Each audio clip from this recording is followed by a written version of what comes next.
young and old, African men who are conscripted to come and work on continent in the golden mineral mines of Johannesburg and its surrounding metropolis. 16 hours or more a day for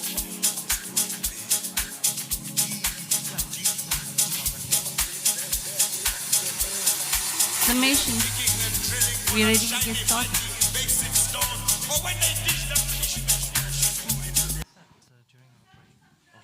Yes, yes, please. Marcos.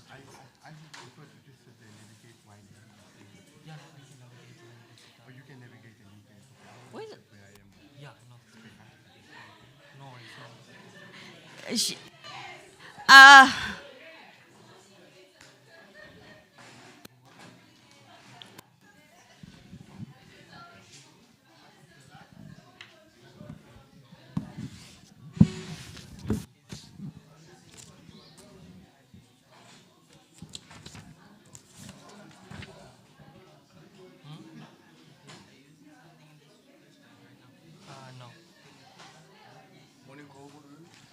Morning.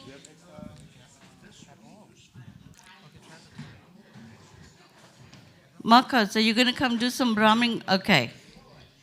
Uh, comrades, we have two. Sorry, I'm in the way. Comrades, can I please introduce you to my two very special members of my family and the decolonial family who arrived very late last night from Puerto Rico.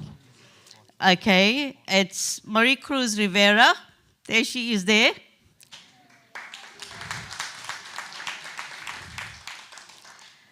And Marcos Penaloza Pica, who is our in-house drummer. And he's going to start us all off this morning because everybody still looks a bit sleepy, and wake us up. So don't hesitate to get up and move. As we know we can, hey? From the last few days.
Good morning, all.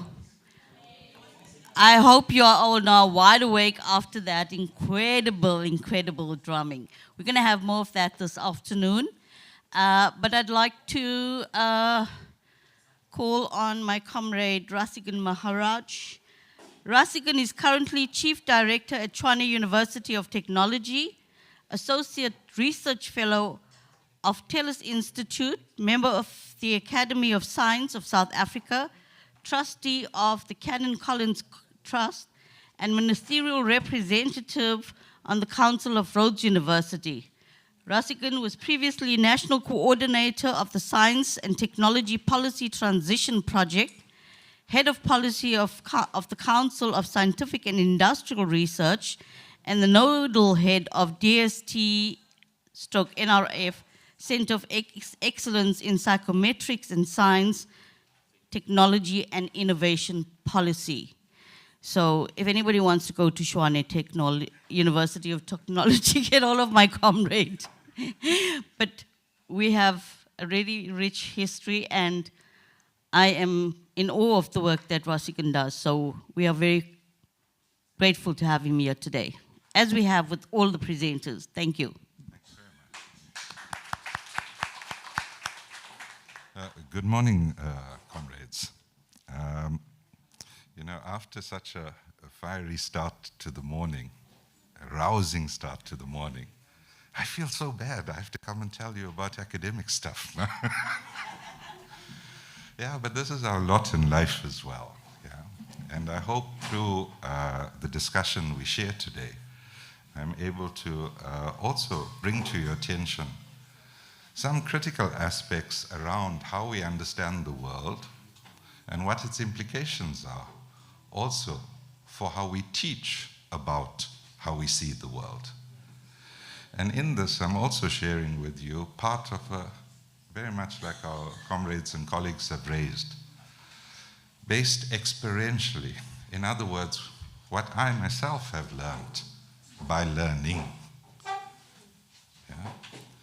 So I should also make a little bit of a confession. My origins are also very close to this space. Yeah?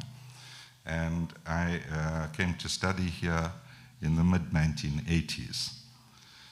And comrades that maybe look a bit like me and a little older would realize that was a very different time of entering a space of learning. Yeah? But we arrived at the institution not as vessels to have things poured into us, but we came to contest what was taking place at these institutions. And I sometimes, have a sense of despair, especially when I read what comes out as public policy. And public policy which indicates that you need a piece of paper to define who you are. And you are then classified. Yeah? Even though we have no population register anymore, you are classified as human capital. And you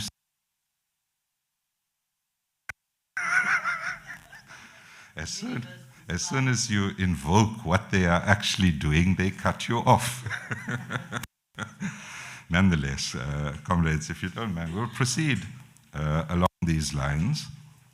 A few points about helping us collectively appreciate where we are today, our contemporary conjuncture. Yeah? And again, I'm going to make notes along the way because also we're in a learning space as well. So the notion of a contemporary conjuncture, just that framing, the term itself, draws largely from the work of an important scholar that spent a lot of his life in the United Kingdom, which is Stuart Hall. And from that framing of where we are, I'd like to go through a few elements about the consequences of where we are and its implications for how we understand the world. Yeah? So I've said that, and also by introducing that this is a bit more personalized. I came onto this campus absolutely convinced there is only one science. Yeah? And this science came from, like I had mentioned in our introductory section as well, German chap with a big beard. Yeah. And for me, Marxism was science. And inside it, I had already been schooled historical materialism, dialectical materialism, political economy. But over at least the last 30 years, I've been working on expanding even inside those groupings. And that's why when I present in this topic of political ecology, I'm not presenting it as the textbook on political ecology, but I'm linking it to historical materialism, dialectics, and political economy to show how it fits together and how all knowledge is accumulative. It's not by throwaway that we stand on the shoulders of giants. But I want to encourage, when we think of giants, we're not thinking of large people. We're talking of peoples. We are the consequence of the generations that have come before us, as much as we will usher in the generations that will follow us. It's not as individualized as the big person. And we need to be careful about that as well. Okay. So, there's something in the literature which we would also, I'm sure, even today, with the reforms that have taken in South Africa around curricula, still ask the question, because we continuously get told about this, about history starting in 1652. Yeah. You know, it's absolutely amazing that we still make reference to something called a mother city being on the southernmost point of this continent. And you ask, but the peoples were in this continent, and that wasn't the mother city. People headed towards it, not from it.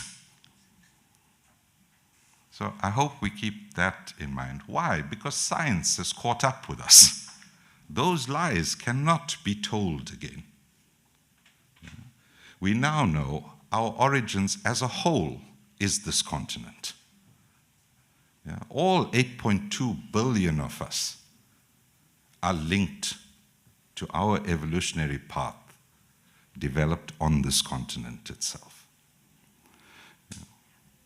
At the same time, another important element to clarify by way of introduction, and this is why I also find some of what is referred to as policy studies as problematic.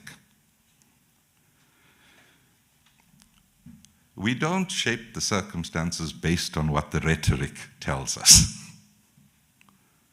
It is shaped by our material circumstances and our experience of it. And this is also critically important because through that, it gives us a sense of appreciating that which has come before us, that is with us now, to help better inform where we are going to. So through that, we can come to this stylized fact that our common era, and I'm sure comrades are all familiar with this, I'm sure none of you used the letters AD and BC in your dating and calendars. Yeah. Breaking out of that calendar allowed us to call a common era. That's why we have CE after the dates. But this common era itself contains some problems because it basically mimics the old calendar. Yeah. And so within that framing itself, we can clearly see this era that we are in has itself arisen out of the brutality and violence of expropriation, exploitation, and epistemicide. Now, these are all concepts comrades and colleagues have dealt with in a number of the schools that preceded this as well. I've participated in a few, and I've heard excellent engagements about all of these topics. But pushing ahead from that, we can also see that where we are currently, that these factors are being reproduced, remaining in a combined and uneven form. Yeah? And then what gets shared, put back at us are that these challenges are shared, issues such as climate change. And we know it is shared because it will visit upon all of us. Yeah? It's even called our common constraints. But we need to be careful about using shared and common in that context. Yeah? Even though we will be impacted upon, we have not contributed to the extent of driving it. But comrades, as I'm saying that, I hope it's also coming across, notwithstanding us standing up to make a philosophical point. If it's raining and you walk outside, you're going to get wet. Yeah? Another aspect in terms of world systems theory, where we are at the moment, the global south and global north is how we've often called ourselves. And I've heard it even a few times in the last few days. But I want to push, comrades, if you don't mind, and encourage that we move beyond this terminology, because the directions don't mean much to us anymore. And I'll explain what I mean by that soon. We live in a world today where approximately 1 billion people enjoy a quality of life that would take, if we were to normalize that to 8.2 billion people, 4.5 planets. Yeah. So in terms of that, and sometimes this framing of what we called, I have used this terminology, a golden billion, had thrown back that this is a conspiracy theory that comes from the old Soviets. Yeah. But so I quote to you, you all realize today is the 23rd. I'm right. This is just over a week ago by the Deputy Secretary General of NATO. She is speaking about their most recent summit, and she says, less than a month ago, leaders of all allied nations gathered for the NATO summit in The Hague, and they had one clear objective: how to keep 1 billion people living in NATO countries safe today. There's 8.2 billion of us on the planet. I hope you're seeing how sharp this differentiation has become and how important it is for us to understand it in that context. It's us as a world majority versus a minority. And that links back to the cycle of expropriation, exploitation, and epistemicides. So let's put some numbers to it. Yeah, you have to put numbers as well to things. Otherwise, maybe my university may not allow me to travel down the next time. Yeah. So let's look at people in the first instance. Yeah. If you look at our population growth from 1950 to 2025, you'd see the population grows, changes, different people occupy different spaces. Yeah? So it's important also not to take demography as fixed. There's a dynamic taking place as well. Yeah? If we project that forward, we also see changes taking place, but remember, those are all on the basis of us doing statistics. Yeah? How we change our material circumstances will significantly influence what that year 2100 would be. Comrades, in my levels of sometimes pessimism, I'm not even sure we as a species are going to make it to 2100 if we continue this system and what this system is doing. Yeah. So 8.2 billion people, you see it, nearly 20% are us, Africans, and our comrades that have joined us as well, not to be excluded. Yeah? Asia Pacific, 42%, China is 17%, South America is 8%, Europe 9%, Canada, the US constitute 5% of the world's population currently. But comrades, look at their share of GDP. Our 20% occupies 2% of the world's gross domestic product.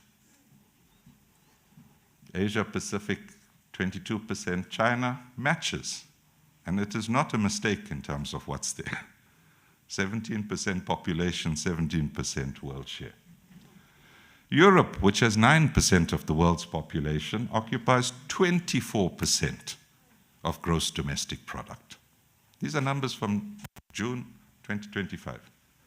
The USA and Canada, at just 5% of the world's population, is 28% of output.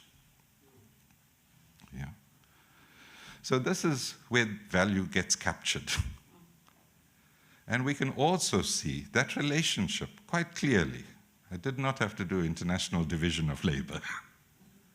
You can see it just in terms of the numbers speaking to you. How did we get to this level? So if you look at this, for those of us that are local, there's a bright yellow line. And I'm terribly sorry to even use slides which continue this. I've objected to it at the UN as well. There is no other territory in the world that has the word sub in front of it. But we continue to be referred to as sub-Saharan. Sub means less.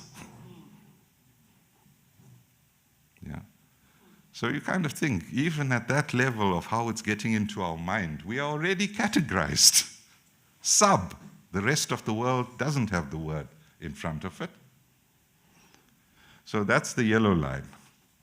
You'll see it at the bottom. So this maps out our gross domestic product by region from the year 1800 in market exchange terms.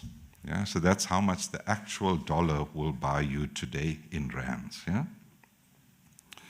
It's not useful for comparisons, it's just because that's the real numbers. This is what we use for comparison, which is purchasing power parity. In other words, how much of the same thing your currency will buy in another country. So what we need to survive itself. In both the graphs, you will note we continue, the yellow stays at the bottom. Yeah? Sorry. And what maintains and reproduces that wealth pathway?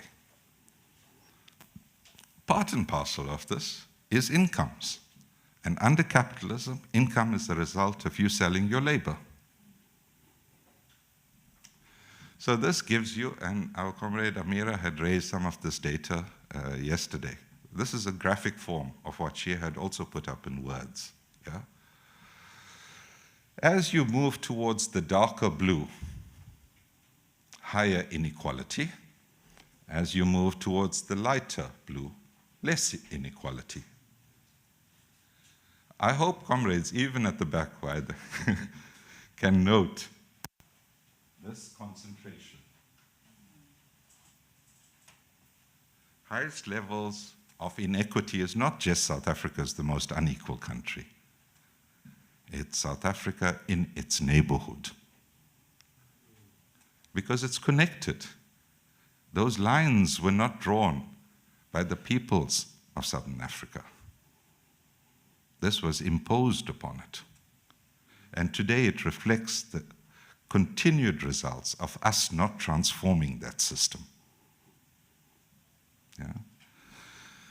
So this inequity continues and gets reproduced. The wealth inequality is reproduced through the income inequality. Now, a few theoretical points as well, important to realize, and often this is forgotten, especially as the universities increasingly become more and more corporatized and steer themselves towards producing human capital, as they call it. What is this technology? These things, even what we are using here now. Yeah.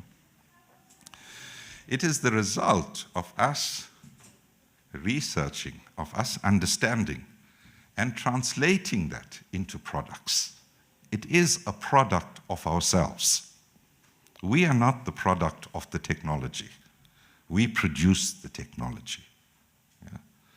Way back when the Industrial Revolution in Europe, and important making this note, Europe wasn't the first to experience an industrial revolution. Yeah. We know between the Yellow and Yangtze River, we had high levels of industrialization that did not lead to capitalism. Yeah. You had elements of industrialization even where we are, through metallurgy and trade. You have industrialization taking place in South America. Yeah. None of those feature in that, but here, this was Marx writing about industrial revolution in Europe itself. And then a person who spent a lot of time, this was hugely influential in how we understand technology, science, and change. And this was Joseph Schumpeter. This is not a Marxist. Yeah. This was a finance minister from Austria that went into exile and lived in the US and produced famous works about this. So Joseph Schumpeter, through analyzing how through the Industrial Revolution, and especially how it applied in the USA, was able to discern that what differentiates capitalism from any other mode of production was the fact that within capitalism are the seeds of its own destruction. Yeah. As opposed to Marx arguing for its destruction, Schumpeter argued you need to be able to manage the process. In other words, allow for the mobile phone to creatively destroy the analog phone, while maintaining profits through that process. Yeah? So this notion about creative destruction then is identified as an essential fact, the key driving force inside capitalism, that dynamic itself. So from that level of theory, let's look at how some of these came to be on our continent itself. And I would really suggest, I still find it almost impossible to appreciate the fact. Here we have a big Department of Economics, very big. It's produced very influential economists, yeah, some of them deployed through the institutions that manage the economy. But I've not seen this text by Walter Rodney on how Europe underdeveloped Africa as being the set work before you start studying capitalism. So how can it be one of the best, clearest articulation of how we lost our agency and surrendered our sovereignty gets translated into, and I remember in Shepstone 1, big screen, multiple graphs telling you about supply, demand, etc. Those originate from these facts themselves. It's absolutely important when we understand world systems to appreciate that Europe's development was on the basis of the and underdevelopment of the rest of the world. Yeah? And I hope the comrades, these slides are available to you, but be encouraged to actually use the texts themselves. These are all available. If you drop us notes, we can also share the full text versions of it. Yeah?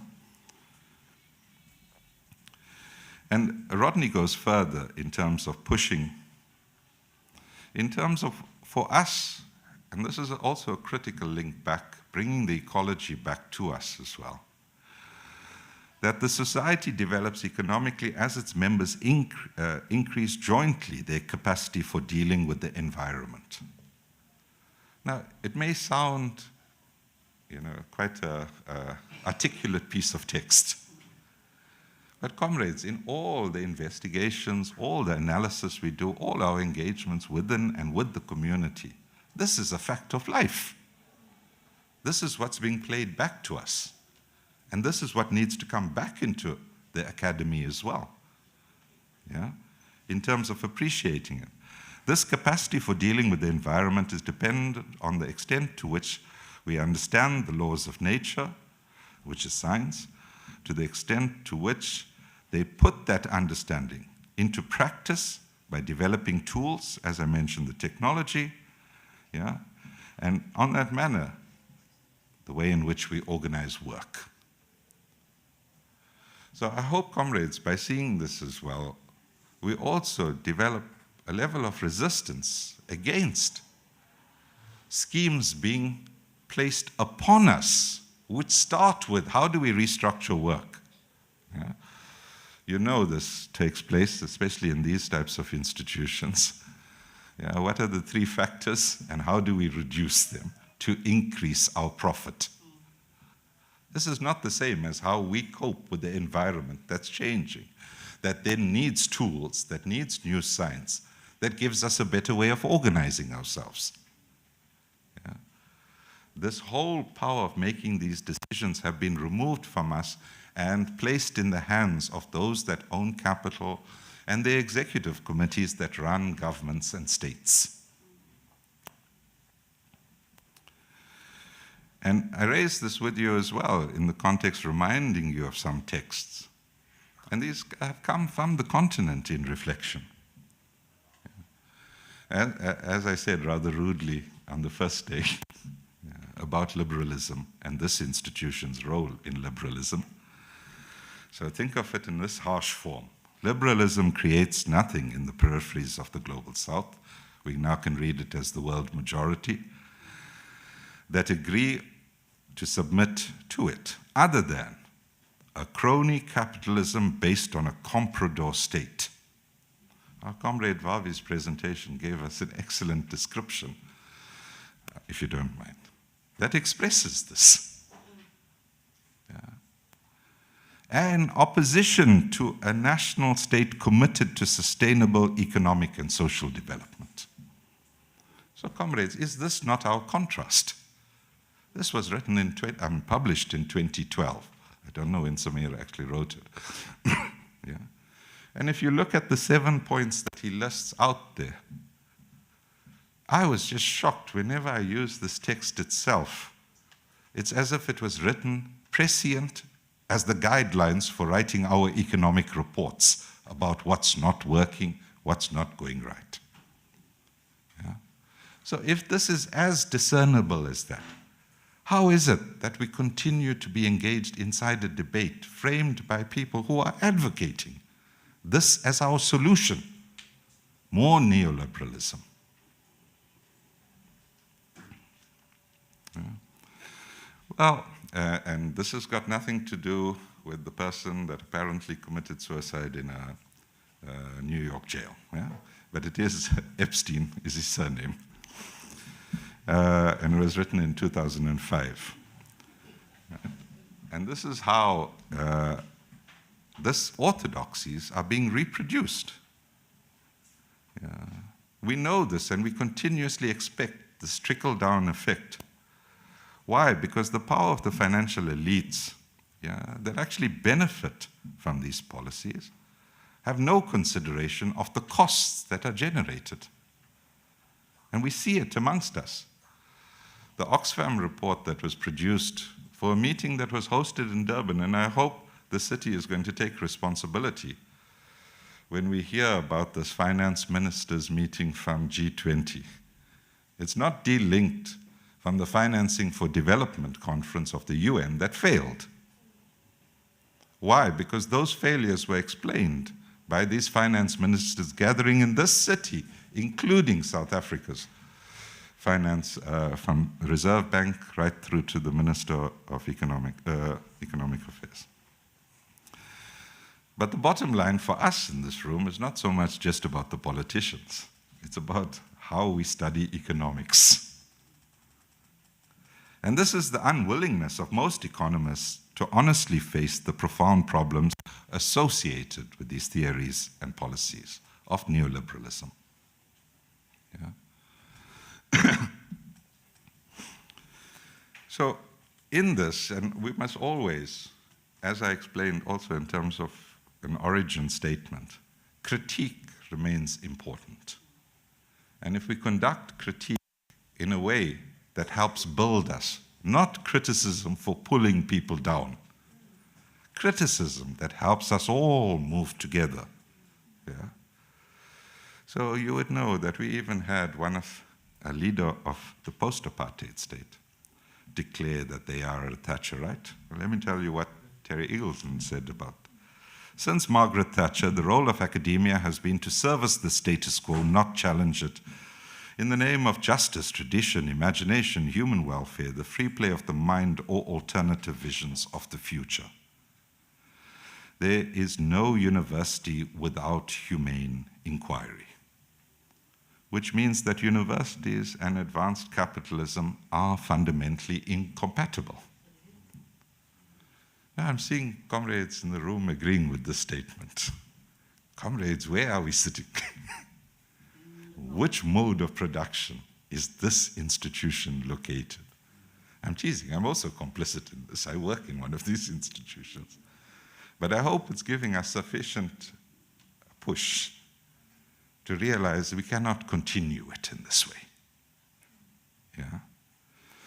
So Vlicek offers also a harsher point about this, but he also points to the way in which we've ended up in a situation where people put forward very complex framings of very simple things. Yeah? And you have thrown at you dense texts that may take you a long time to even read, if you read it at all. Yeah? What's happening through that process? Inside academia, academe is promoting academe. I hope it's making sense, comrades. Each one is referencing each other to get ahead of each other. If you don't reference each other, you are out. You don't make it past the peer review. No peer review, no publication. No publication, no, what is it called? SAPSI accredited money coming to you. Comrades, this is not true. There's no such thing as a SAPSI accredited thing that validates knowledge. Knowledge is validated when it is useful, when people utilize it, not when it's commodified for exchange purposes. Yeah? If we can't create usable knowledge, what are we creating? Can we even use the word knowledge after it? Yeah? With some comrades in the southern part of India, we had this engagement, and I found this absolutely brilliant way in which people explained. This is in the government of Kerala that organizes a knowledge festival based on all the communes that use science and technology to develop. And Kerala is one of the most developed parts of India as a consequence of this.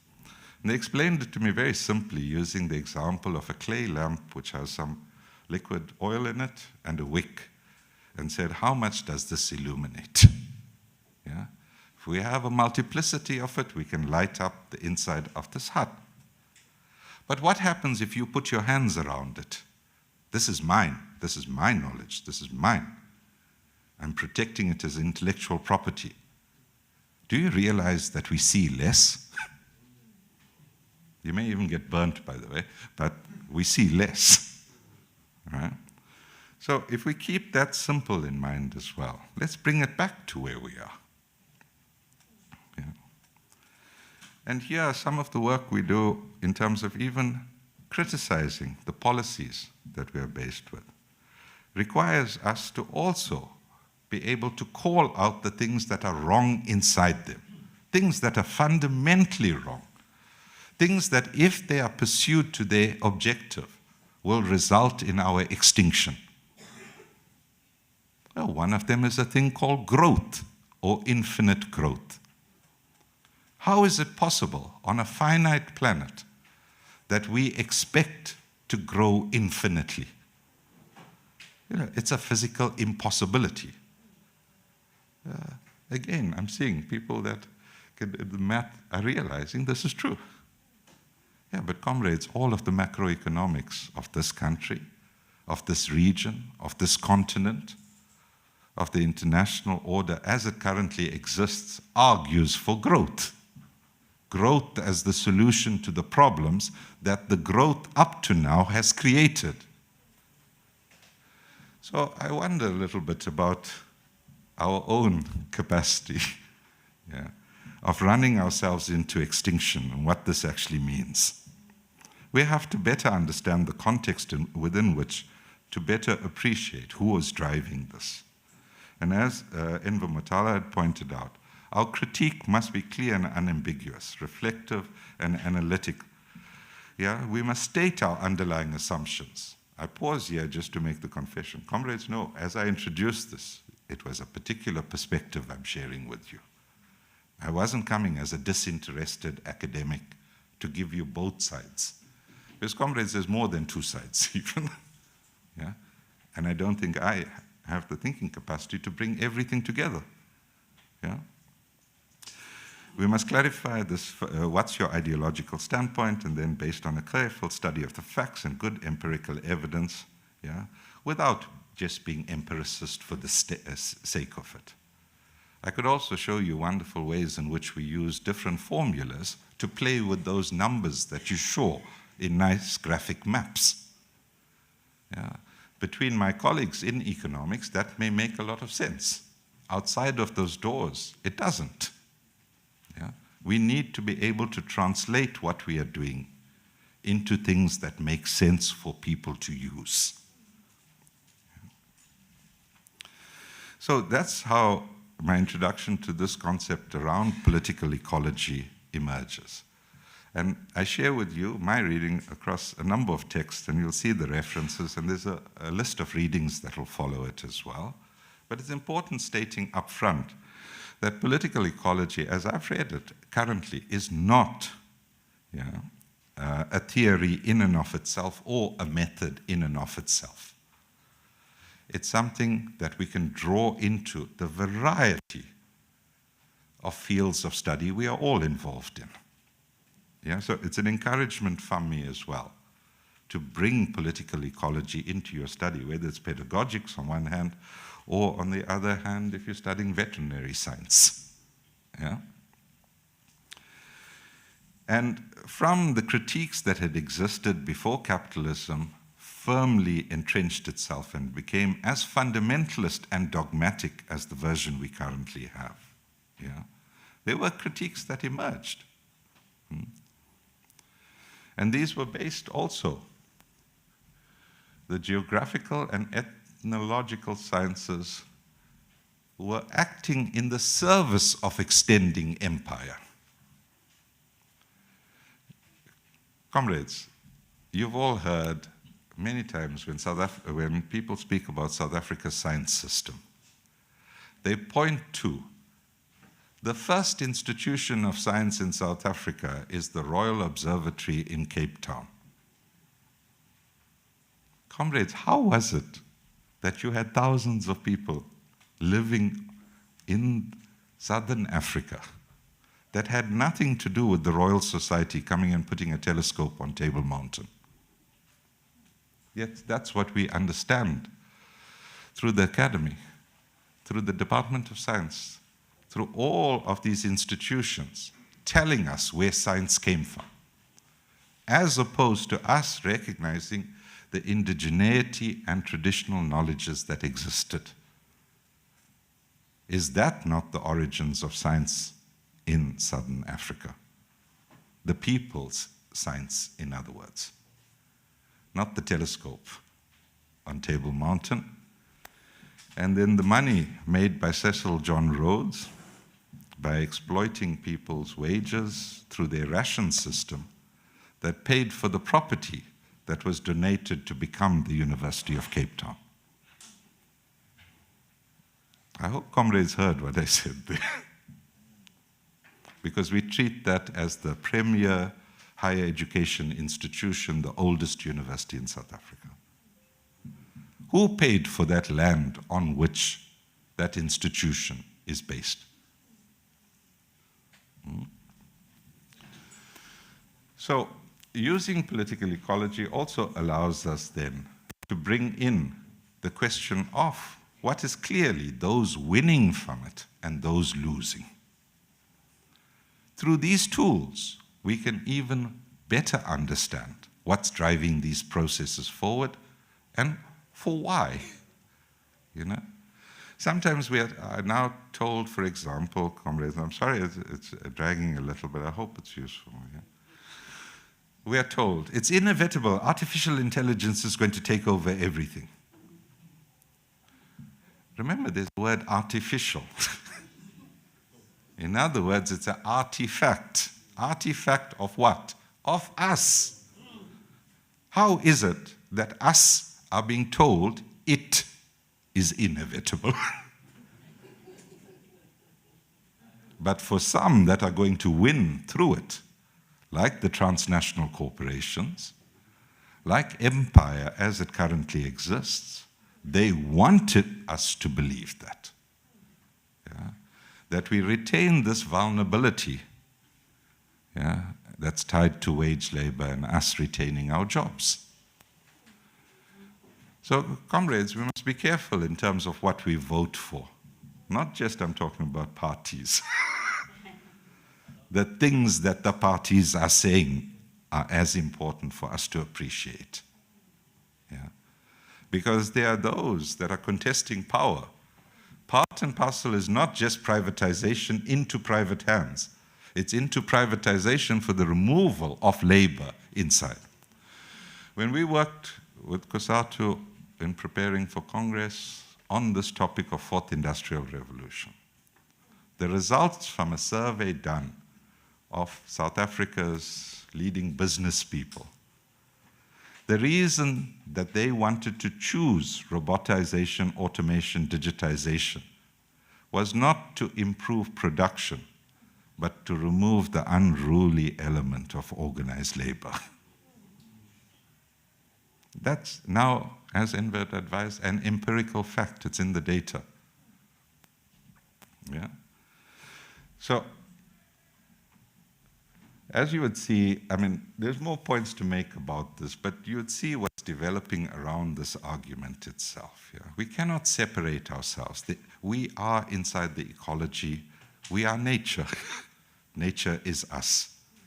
All of these processes that have the word artificial, the synthetic element, is trying to create a bigger and bigger gap, a chasm between us. Back to that, Marx had spoken about it as a metabolic rift. The rift between our metabolism as a natural process and what's taking place outside. Now, comrades, and I use the word strongly now as comrades, of all the systems in the world currently at play, notwithstanding all our real criticisms, which are real, about the way in which practices evolve, etc., there's only one state that's adopted as one of its primary objectives redressing the metabolic rift and encouraging a closer ecological civilization as our future. And that was a decision of the Politburo and Central Committee of the Communist Party of China, taken in 2000. So the last 25 years, when you see the data showing how fast Chinese productive capacities, capabilities, and competences are reaching less ecological damage or less environmental impacts, it's following that resolution which argues for it, and the plans and resources put in place to achieve it. I share that with you because we're again faced with this propaganda of China taking us over. Yeah. Yeah. Comrades, we have much to share if we realize the knowledge being generated is our knowledge in common. Yeah.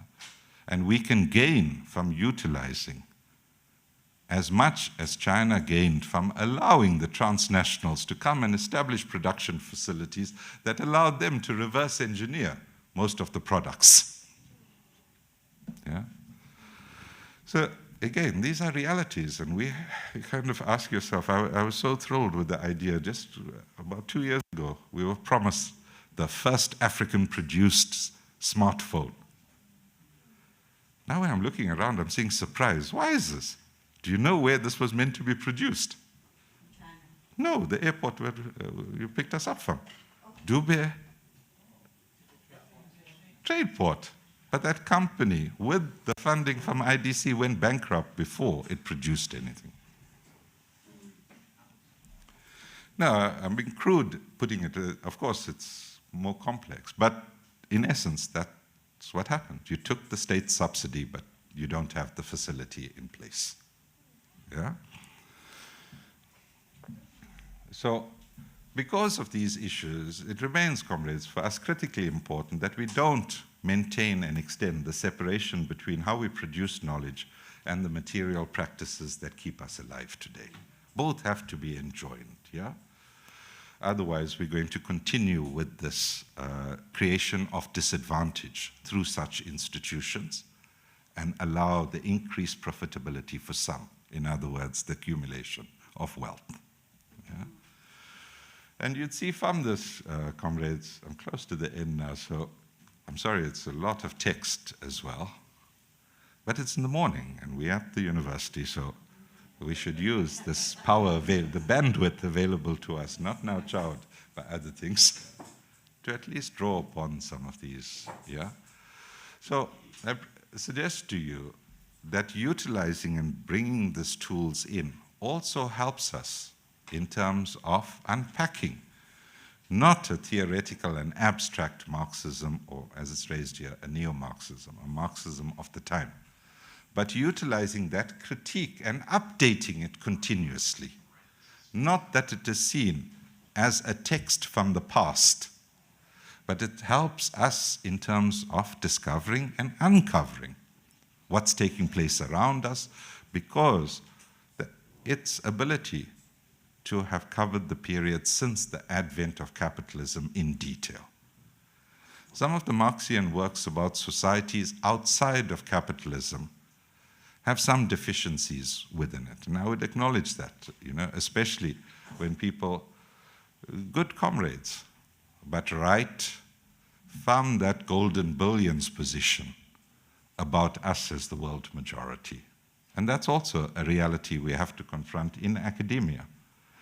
I've heard about this with the word tourism placed next to it. Yeah?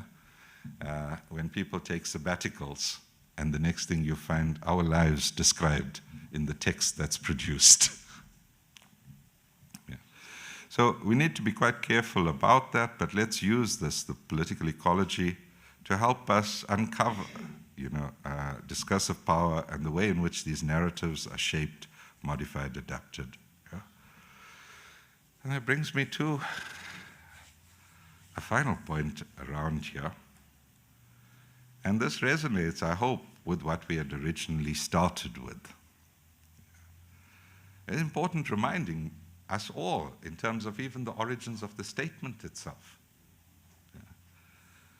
The most important weapon in the hands of the oppressor is the minds of the oppressed. As long as we remain and consider ourselves as oppressed, I would encourage that we actually have to push back at this way, the ways in which our long indigenous, traditional, and other knowledge systems have been excluded from world systems. There was a text, but Sarge, if you don't mind, I had excluded it from this morning, but I'm going to share it with Sarge. It's just been published about 2 or 3 days ago in the journal Nature. And this covers the last 10,000 years of history in Africa, of our co-evolution, in other words, us, together with how we've adapted to climate change. And the bottom line on this is that there isn't a monocropping solution. There's no big agriculture, there's nothing at that scale. What has allowed our survival and expansion has been us utilizing specific adaptive schemes relative to the environment we occupy. I hope this is making sense. Why? Because the big push against what I'm saying is a funded scheme wanting a green, revolution in Africa, funded by Bill Gates, the monopolist from Microsoft. Comrades, that will accelerate our extinction. If for 10,000 years we've operated on the ability to balance between pastoralism, growing food crops, etc., even using hunting and other techniques, but using them as a variety to sustain ourselves. This is what we need to maintain. This is what we need to expand upon. Yeah? It's not just the food gardens, but it's the food gardens by extension. Agroecology, a whole range of other progressive concepts that actually even break from the way in which land is owned as property as opposed to a shared resource for all and the source of our lives. So hopefully through this as well and through this program, and really the congratulations to Sarge and the comrades and colleagues that organized this, we've not ended, because in the evening, Ravi and Salim will excuse me, there's been no national democratic revolution of science, even though they call it NDS. We need to democratize science, and democratize science for the people. This is possible, it's within our grasp, we are in academia. Yeah. And in that, let's also not allow very much how capitalism moved out of feudalism through the enclosure of physical property, through the enclosure of intellectual property. We had an ability to halt the spread of a virus. That was not made available on the basis of need. It was made available on the basis of your ability to buy it. We put patents over people's lives. How can it be? If I ask you this, then I'm going to tease because some of us may have to look down. We get measured on student throughput, publications, and then at least I know from 2 of our universities, your patents. Maybe it's only at the universities of technology that they're pushing. But if they're doing that there, they're coming to the traditional universities next. So increasingly, it's not just the commercialization that's, oh, they have. They're not just commercializing in terms of how you're teaching, etc. You yourself are going to become a producer of those goods that get transacted outside. MIT and Harvard are not just considered great institutions for various reasons. It's because they are a property owner, the biggest property owner in Boston, with huge values that arise from it.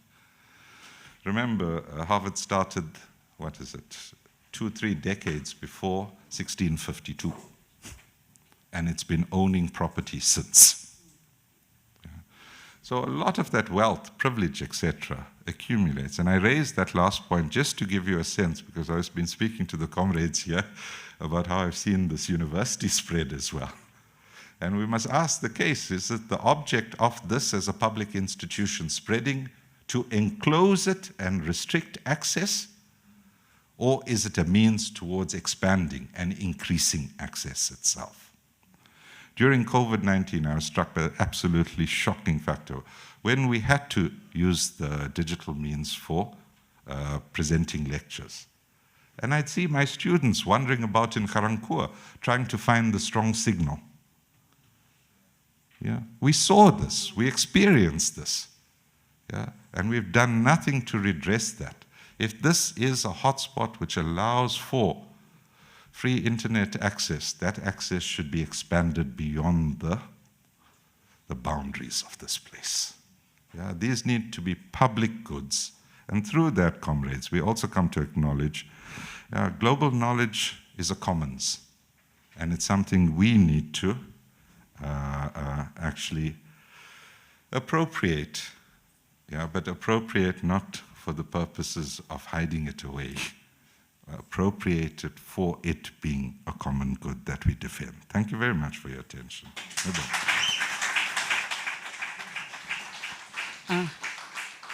Thank you, Comrade Rasigan. That was very impressive and very informative.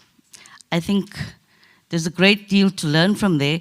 We will make available the presentation, so I am appealing to all presenters to please send me your full presentations. I know many of you had to cut it down because we cut the time down. Initially, I gave you 45 minutes and then half an hour so that we could accommodate all.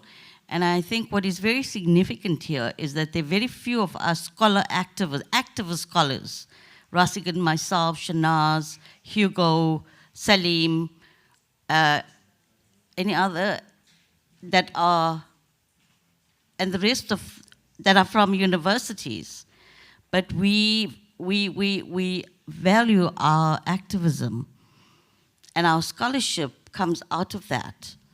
Whereas, you know, yesterday Amira didn't agree with what I said about the corporate university, and she didn't get what I was talking about. And Rasigan has captured that so well today, because the corporate university has adopted new managerial practices.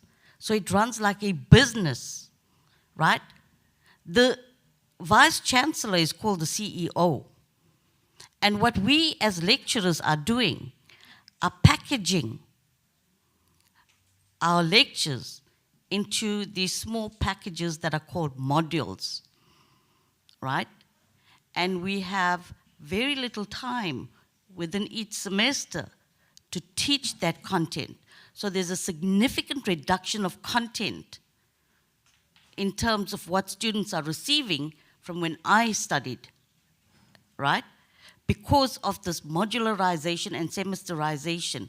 And we need to be very critical of it and what it is all about. It seems very unproblematic, like what's the problem with semesterization and modularization?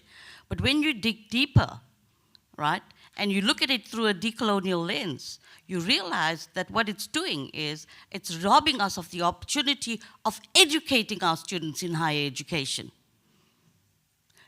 When I was doing my PhD research, I interviewed one of the women academics. I was looking at women academics and the advances we had made in relation to gender equity, and to what extent this was either being compromised or destroyed or, you know, influenced by neoliberal globalization, because neoliberalism was what was informing the way in which the university was restructured. And at the end of the day, it was not just neoliberalism in terms of new managerial practices, it was also the commodification of knowledge, and Rasigan made the point, knowledge is for the public good. The production and dissemination of knowledge is for the public good. It is not a commodity to be sold. And at the moment, universities are selling these as commodities in neatly packaged modules. Okay?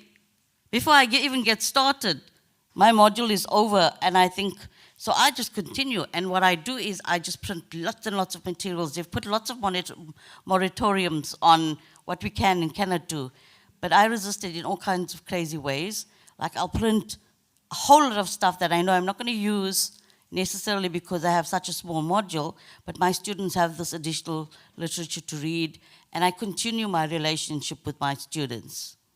So there are ways in which a few of us are resisting the corporate university and the commodification of knowledge.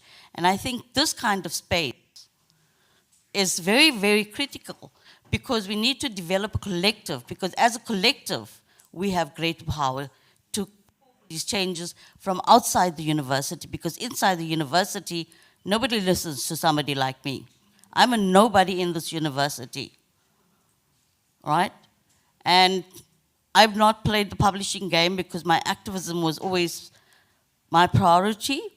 So unfortunately, I have published, I haven't published prolifically. So by now, after 20 years, I should have been an associate professor at least. But I'm not. Because I teach, my module is called Theoretical and Methodological Foundations in Social Justice Education. And the whole module focuses on decoloniality. And when I introduce it to my students, they wonder why They have never heard about any of the things that I teach. And of course, my class is set up in a way where we all learners and teachers because their experiences are critical, as is the case here in terms of knowledge production. So we need to be very critical of this whole publication, the publication agenda in universities, the production of knowledge, the dissemination of knowledge, very, very critical about it. And collectively, we need to challenge that because it starts at DHET, unfortunately, in terms of how higher education has been restructured as a corporate entity. Sorry, Amira, I wanted to say that while Amira was here because she didn't quite accept some of what I said yesterday about the university being a corporate entity and the commodification of knowledge, right? And at the end of the day, think about it. One of my participants in my research expressed it so well. She says, all we are doing is we are producing button pushers, not educated people, button pushers. Because they go out with some skills and they know which buttons to press, but they don't have the knowledge. So apologies for taking up a little time in that respect. I wanted to respond yesterday to Amira, but we ran out of time.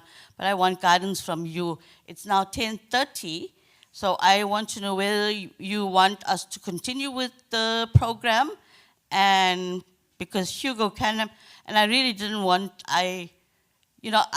I'm really sorry that I've given people such little time. Initially, I'd given everybody 45 minutes, but because I had invited so many people to present, and I really, really wanted our community-based organizations to have a critical space here to share their experiences.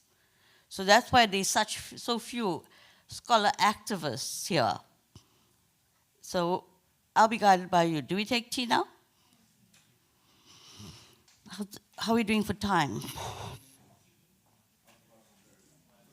Okay, 10:30 to 10:45, or 10:50 latest. Please be back by 10:45. Come, comrades. Abashlali, you have no idea. I have seen the kind of discipline amongst the comrades. There can be hundreds of them. And one hand up, and there's complete silence. Right, my comrades? Extreme, yes. Sorry. The comrade there is out of order because I am the program director. Thank you all.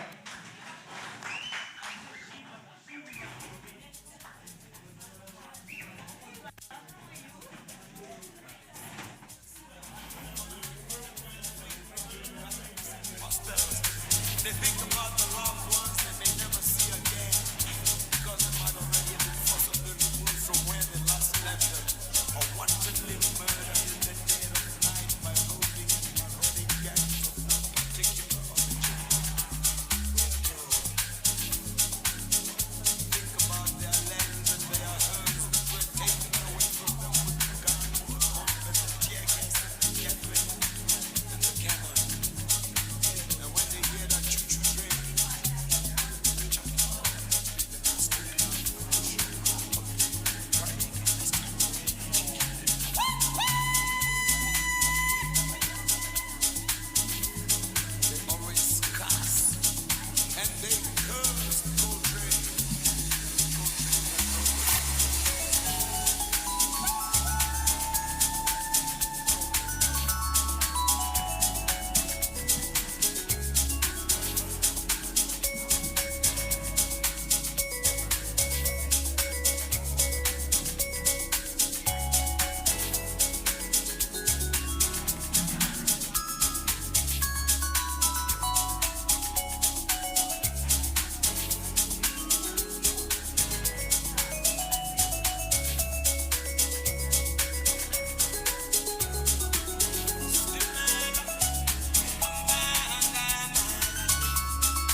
That's nice.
Utando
Westandwa same, oh, my fohloza, angilutho ngaphandle kwakho, angilutho ngaphandle kwakho, eluhlale kusekwa,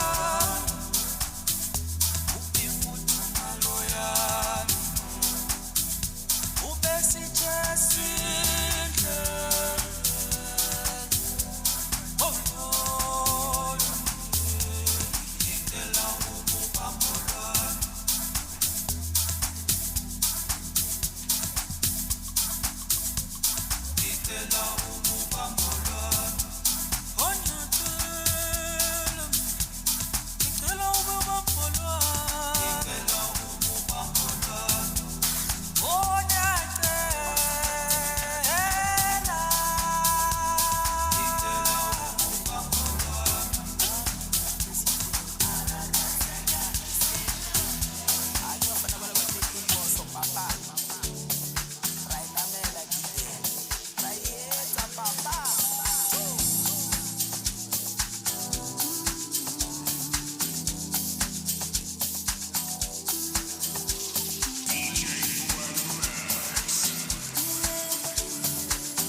Comrades, we're ready to get going. I'm looking at the time, and it's just 11:05. So we will give Hugo the time he has, and we'll push the program forward. But a quick introduction. Hugo Canham is professor in the Institute of Social and Health Sciences at UNISA, and he and my sister Shana Safla do incredible work at the Institute for Social and Health Sciences. So look them up and look up their work. They're doing incredible work in, the politically correct word that we use, informal settlements. They're not settlements. Canham is professor. He studies the phenomenology of interspecies life, or Black planetary studies, and the texture of living in the margins of human value, suffering, and death. His book, Writer's Deathscapes, is published by Duke University Press and co-published by Wits University Press. By Duke University Press and co-published by Wits University Press. His forthcoming book, Black Undertow, is under contract with Duke University Press.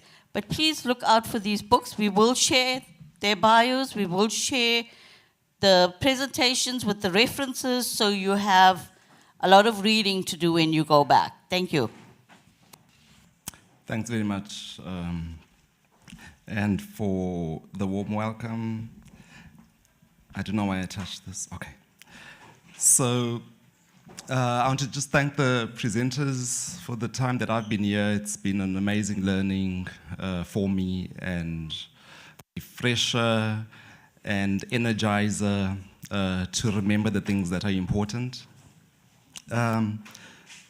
So I've been thinking about the weariness, the tiredness, right, that genocide produces in us.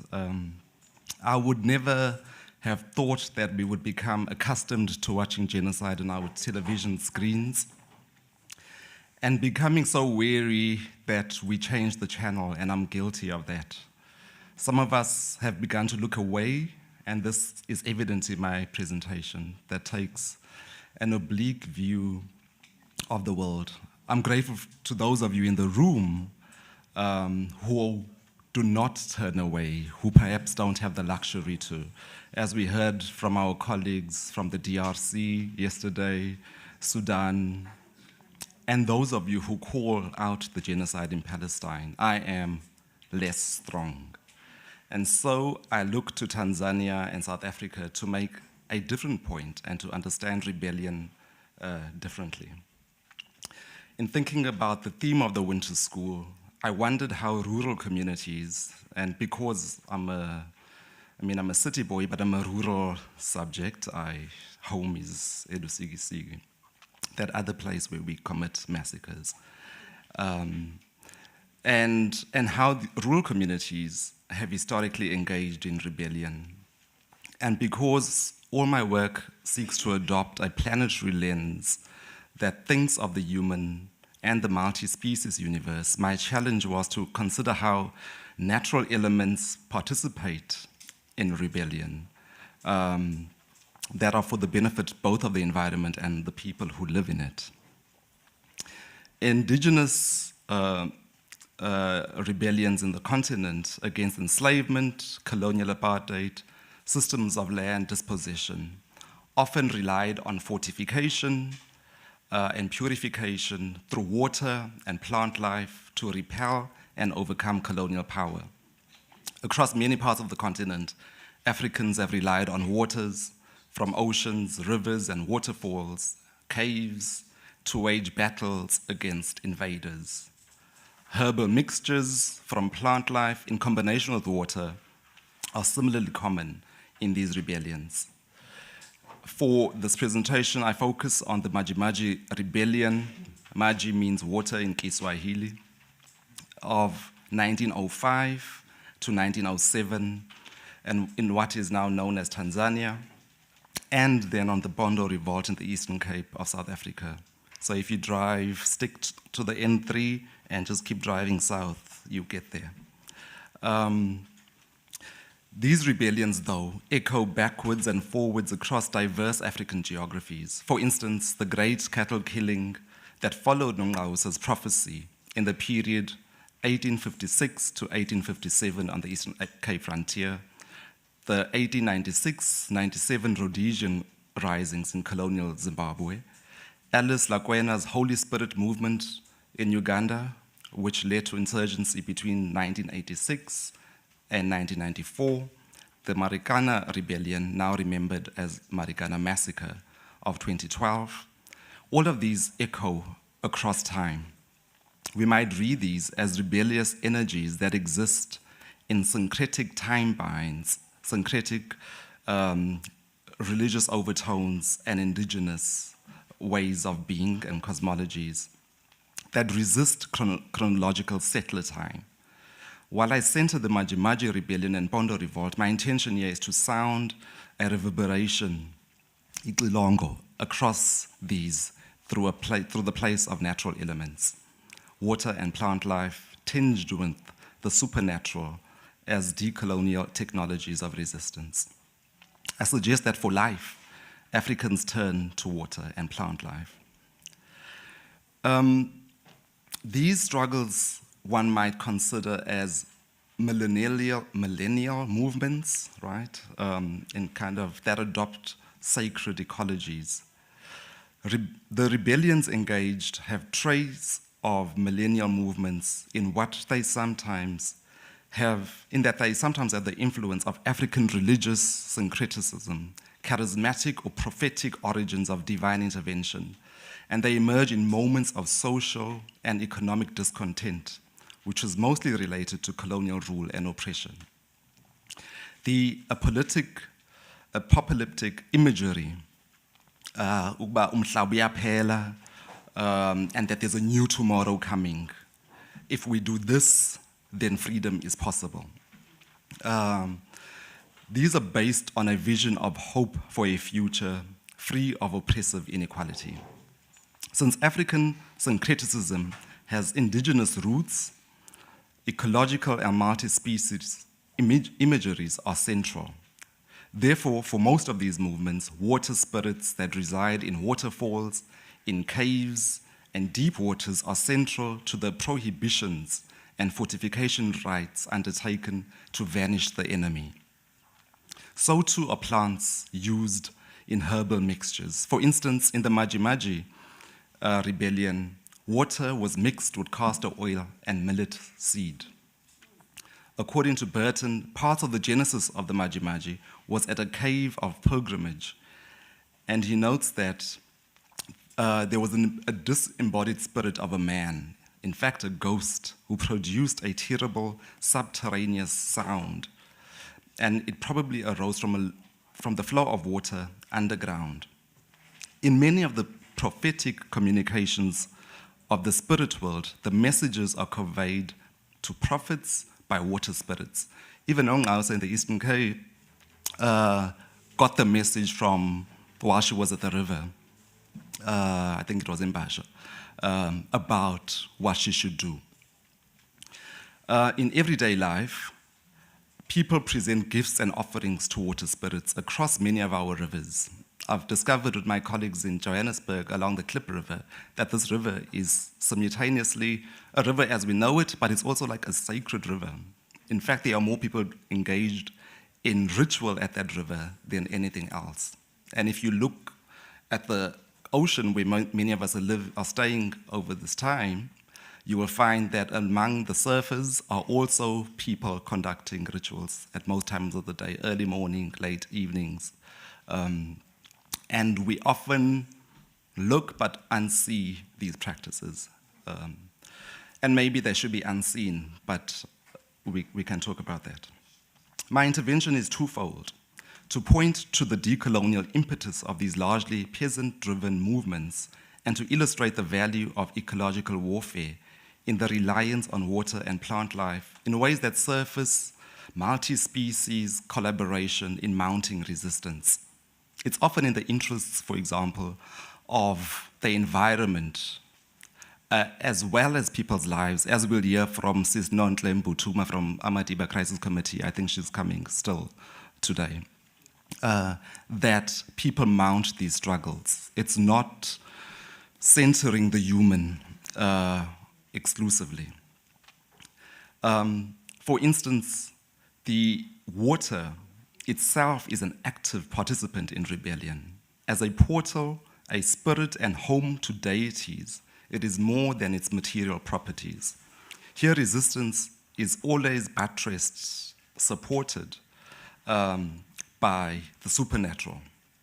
This indigenous millennialism might be read as decolonial since it invests in forms of freedom that predate colonialism. They are radically combative because people take up indigenous arms to fight off oppressive figures. These technologies are steeped in indigenous enchantment of water, plant life, and landscape. Importantly, these planetary ways of seeing take us to a time beyond slavery, beyond colonialism and whiteness. They register how we lived and how many people continue to live if we only look. Earlier we were being told that the time stamps that we often give, BC, AD, right as the beginning of history, these practices give us portals into timescapes that come way before that and authorize us to claim our place in the world that is not validated by the stamp of BC or AD. Sacred ecologies gain their salience through enchantment. Harry Garuba observes that Africans have long lived with enchantment through seeing the sacred and profane in the natural world. That rivers, oceans, caves, trees, animals, rocks, and other materials are active participants in how we live.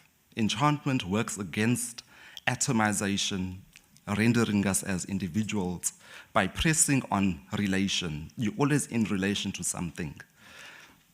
And the ties that constitute the world. Morai Mayako and John Parham contend that enchantment does magic. It destabilizes boundaries between humans, animals, plants, and environments. It challenges the hierarchies that come with these boundaries, that man, capital M, often, in all the ways we understand man as dominating, as at the top of the hierarchy, is not at the hierarchy if we consider that we are constituted by more than the human as the center. And the human as the center is often the white man, and indigenous people, black people, often are battling it out with the animals at the bottom for who has supremacy on the rung of what matters. Modernity comes with disenchantment. Disenchantment also means alienation. Nature becomes insignificant and completely intelligible when we are removed from the natural world that constitutes us. When we become disenchanted and the natural world loses its meaning, we grant capitalism and other forms of instrumentalism a space in which to operate. So, for example, if Amadiba Crisis Committee say that employment is more important than our ancestral graves and our subsistence fishing that we do here, and our actual ownership, not ownership in the capitalist sense of the land, then they can surrender the land to titanium mining and to the N2, which will make us drive quickly down home when those of us who are going home in the Eastern Cape. Then that leads to alienation and disenchantment. right, from the very land through which people define themselves and the meaning. Wonder is excavated, mined, transformed into commodification, possession, profit, and ideology if disenchantment is allowed. So just very briefly on water itself. Water is an enchanted material. Water works against hierarchies, transparency, and knowing, right? Often running water, the most active agent, is where healers find most meaning. It's considered an active presence, and it's not transparent. It can take you, it can lead you into another world, another opening. It can cleanse you in ways that often still contained waters cannot. Hagen suggests that in African cultures characterized water by virtue of its life-giving nature as both physical and spiritual in essence. Water is used in important prayer forms in various acts of libation. It is used in ritual acts of purification, sacralization, reparation, and revitalization, and both for blessing and cursing. Water is used in social interactions, the making and breaking of social relationships. As in life, we cross many rivers to reach various destinations. Water and water bodies also play a role in rites of individual and collective transitions from the profane to the sacred. So just very briefly on the Maji-Maji rebellion, it's a historical rebellion that people refer to, often lost to those of us who are very interested on the ground we stand on exclusively and not think of the continent as part of how our own place, sense of place, can be thought of and imagined, because these rebellions often echo across space and have similar motions. So slavery ended in Tanzania in 1897, and in less than a decade, the Maji-Maji rebellion occurred in 1905 to 1907. The post-slavery period saw many similarities in social hierarchies and stratification with the recently ended era of slavery there. There is much written about how the Maji-Maji rebellion began and spread.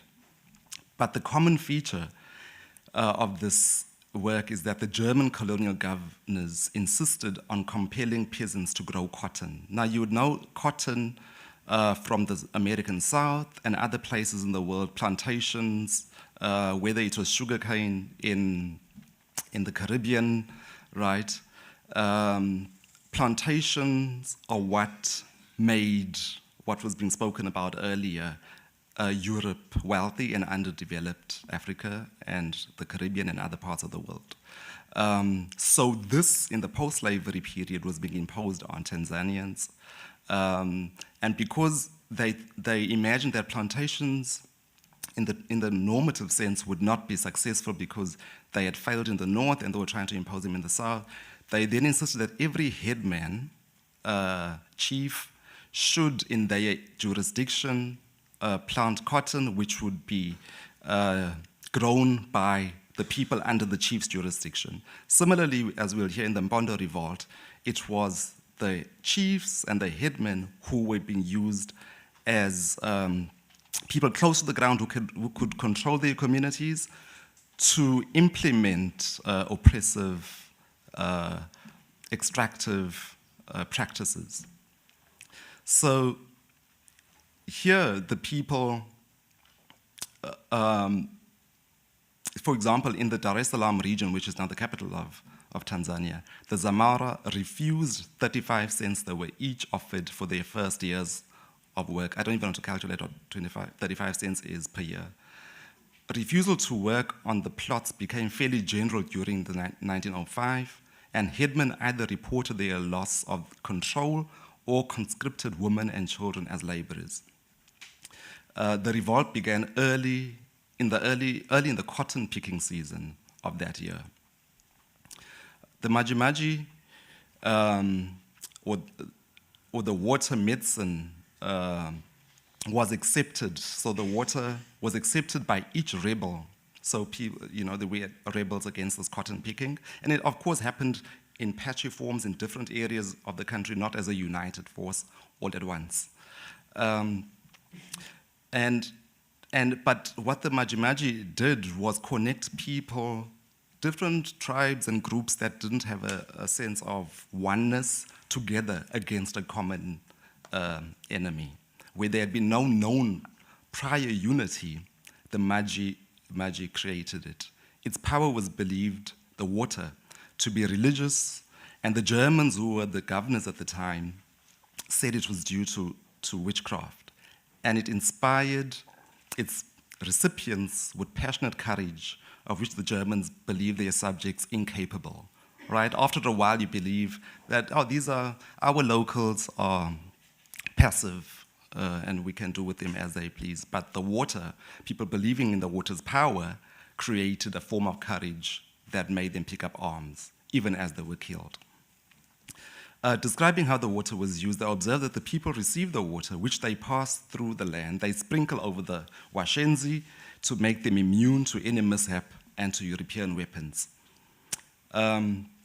Associated with the water, it appears, this is a German speaking, is a revival of a cult of the snake god Galeo among the Wazarama and the Wanguru.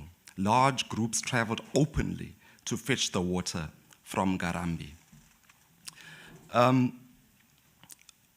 So I'm going to talk now quickly about plant life. So just the outcome of the Maji.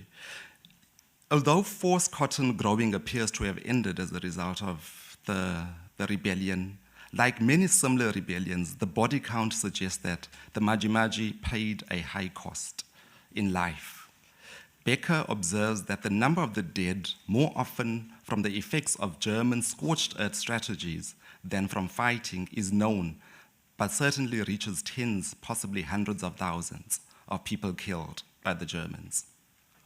So if you look at the time of this happening, at the same time, the Germans are busy with a genocide in Namibia, like literally at the same time. And then, not long after that, they go on to the famous genocide that they do of the Jewish people, right, in Germany.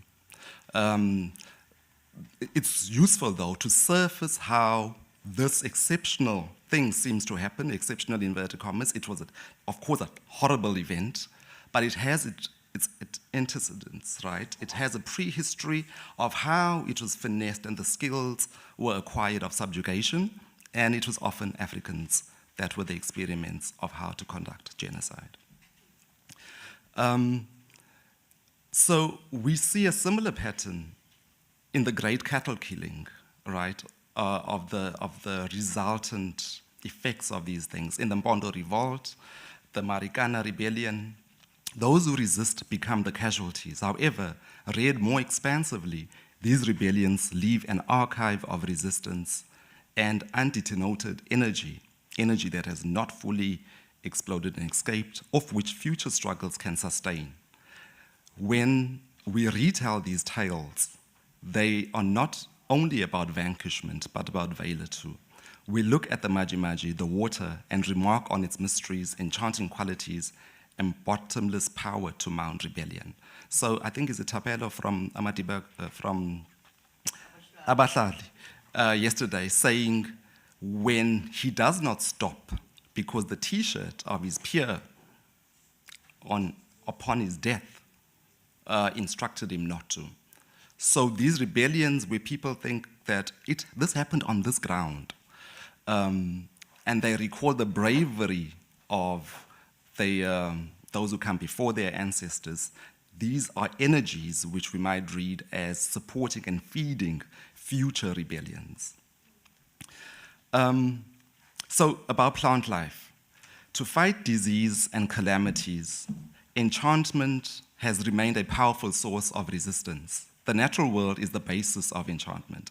Writing in Europe in his inventory on enchanted things, Arthur Govey listed the following plants, because of course enchantment is not unique to Africans, everyone has enchanted things. He listed these plants: hazelnuts, peppers, berries of various kinds, vegetables, pumpkin, burdock, sponge, basil, hemp, onion, thyme, sunflower, basically everything, as having enchantment possibilities.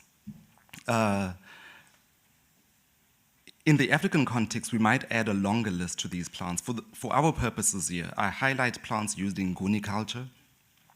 Purification rites and procedures are the primary property of enchantment in these cultures. Borrowing from the new shorter Oxford English Dictionary, Anne Hutchins defines purification as actions or processes of rendering ceremoniously or ritually clean. To render spiritually or morally pure is to eliminate error, false, or undesirable attributes. In purification rituals, sprinkling and purging and washing are common practices.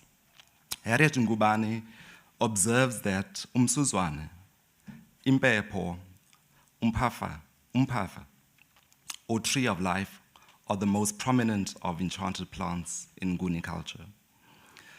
For instance, the leaves of umsuzwane are mixed with water used to wash hands after a funeral. Its leaves are utilized for various common ailments like headaches, flu, and colds, coughs. It is important in purification processes of death. When mixed with roots and water, it removes bad spirits after funerals. To prevent odors, right, corpses are washed in an infusion of msuzwane, and it is used as a broom to sweep grave sites.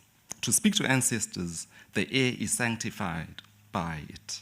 Similarly, impepho is understood as a protective charm. It is burned to purify space and to summon ancestors.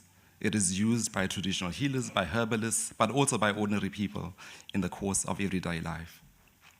And in Asnin again, she's impepho. Like umsuzwane, the African tree of life, umphafa, is significant for death rituals. You may have attended a funeral and seen often the eldest son holding a branch. It's often of this tree to lead the spirit to the place, the resting place. Writing about umphafa, Ian McCullen observes that among the Nguni in southern Africa, the thorns of the tree remind us of ourselves. Those that point upwards and forwards tell us that we should always look ahead to the future, while the ones that look backwards say that we must not forget where we come from. For these people, it is not only the tree of the ancestors, it is the tree of life. Leaves, branches, and roots of plants are deemed full of spiritual power and healing properties. Skins, bones, horns, or even animal droppings are sought for their powerful spiritual properties. Africans share spiritual relationships with plants, animals, and mineral objects, and identify and name clans after certain plants, animals, or inanimate objects. And this kinship with the non-human entities forms the basis of how humans interact with these objects. So you tend not to exploit what is sacred to you. If a fire runs out of hand in the winter season and graves are burnt or certain important plants are burnt, it's in the community's interest to ensure that those plants survive and are replanted or nurtured back to life. And the attendant rituals to appease ancestors for the transgression. So, to talk briefly then in closing about the Mpondo revolt, I begin the account with a personal anecdote. I write about it. When a trauma threatened to overwhelm my family, a healer was summoned. I resisted quite a lot, but my mother won the day.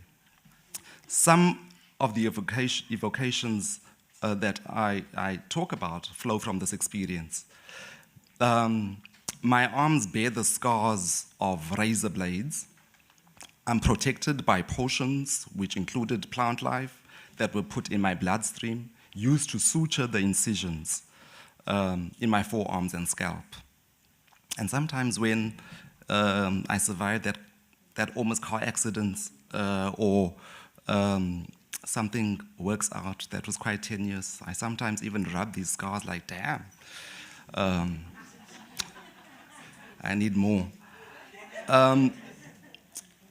So the Mbondo Revolt was a struggle to preserve ancestral land against state efforts to remove the Mbondo people of the North Eastern Cape from their land, and thereby to disenchant and alienate them from it and render them more amenable to serve as cheap labor for mining in the Transvaal. Under pressure, local chiefs collaborated with the state. The revolt followed on the heels of the 1913 Act and the Betterment Scheme of 1947, which sought to regulate land used for grazing and human settlements. So often remove the people because they don't know about soil erosion, they don't know about overgrazing, and they must live there, and that must be the land for grazing, although the people have lived there for centuries and owned cattle. So these acts were slow in reaching that part of the world because of its location, but when they did, the people resisted them. Mass resistance throughout the hills of eMampondweni from the period 1950, soon after that act, Betterment Scheme was promulgated, to 1961, was known as the Mbondo Revolt or the Congo, which there's been a debate about how this name Congo comes to be associated with the revolt. Is it the DRC Congo inspiring it, or at least in the naming of it? Is it Congolese from the ANC? And I won't go into it. Its high point was in 1960, since this was the year that saw heightened state repression through mass arrest. Of approximately 5,000 people arrested, 30 were sentenced to hanging at the Pretoria gallows. For the purposes here, though, I will just focus on the ecological dimensions of the revolt.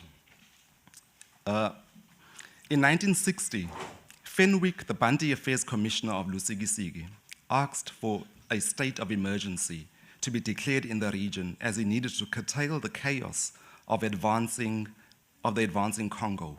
It is impossible, he said, to administer it, Lusigisigi, under present circumstances, and the position is rapidly deteriorating.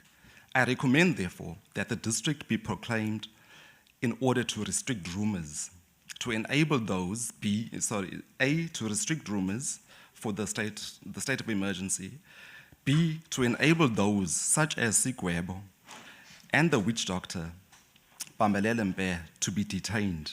The latter, together with Sigwebo's witch doctor, has fortified all these so-called warriors who are taking part in these armed demonstrations, and C, that the disaffected locations be raided on a systematic basis. The detention of traditional healers who fortified village insurgents suggests that the apartheid state was threatened by a ritual fortification of villages. The fortification of warriors is an old ancestral tradition where indigenous wisdom is appealed to in what indigenous scholars Leanne Simpson refers to as embodied resurgent practice. She suggests that the generative and emergent qualities of living in our bodies as a political order represent the small but first steps in aligning one's life in the present with visions of indigenous futures that are radically decoupled from the domination of colonialism and where indigenous freedom is centered. So reading the body, the very body we inhabit, as a political order that can do things in the world and how we live in it and treat it. While fortification is often read as backward superstition, through Simpson, we might see it as an embodied political practice where we refuse colonial respectability by embracing backwardness and freedom from the tyrannies of modernity and the violent orders of capitalism. So, when people are wearing the goat skin around their arms or whatever, and there's particular forms of judgment directed at about, you can't stand up there, do that in your home. Don't bring those animal things to work. It's a particular position that one takes to nevertheless enter the space in ways that you own your body and see it as a political inscription rather than as something to be ashamed of that should not enter into certain spaces. Bodily fortification was prominent in the resistance of the Mpondo revolt. Protesters reported to have found refuge in the surrounding hills, including Ngolozwana, Ndlovu, Ngoza, Ngcindilili. The elders with whom I spoke about the revolt informed me that the committees were formed on the hills and strategies for protest and other actions were devised on the hills. For black people, indigenous people, the hill is a place of relation. The Nazareth Church in KwaZulu-Natal conducts open-air sermons and is its most holy location is Mount Nhlangakazi. As an African indigenous church steeped in African cosmologies, the mountain serves as an abode of the spiritual. The retreats to the hills of Mampondweni during the revolt can therefore be understood this way. In appealing to magic for their protection, villagers know that the supernatural is embodied. Ancestors live beyond death. Since the spiritual and supernatural are key resources for living in rural areas, it is natural that cultural knowledge of magic and supernatural powers will be marshaled to defend against forces that seek to destabilize relationships to the natural world. The body is tethered to the spiritual and the natural world. In accounting for the Mpondo revolt, to which I add Marikana, Allison Drew notes that magic in belief and witchcraft was rife, and people repeatedly engaged in cleansing rituals to eradicate evil spirits. She contends that Amampondo rebels saw their movement as a purifying force to cleanse society of corruption and evil and used prayer and magic rituals and medicines to empower themselves. By using nature and African cosmological beliefs against the state, the people practiced what Grace Musila termed countering colonial cultures of nature. That often see nature as belonging to the nature reserve for visitors rather than for the use and personhood of people who live on it. Nongaunzas too saw the ancestral call to kill cattle as a societal cleanser. This appealed to memory, fortification, and cleansing, and the spiritual through natural mediums such as water, plant matter, and seclusion on hills is a core attribute of anti-colonial indigenous life. Like the people of the Maji on the hills, healers anointed local resistors on the face, chest, lungs with medicine made of local plant life and water. This would give them courage and weaken the power of European weapons. Now, this sounds a little, like a historical segue, but my hope is that by pointing to the lineages, when we feel depleted, as we do with these struggles, right, whether it's Free Palestine, Abahlali, this suturing, this messing with colonial time that sees it as chronological, reminds us that the energies of these revolts are always present, and to tune into them, to recall them in ways that give us the tools to think about, analyze, but also to resist in the future. And that despite people being killed in all of these rebellions, there are those who survived and who held onto their land when the colonial state often thought that people were passive. Thank you.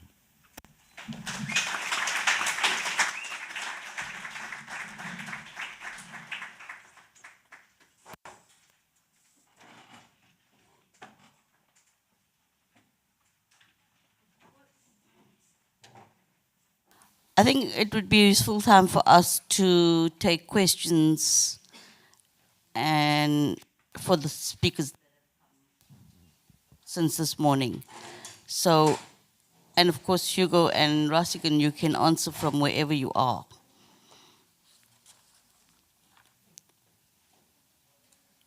Uh,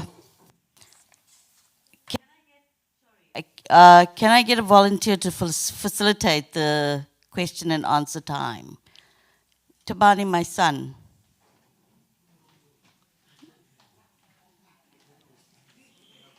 Dudu's son.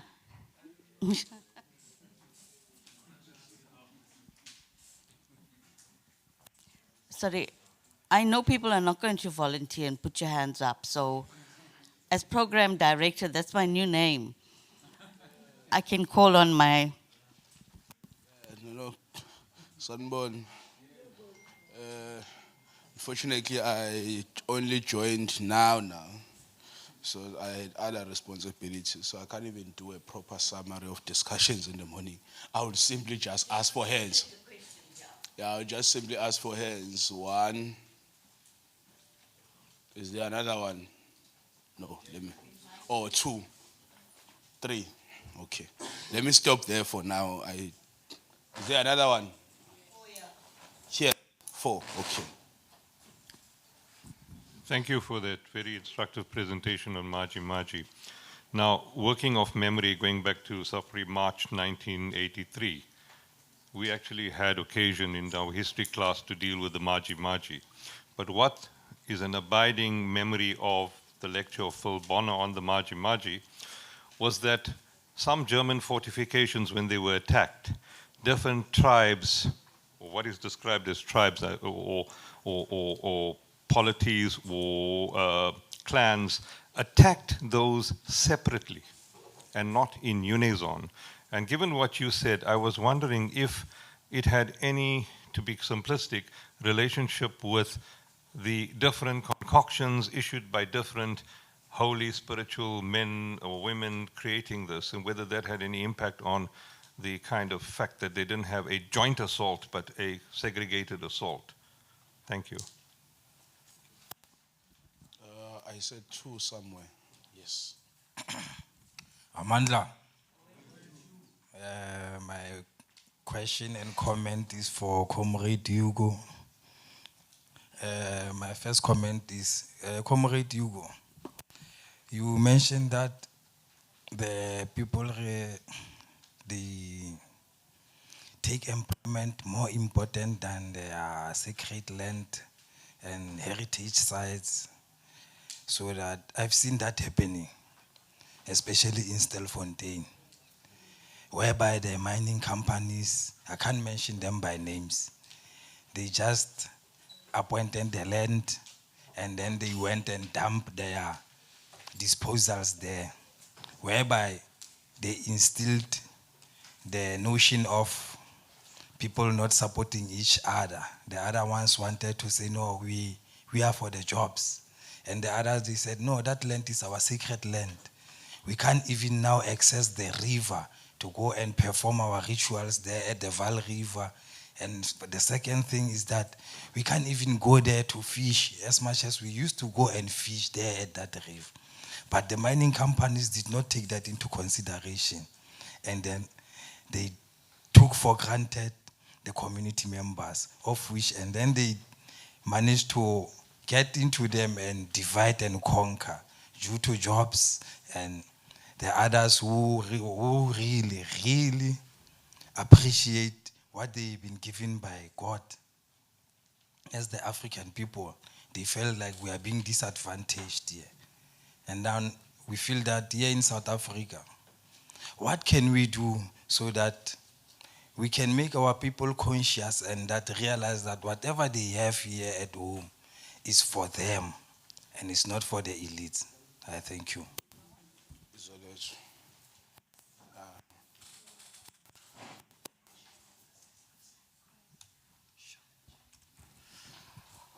All right. I think mine is both a question and a plea. It's based on Hugo's presentation.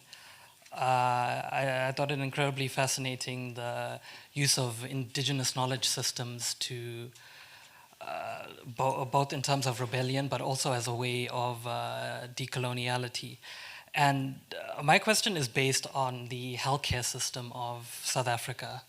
I think we all know, and some of us have experienced, that healthcare in South Africa is a process of invalidation, minimization, and the ignorance of poor people, especially black people's health, and in particular black women's health. I remember a classmate of mine who did her thesis last year, Mazondi, on pregnant women in the state, black pregnant women in state hospitals. And what came out of her investigating that is that black women go into these, pregnant black women go into these hospitals afraid. They're afraid they're going to die at some point in those 9 months because the healthcare system is, first of all, overloaded, and it's inadequate to take care of them. So my question comes from how, and this is for everyone, how do you think we're able to use indigenous knowledge systems of medicine from Southern Africa to treat Southern Africans, both as a process as making them physically healthier, but also as using these indigenous knowledge systems as a way to rehumanize them, as a way for them to connect and see some sort of mirroring of their culture and their practices of as Southern Africans in the way that they are taken care of. Okay. Thank you very much. I'm very quick, no wasting of time. Okay. Thank you for the wonderful presentation for all the comrades. I think my questions go to Comrade Rasigan, where you in your conclusion said that we need to democratize the science for the people, and also I think you touched a little bit about the issue of intellectual property, IP policies and law of the IPs. And I'm not sure, but South Africa has also IP policies, which is also adapted somehow based of the Europeans. So how do we, in terms of that IP policy, can break down and come with the democratizations of science? Because I believe that's where the starting point of talk about the democratizations. If you elaborate more on that point, we appreciate. Thank you. Should I sneak you in? Yeah, good morning, comrades. Mine, I think, will be the last presenter on the subject of Mai Mai and the Mpondo rebellions. I just wanted to know if you have any link, because in my little research recently, I found some people who call themselves the Amampondo, and they say Amampembe, and they say they are linked with the Congo. In fact, went and visited them in Potchefstroom. I went to Eastern Cape. I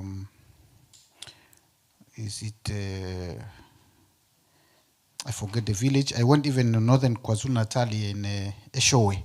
They call themselves the Amapondo. And my tribe, I'm a Bembembondo. So there is a link. I just wanted to know if you might have a certain knowledge to understand, to give me some kind of understanding, because I'm doing the research on that. To the issue of the Maji. In Congo, we have this, whom we call Mai Mai.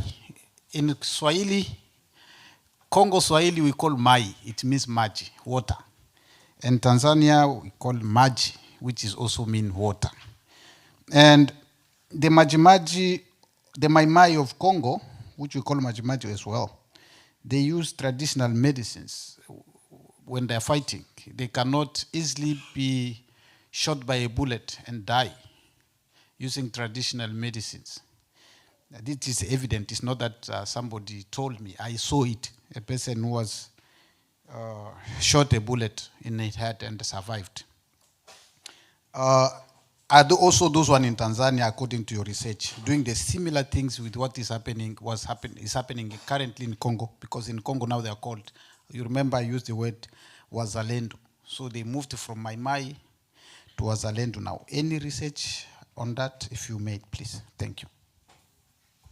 Thank you very much. Oh, there's no way to walk this side. I'm working with difficulty because let me start there. Okay. Okay. Not speaking so much. Just trying to assist coming halfway. Yeah. So thanks very much, and also to the presentation after Hugo. You know, the notion around democratizing science for the people also speaks to these bigger regimes that we are inside. Yeah. So it's important maybe then recognizing a little bit about how that logic is constructed and then how it's actually institutionalized. The logic argues that if you generate an idea, you should have the right to exploit that for your benefit. Yeah? But this premised on the idea is yours exclusively. And a legal apparatus is set up to embed that inside the law. Yeah? In other words, even though you probably have to cite your references where you got your ideas, etc., but if you are granted monopoly protection, there's a quid pro quo. Sorry to use that. You are given monopoly rights to exploit that intellectual property on the basis of you disclosing your new idea, your innovation. So you get that monopoly right on the basis of someone investigating. Have you made something new to start off with, relative to what exists? If you can prove that step, then you're granted this right. In South Africa, you're granted this right if no one objects to your application. I hope it's making sense.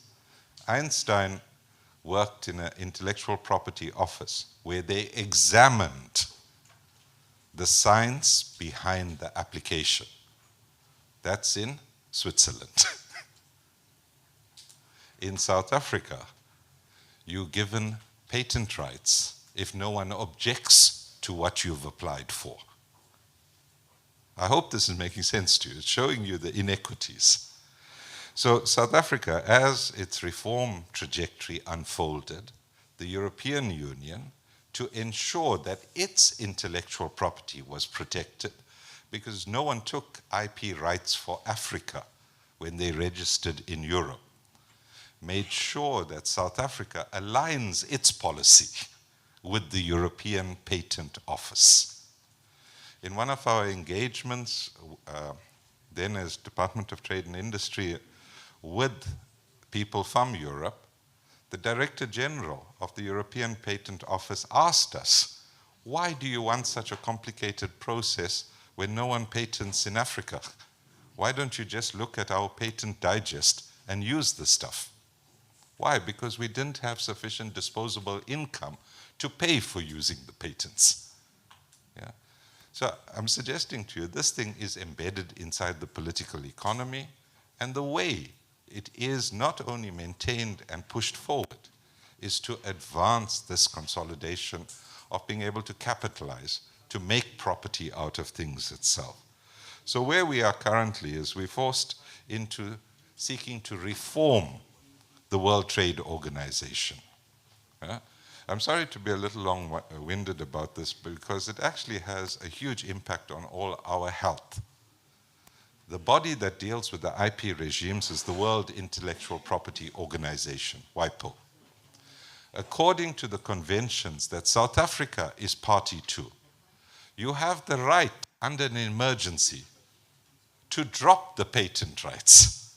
In other words, vaccines and medicines, including for HIV and AIDS treatment, should have been available without paying those patent duties. No, but we conform to the law. So as opposed to utilizing that right, yeah? So at the heart of the pandemic, COVID-19, as it was striking, two countries, India and South Africa, raised in the World Trade Organization the possibility of suspending IP rights for the period of the pandemic. Comrades, it's July 2025. I'm sure you remember when we were told the pandemic ended. That resolution has still not been voted on. It shows you, again, this object of utilizing that, not to allow us to exploit our IP, but that we become subservient to the IP regulations of Europe, North America, and Japan. Those are the main holders of intellectual property in world systems. Thank you. Thank you, Ras. Oh, I walk with too much difficulty. Oh, there is rising matter. Thank you. Thanks for those questions. I mean, I'm not a historian, so I defer to Professor Bona.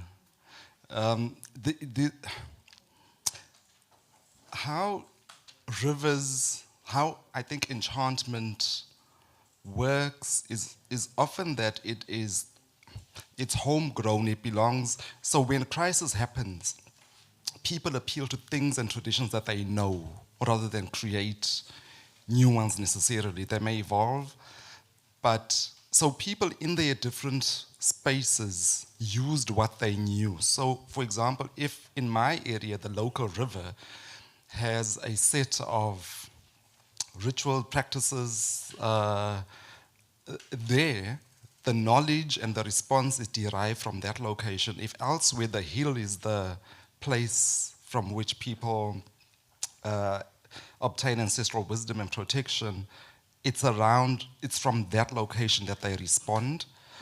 So I think these differentiated responses in these areas, and also how the colonial state operates often differently, especially in that period, in different spaces, because they don't reach them. If the capital is somewhere else, those people often feel the brunt of it harder. Whereas in the outskirts, for example, the former Eastern Cape Transkei, I grew up, the first white people I knew was when I was crossing the border into South Africa to go to boarding school. So white people, as they were operating in South Africa, were not my experience. So our responses to the moment, to crisis, is informed by the set of circumstances, is in short what I'm saying. And even how magic is practiced is informed by the location. So there will be variations, and the Maji-Maji had these many variations in how people responded to the imposition of cotton. But they were also responding to other things, the traders, right? The enslavers were also from the Persian Gulf, the imposition of religion around Islam and elite society. So the elites were operating differently in different areas. So this confluence of religion, elite, slavery, cotton, all patchily experienced, and people responded from that place. The question around Stilfontein and how people respond around, is it jobs? And very often jobs are pitted against the natural world and heritage, right?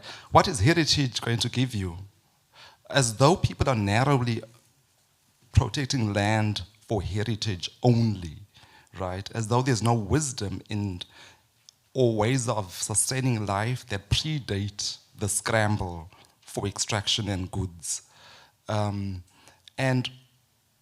because I'm from that part of the world, what I know historically is that it was a preferred labor reserve for mining.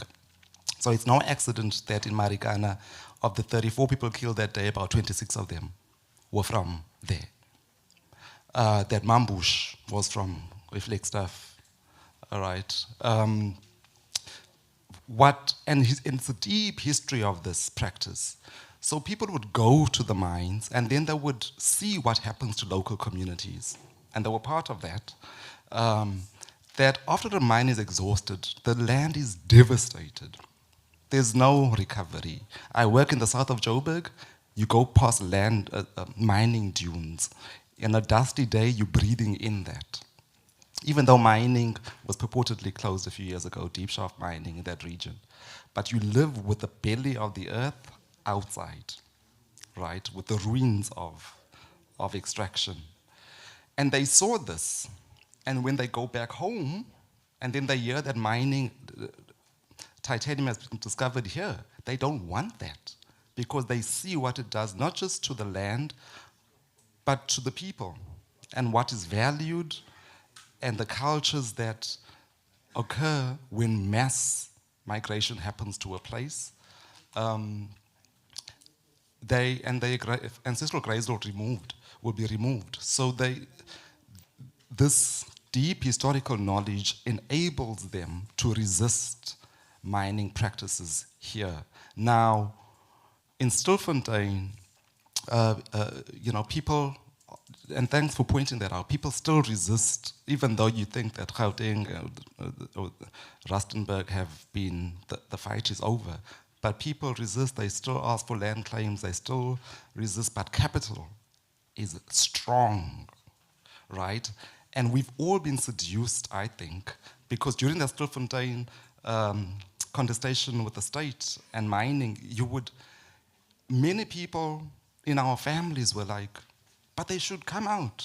And it's Zimbabwean, so kill them. Take concomitant action.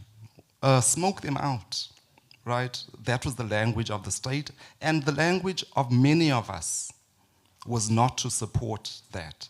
Because, and what mining does, extraction does, it often, it's legitimated by the law to grab land from people. So it's harder, I think, in those locations. I've never thought that the healthcare system should incorporate, and I know traditional healers may be divided on this, and I'm not one myself on most days, but to incorporate traditional healing practices in the state system, right? Because that was the argument for a while, that allow us to do ward rounds, and we're going to wear jackets and carry maybe stethoscopes. The terms of thing are not equal there. In fact, the hospital is not the space from which a traditional healer works. It's not where magic is practiced at its best. Other environmental requirements are necessary, whether it's a waterfall or a cave or smoke, etc. So, and you're going to be second best in a healthcare system that thinks of you as less, that thinks of you as killing people. And that's why people practice both these things simultaneously. And so I don't know if there's I don't know where I stand, and I'm not saying that's the only way. I'll stop. I've been long-winded. The Mbondo and your people, I think we're cousins.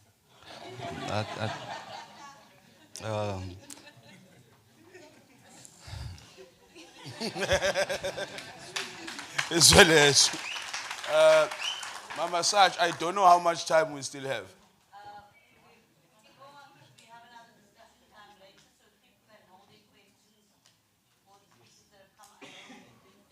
Okay.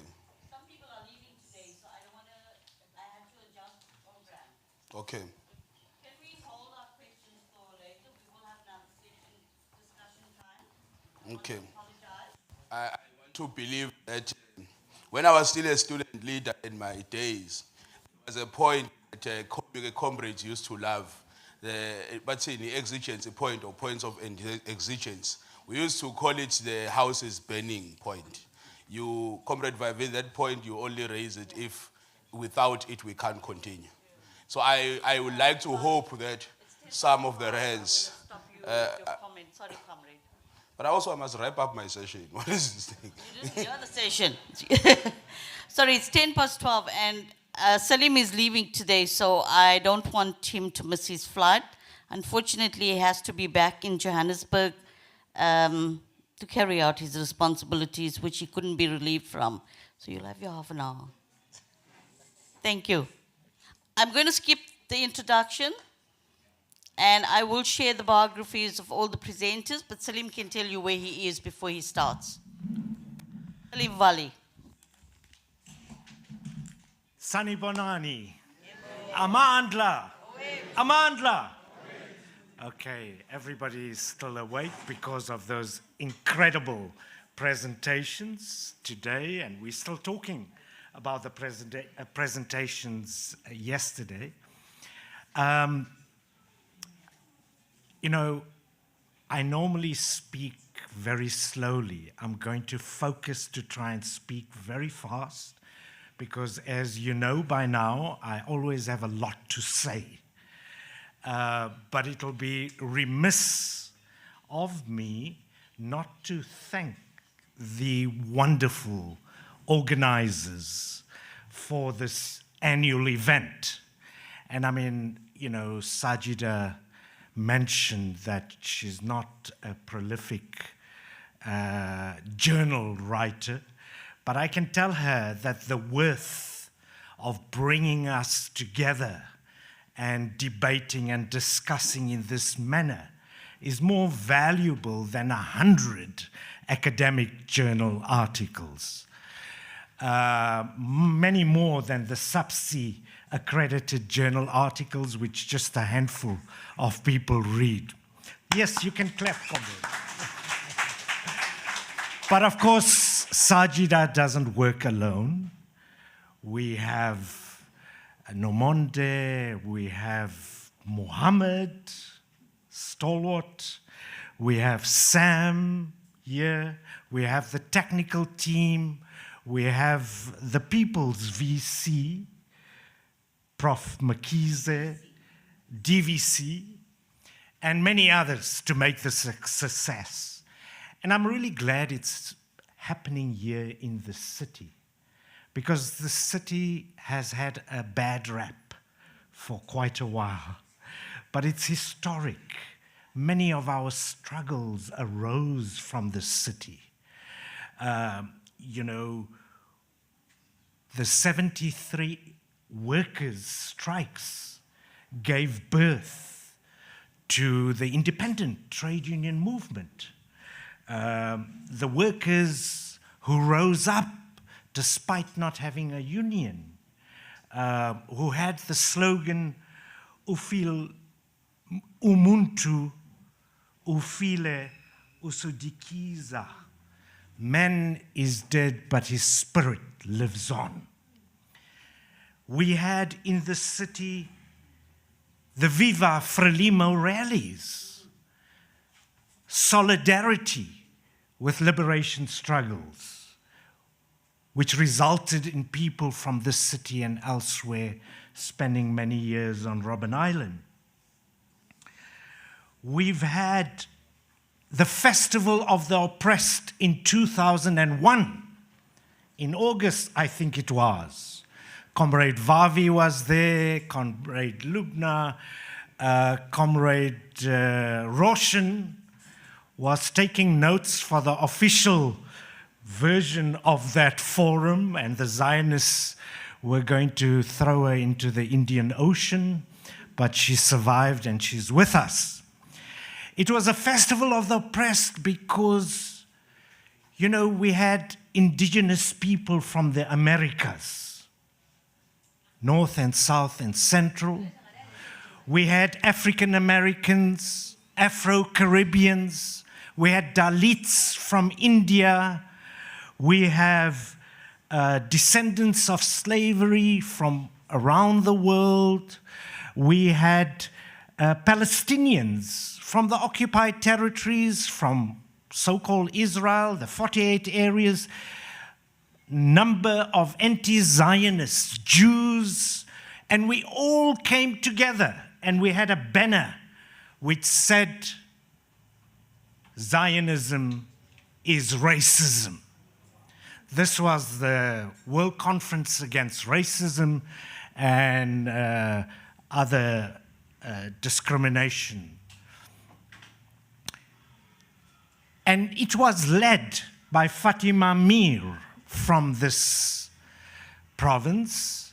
It was also led by people like Brutus, Dennis Brutus, who was shot and put in Robben Island during the struggle, went into exile, and one of the first people who started the boycott campaign against apartheid South Africa. And in 2001, we declared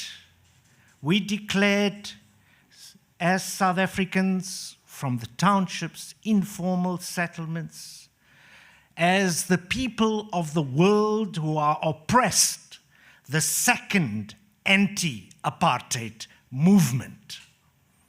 5 years later, was it 4 years later, the Palestinians, in a broad alliance, there were left groups, health groups, religious groups, political parties, academics, students, trade unionists, all came together and started the BDS campaign against Zionist Israel. So this city is important for many reasons. Today, we see an Israel whose crimes are so heinous, their depravity so disturbing, and the Palestinian struggle so intolerable, the UN so paralyzed that people around the world are increasingly rising in outrage. This morning, early this morning, I got a message from a Palestinian artist in Gaza, and I have to read out his words. He talks about famine as a stage in the ongoing genocide. Every day, for 21 months, there's been a Sharpeville massacre. Every day. Today, we have a situation where people have a choice of starving to death or getting some crumbs to survive. They have created the Americans. It's not just an Israeli genocide, which is known as the crime of all crimes.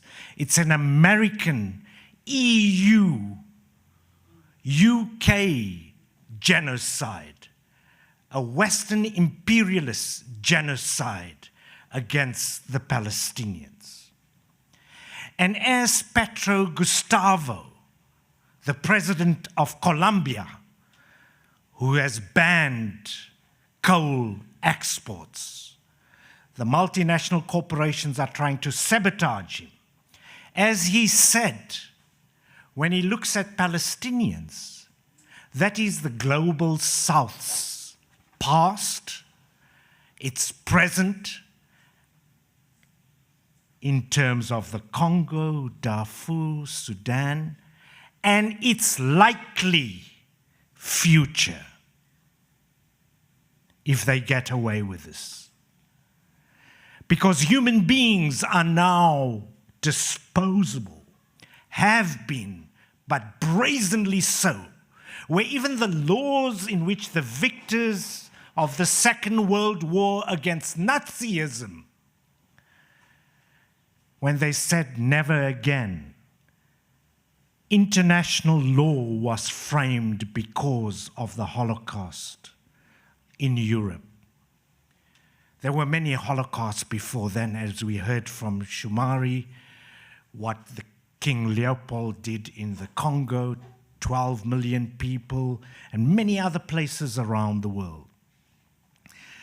but they are violating their own laws because it's never again for some, not for the darker nations of the world.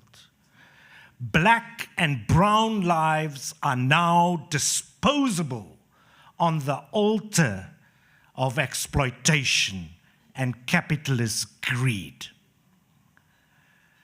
So Mohammed Harb, this artist, writes about the present situation.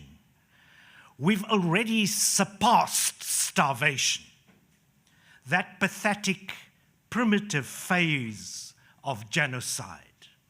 Now we in an advanced death laboratory where no bullets or bombs are necessary, just time. It's the same thing the British did in Ireland with the famine. It's the same thing Churchill did in Bengal, where millions were killed because of man-made famine. Time for our bodies to collapse with the refined grace of slow death. We are no longer just hungry. We are rotting from within, watching our own cells resign in quiet rebellion. Our organs gnaw at each other like abandoned furniture left to decay under a brutal sun. The immune system, extinct. It auctions off its final breaths on the black market of diseases. Even a mosquito bite is a battle we are doomed to lose. Hunger has evolved into a chronic condition we call active dying. In Gaza, collapsing in the streets is now a collective ritual. And dizziness is a luxury only the lucky can still afford. And the children, those fragile creatures who gnaw at our hearts and their weakness, have become mere statistics in the race to the bottom. They drop one by one like brittle leaves from a lifeless tree in the season of air strikes. No medicine, no food, no salvation. Just wait, just watch. So the grim record of this genocide after 21 months and counting is 61,000 Palestinians killed and over 150,000 injured, many maimed for life, including over 5,000 amputations, often without anesthesia, as a consequence of the relentless bombardments. In the same period, 16,000 students, over 100 full professors, including presidents of universities, 1,000 doctors and nurses, of which 310 have been arrested, tortured, and executed in prison. They talk about hostages, but Israel has 10,000 hostages. And for many years, since its formation, actually, since 1945, they've had detention without trial that we've had in our country.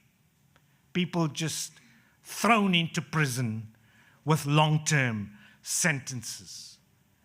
300 UN aid workers, every UN school has been bombed, Every university has been bombed. Every hospital has been bombed. 135 journalists.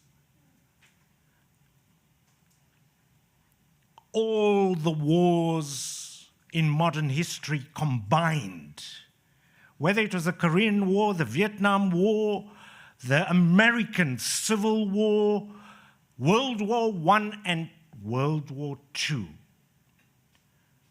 More journalists killed in the past 21 months than all of those wars combined. And I can go on. There are still 12,000 people under the rubble. And of course, women and children comprise 75% of these deaths.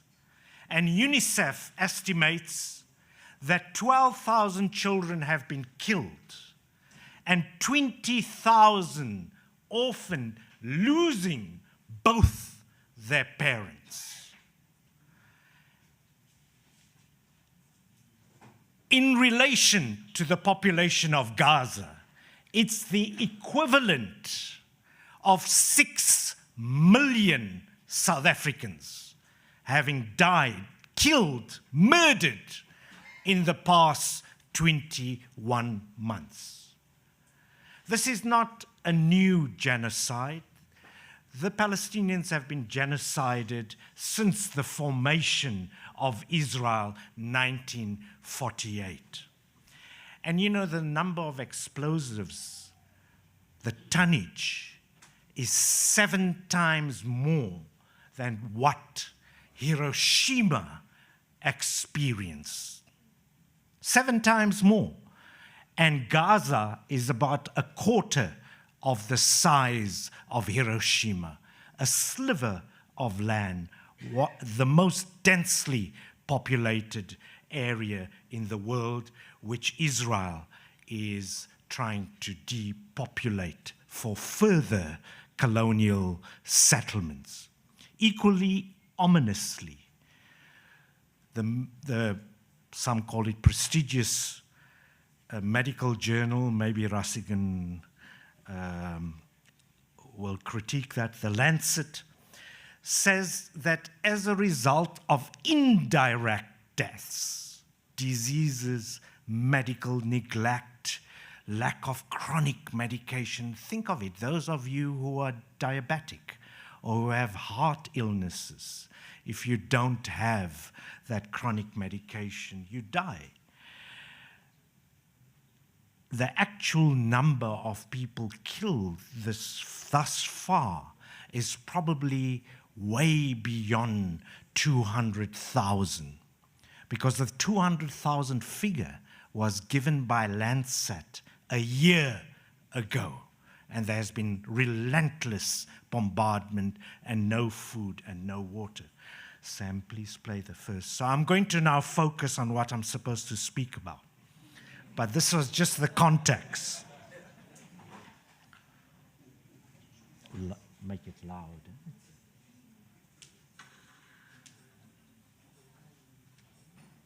Apart from the mounting human toll,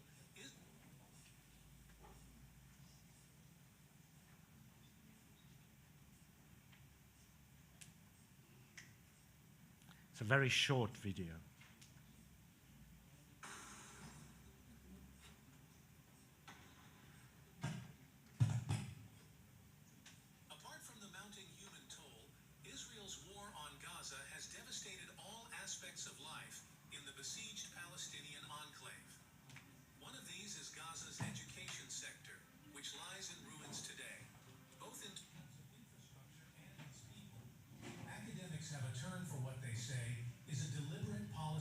decimation. They call it scholasticide. Scholasticide is a term that was first coined by a Palestinian professor at Oxford University, Professor Carmen Abulsi, who is an expert on the laws of war.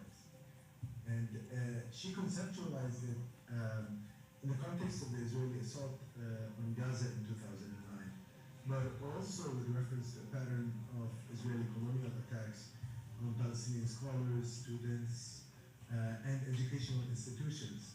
Professor Nabulsi used it to describe what she referred to as the systematic destruction of Palestinian education by Israel to counter a tradition of learning in Palestine. Now, during the latest Israeli genocidal war in Gaza, we've seen scholasticide intensifying on an unprecedented scale. It's about total annihilation of Palestinian education. They're demolishing universities and schools intentionally. They've bombarded and destroyed every single university. Over the past 4 months, Israel has bombed all of Gaza's universities, and at least 90,000 Palestinian students are now unable to continue their university education.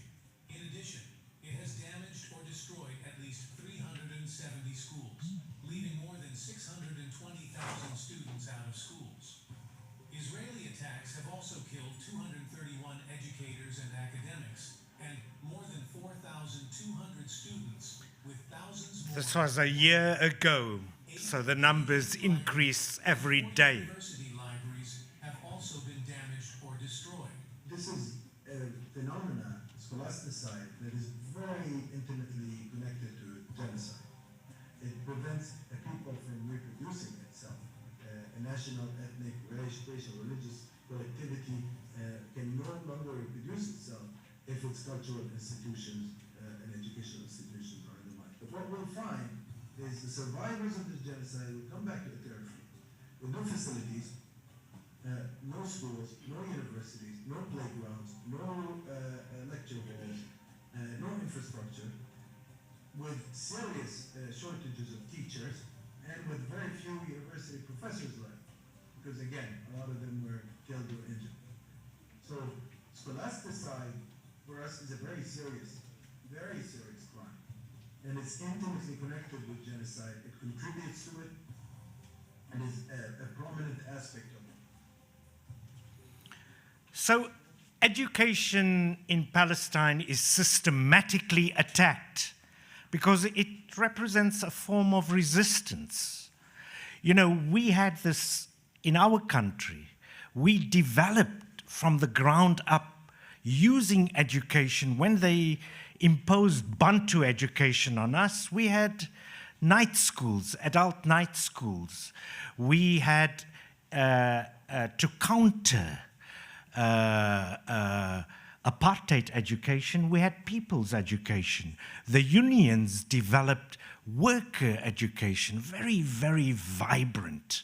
A lot of that has been lost today, and unfortunately, we went the way of the colonial masters. Instead of our examples being our own history of resistance in terms of education, we used World Bank and WTO and IMF prescriptions. We had experts from those bodies coming to us to tell us what our education should look like. And we lost that spirit of education that existed in the past, where we formed parent, teacher, student associations, etc., community controlled, where we debated the curriculum, and education became a joy, which was linked to the resistance against apartheid. Similarly, the Palestinians developed their education as a form of resistance.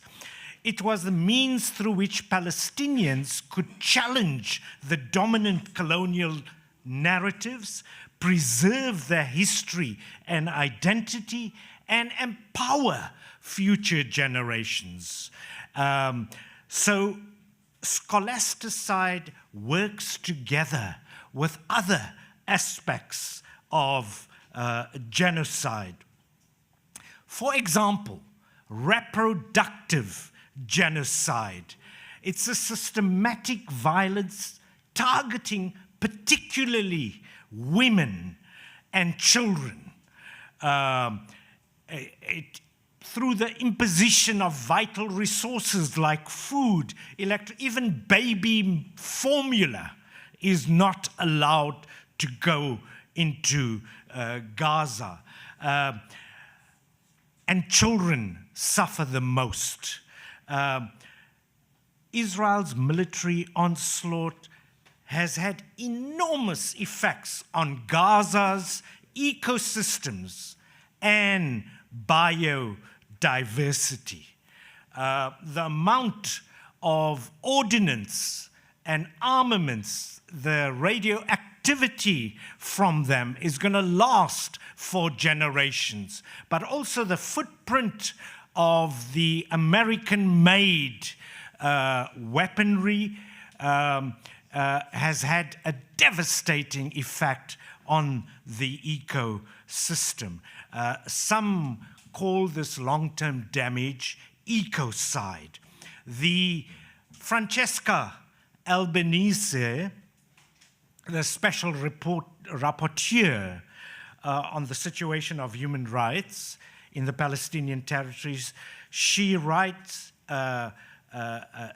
in this report of hers, Genocide as Colonial Erasure, nearly 40 million tons of debris, including unexploded ordnance and human remains, contaminate the ecosystem. More than 140 temporary waste sites and 340,000 tons of waste, untreated wastewater, and sewage overflow contribute to the spread of diseases like hepatitis A, respiratory infections, diarrhea, and skin diseases, as Israeli leaders have promised. Gaza has been made unfit for human life. You heard Abed Tikriti, this academic, talk about Kama Nabulsi. And she said that education or Palestinian learning, by the way, Palestinians have per capita the most number of PhDs in the world, despite the occupation. They've had the highest literacy levels in the world. And that is a direct result of how they saw education as a form of resistance.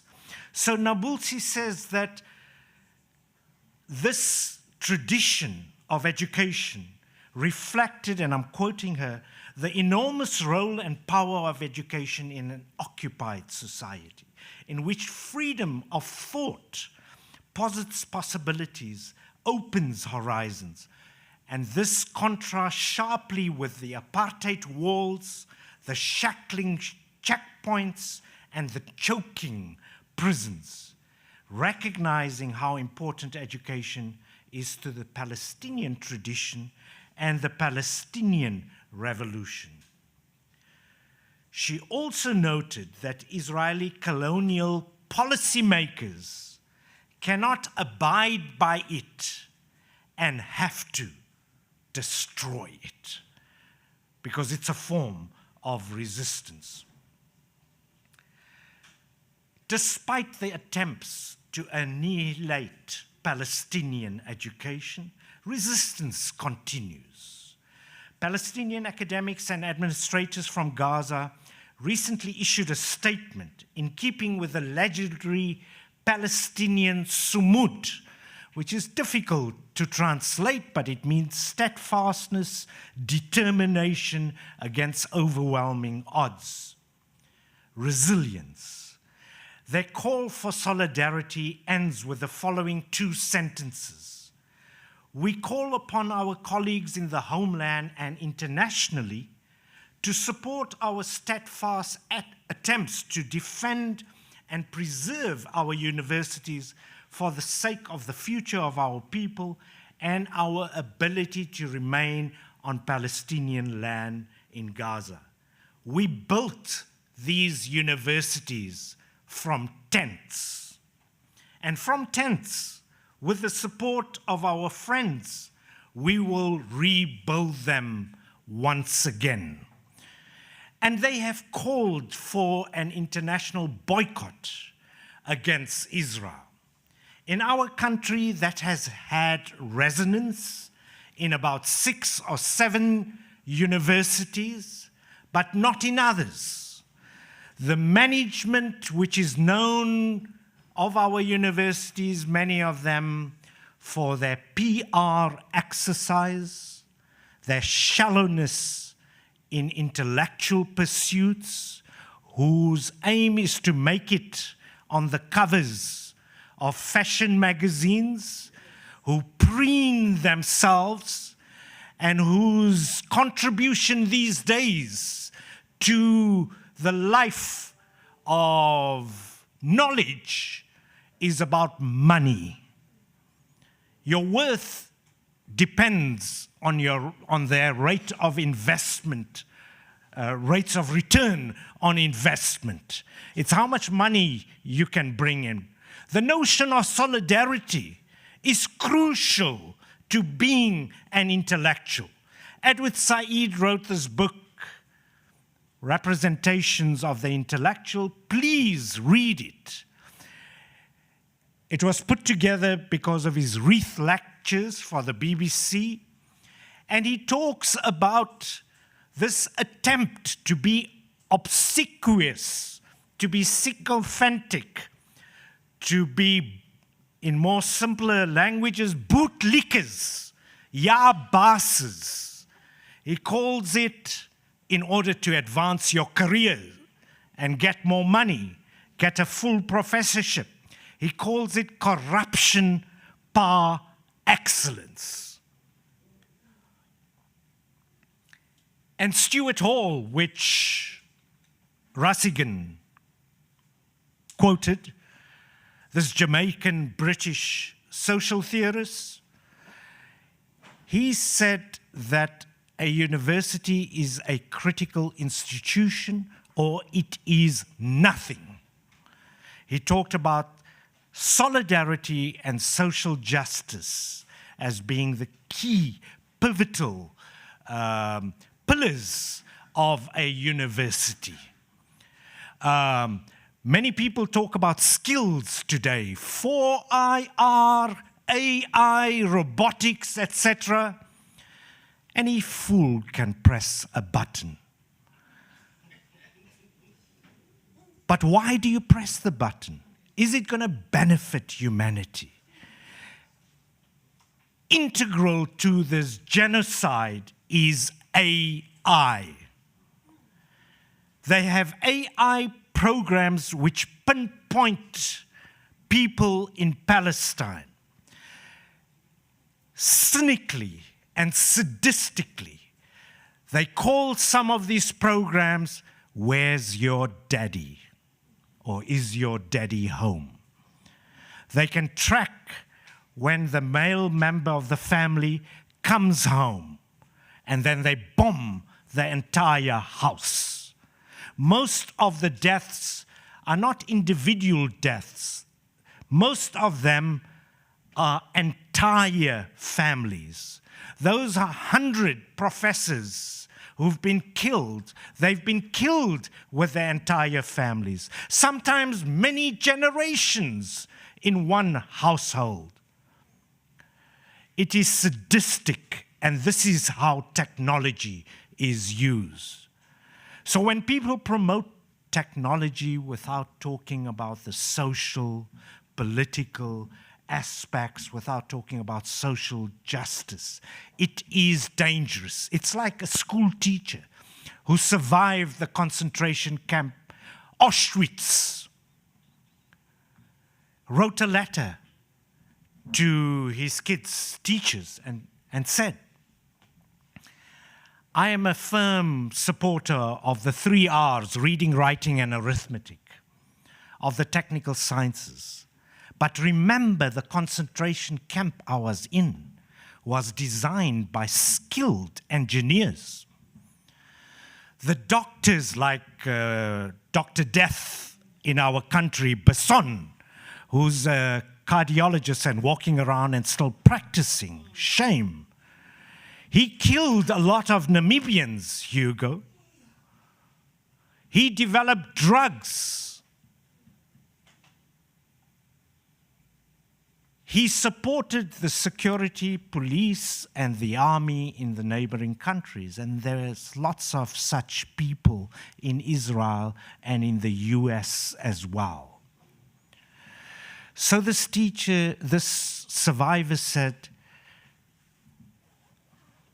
I was experimented on by doctors and nurses. Chemical engineers designed ways of, in an industrial scale, killing a huge number of people through gases, etc.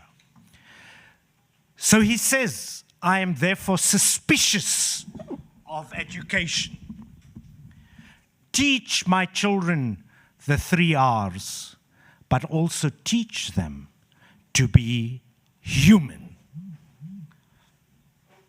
Now, I'm fast running out of time, and I want to skim through some critical areas, and that is South Africa's solidarity with Palestinians does not start with the ICJ initiative. The historical roots are absolutely critical for us to understand contemporary times. Many see, in fact, the ICJ initiative as a government initiative. But, you know, there have been civil society, there's been solidarity groups, there have been trade unions. Since we could do this, since 1994, we've been using every opportunity. Helped, of course, by what Mandela said, what Archbishop Desmond Tutu said, that was very critical, but also the hard day-to-day organizing without resources. Remember, for decades, the Zionists had carte blanche in this country, and they promoted many myths. The myths about how they made the desert bloom. The desert was blooming long before they came. In fact, they killed this bounty by planting pine trees, which are foreign and which causes fires all the time. And then they wanted to name it Nelson Mandela Park or South Africa Park or whoever. That is indigenous land that was stolen. They also used the Bible. Many of our people, and we have to do very serious education. Comrades, colleagues, the Israelites in the Bible is not the Israel of today. That's a myth. It's a myth that the Zionists have weaponized, and they use that to the hilt. But as my comrade Roshan would say, God that you talk about, what do you say, Roshan? God that you talk about is not such an evil God that will want to have genocide and kill children. So I think we have to go to our congregations to talk about that. But I want to say that South Africa has this long history with occupied Palestine. To start with, both societies, as colonial settler formations were formed by Europeans and overseen by British imperialism. They both enacted, and it's no coincidence, by the way, they both enacted their racist states in 1948, relying on white supremacy and its civilizing mission, complemented by the messianic God's chosen people and the gift of a promised land. The Afrikaners and the Israelis' view is almost the same, but it's the same as other colonial endeavors around the world. It's based on a particular interpretation of the Bible at the expense of indigenous people. The Zionists, a land without a people, for a people without a land, we're familiar with. The indigenous people of the Americas are also familiar with. The empty land myth or terra nullius is critical to the colonial narrative.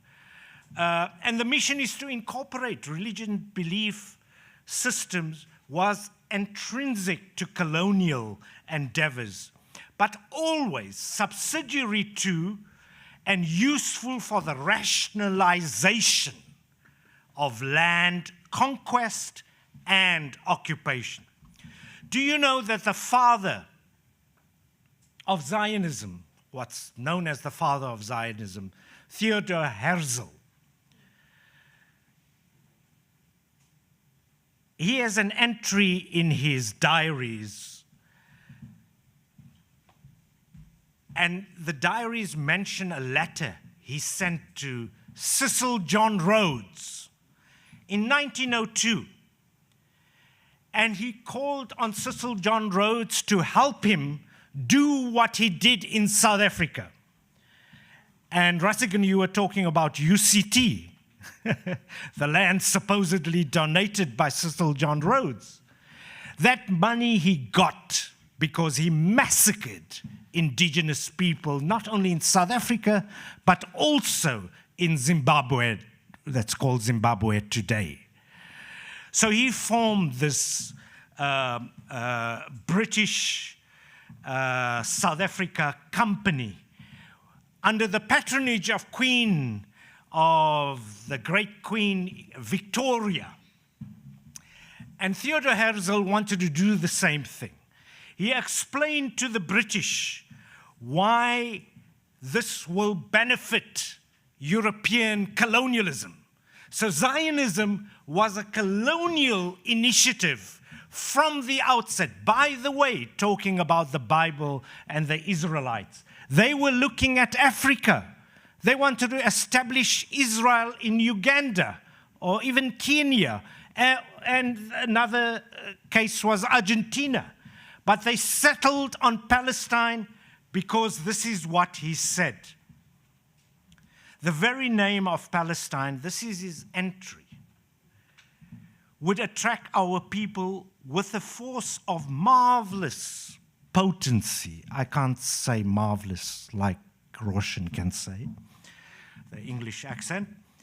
And that, and I quote again, we should therefore form a portion of a rampart of Europe against Asia, an outpost of civilization as opposed to barbarism. And that's the role Israel has played. You know, after the British and the French, the Americans came onto the scene, and Alexander Haig said that if there was no Israel, we would have had to create it, because it's an unsinkable aircraft carrier in the Middle East. These barbaric hordes, these dark people, and they played a critical role in keeping that region safe for oil companies and gas companies, in concert with despotic Arab regimes which are undemocratic, not elected by the people, but who are lackeys of Western imperialism up to today. The relationship between Zionism and South Africa continued in the early years of the 20th century. The friendship between the British Zionist leader and first president of Israel, Chaim Weizmann, and South African Field Marshal Prime Minister at that time, Jan Smuts. Our streets are still named after him. In fact, there's an intersection of Jan Smuts and Empire, which is really ridiculous. And that relationship was instrumental in the issuance of one of the original sins, the Balfour Declaration of 1917. Remember, Lord Balfour, from the British Empire at that time, and they're fond of saying, where the sun never sets, because they had colonies all over the world, you see. And of course, our Irish friends said, yeah, and that's because God doesn't trust the British, so they must be light all the time. Anyway, so Jan Smuts was a great supporter of the formation of Israel. Now, fast forward. We identify viscerally with the struggle of the Palestinians. Why? Because Israel, under apartheid, was its greatest supporter. 35% of the armaments the South African racist regime got was from Israel. They developed the nuclear weapon. They exploded it in the Atlantic. Israel has got between 90 and 140 nuclear weapons, which they've never confirmed nor denied, but yet they can bomb. They can bomb Iran, which doesn't have a nuclear weapon. In the same way, they destroyed Iraq and killed 2 million people because of the supposed weapons of mass destruction, which didn't exist. So the point I'm getting at is that they've created this dangerous world. You know, apartheid South Africa was supported by Chile's Pinochet, the Central American dictatorships. It was also supported by Israel, Ronald Reagan and Margaret Thatcher, of course we know. But Israel played a reactionary role throughout the world. They supported the military dictatorships in Central America. They were responsible for the genocide in Guatemala, a genocide which people don't talk about. And you know who planned that with the military in Guatemala against the indigenous people was Ariel Sharon. And in fact, Ariel Sharon, a year before the Sabra and Shatila massacre of 3,000 largely women and children refugees from Palestine in Lebanon, which gave rise to the formation of Hezbollah, was in Namibia with the South African Defense Force a year before. John Foster, after the 76 uprising, was invited to Israel, and he was feted by Shamir and others. And these were the people. John Foster belonged to a Nazi group, the Ossewa Brandwacht, in the past. But that didn't stop them having this relationship in the way Israel has a relationship with these racists throughout the world, extreme right-wingers, the Bolsonaros, the Trumps, etc. So Israel is a threat to the world. They provide surveillance and high-tech security to many authoritarian African regimes. The people who've been killed in Kenya recently received the surveillance from them. They use Israeli weaponry. They are trained by Israel. Israel also trained police forces throughout the world, including in the US, that kills African American male youths on a daily basis. The St. Louis police force was trained by Israel. These are all documented things. And in the Congo, there are now papers which were classified showing their role in the assassination, brutal murder of Patrice Lumumba. They were the support behind Mobutu Sese Seko. Today they have a businessman, Dan Gertlet, an Israeli businessman who is a good friend of Netanyahu, who has plundered Congo. Billions and billions, and he continues to. And he had a relationship with Glencore, which I'm coming to shortly. Dan Gertlet controlled the coltan, the cobalt, the oil, the gas, mineral contracts And they support all sides in the same way they did that in southern Sudan. So our struggles are linked, that's what I'm saying. That's the point I'm making. But I want to show you, I'm coming to the end, because we have a campaign, the Boycott, Divestment, Sanctions campaign. And it's not just for some people. It's in all our interests. It's in all our interests because of what I said. But perhaps you could play that video. You'll recognize the person. Please make it loud. Please listen carefully.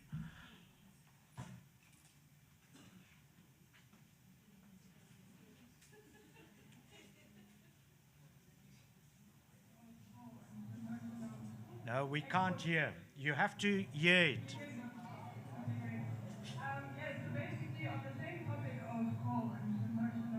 This is to the, who used to be the electricity minister in the presidency. Also it lies with the responsibility to undergo this transition in a just way, considering human rights as well. How do you explain, Minister, the fact that South Africa is still in the top 3 exporters of coal to Israel? So effectively, South Africa is funding the genocide against the Palestinians. And looking at the exports of coal from South Africa, last year it was less than 2% of South Africa's exports of coal from South Africa. So in terms of income to South Africa, it's very, very small. But in terms of the impact that cutting this export to Israel could have on funding Israel, on funding the genocide, on funding the war crimes, the crimes against humanity, on funding the occupation of Palestinian land, South Africa cutting coal could have a huge impact. Now, the fact that we're still sending coal seems to be incredibly at odds with our national policy and the fact that South Africa was the only country to take Israel to the International Court of Justice.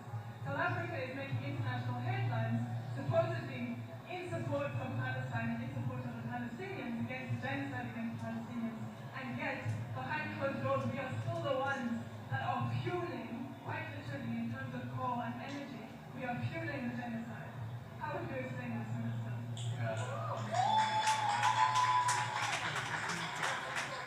So, Julia, sorry, don't sue me. Copy our act. But you can talk to Julia about that in greater detail. But this was well done.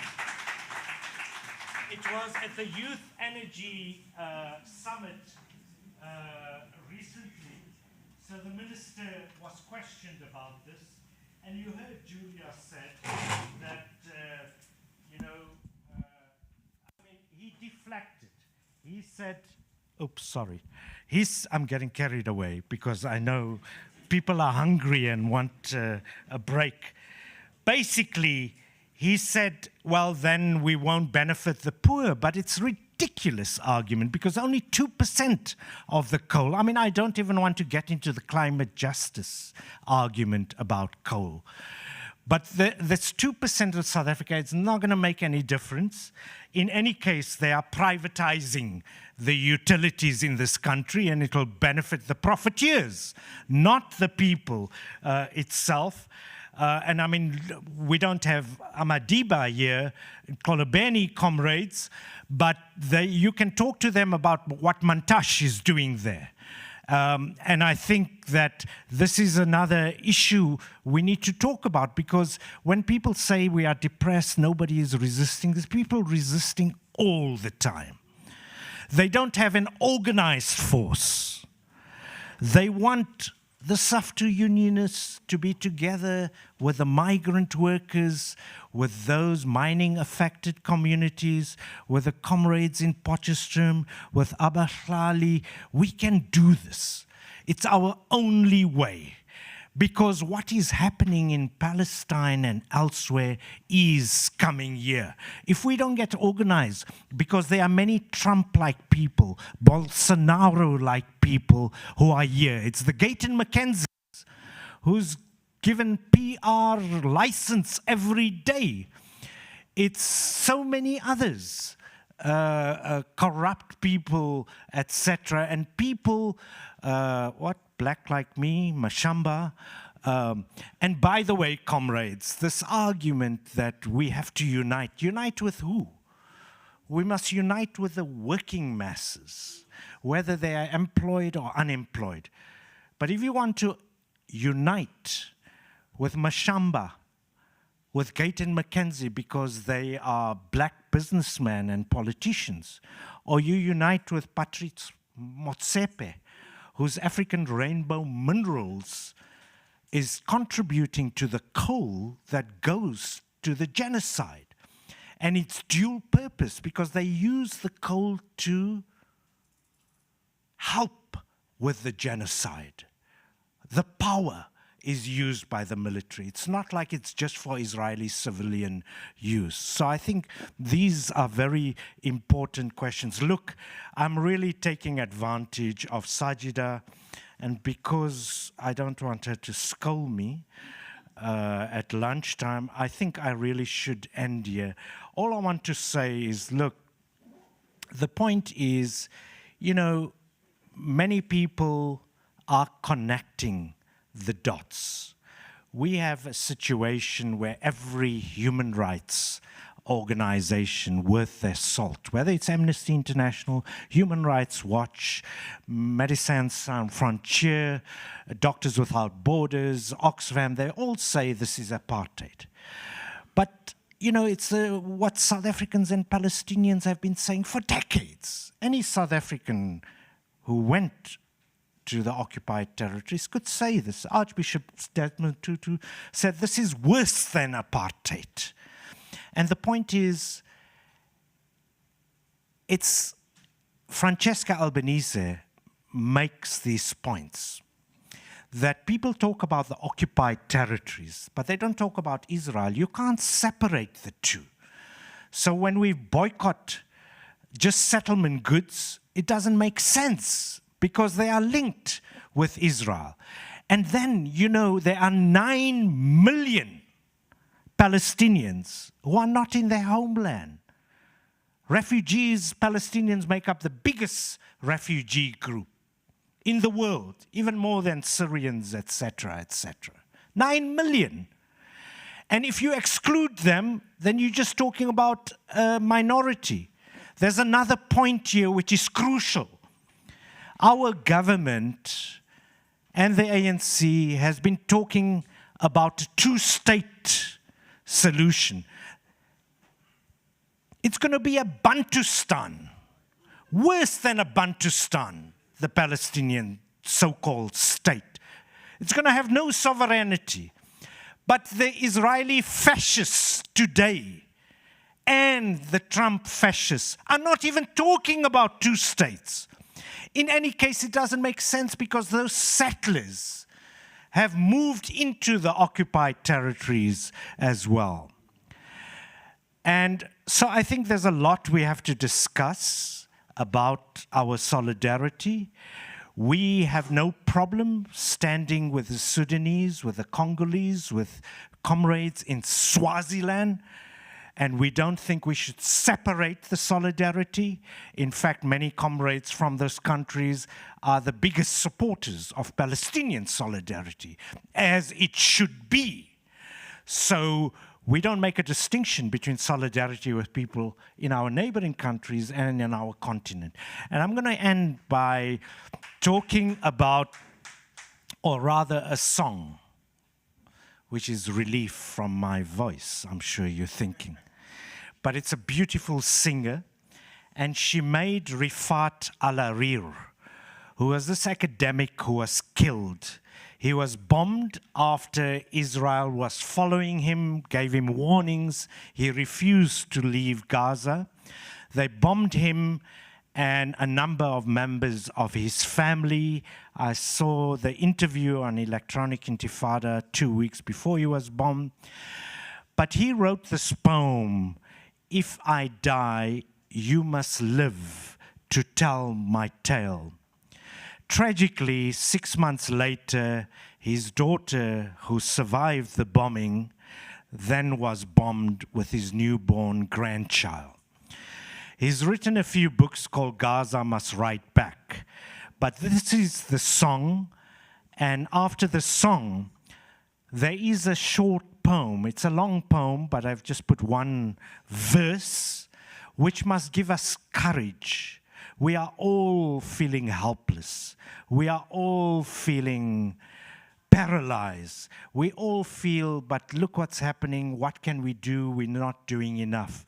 But remember, there are millions of people around the world who feel the same way, who have been coming out onto the streets, who've been putting pressure on their governments, who've been supporting the campaign to boycott, divest, and sanction Israel.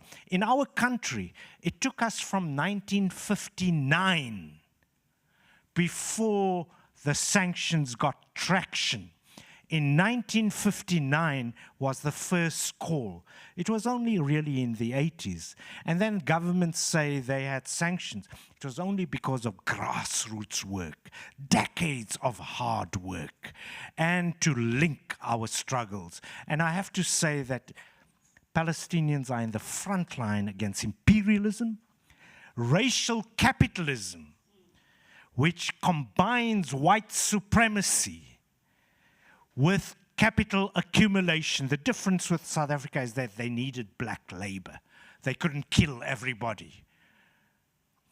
In Palestine, Palestinians are disposable. That's why the genocide. So there is a distinction. But I think we must take succor, courage from Sumut. They've thrown everything against the Palestinians for decades, but they continue to resist. Bombs are not falling on our heads. We are not starving. We have a role to play. In fact, the Palestinians depend on us to put pressure on our governments and the imperialists. Thank you very much. Please listen to the song and read the poem after.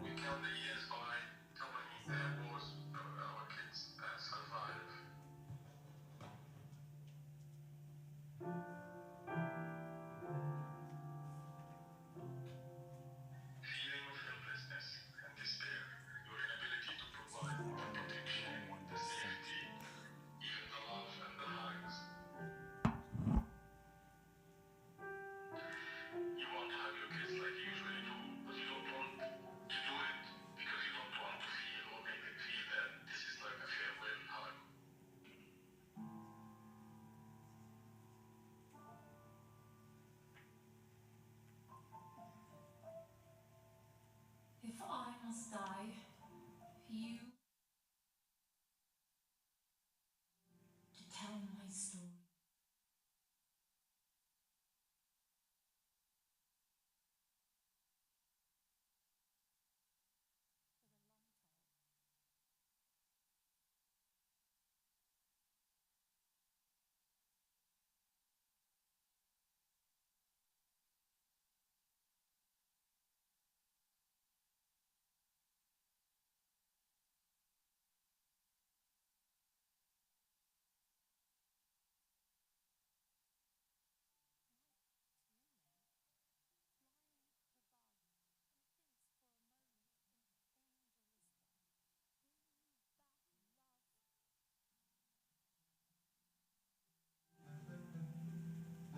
If I must die, let it bring hope.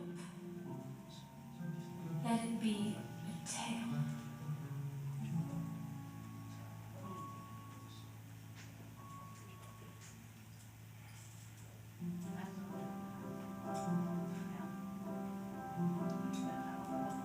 My name is Patari.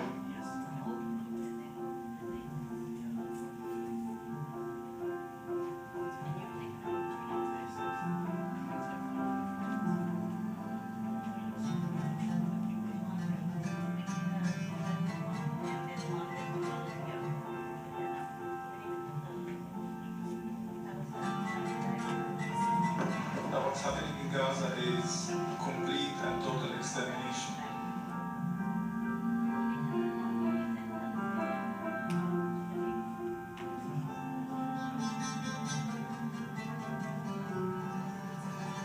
Gaza is no longer a concentration camp, it's an extermination camp. Yet we were about 30 people, 25 of them children and women. had to flee.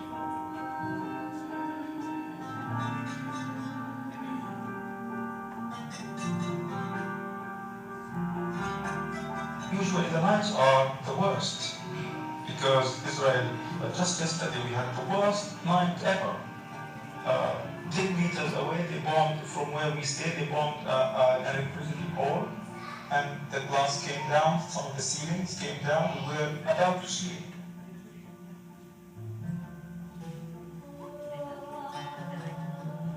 My feelings are of despair, hopelessness, helplessness. Despair.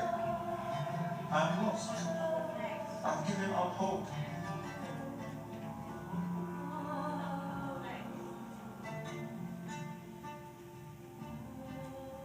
Unfortunately, we played the wrong one. It's not the song. It has the first, but I've got it here. We can share it later. But please have a look at this poem. It's that's Sumut.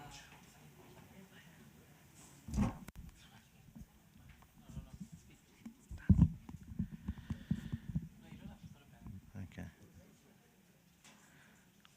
From the river to the sea,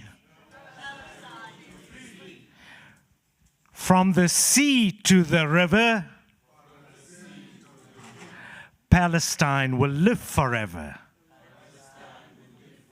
Free, free Palestine. Free, free Palestine. Thank you, comrades, colleagues.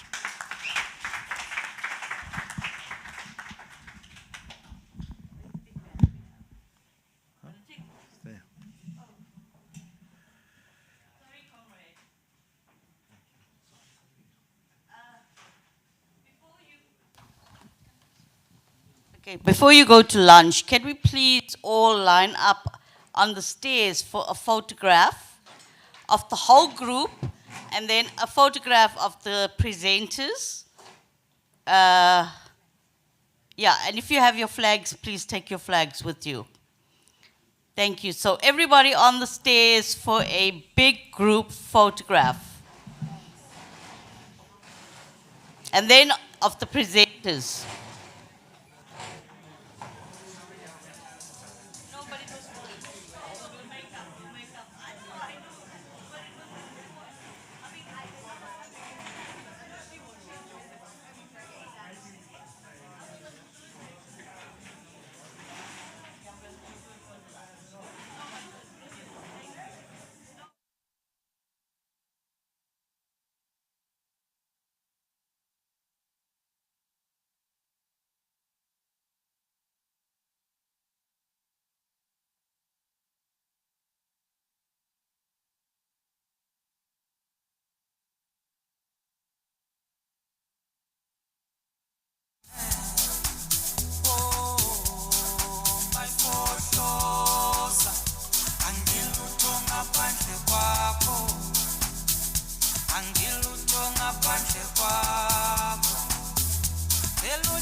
two, 1, 2.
Tembi,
That followed in the cries for justice that echo across borders.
sesandla sakho andilindelanga kuhle kodwa ungandilimazi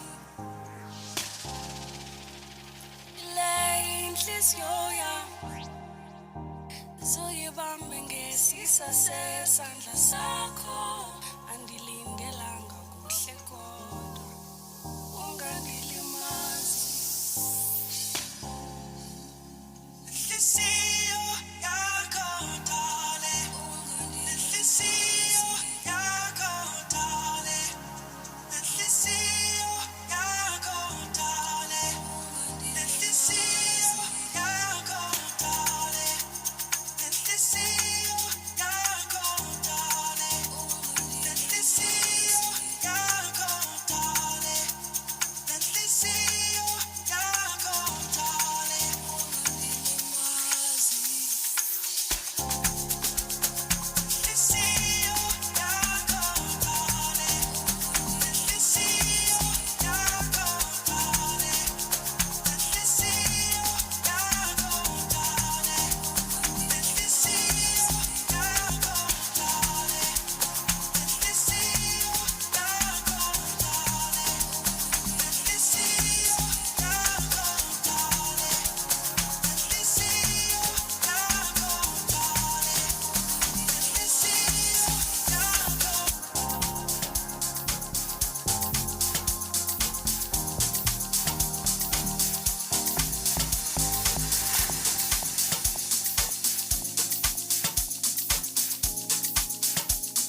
In 97, amnesty for the torturers, a grim acknowledgement by the Medical Association of a sad and disgraceful episode, believing the nation under attack.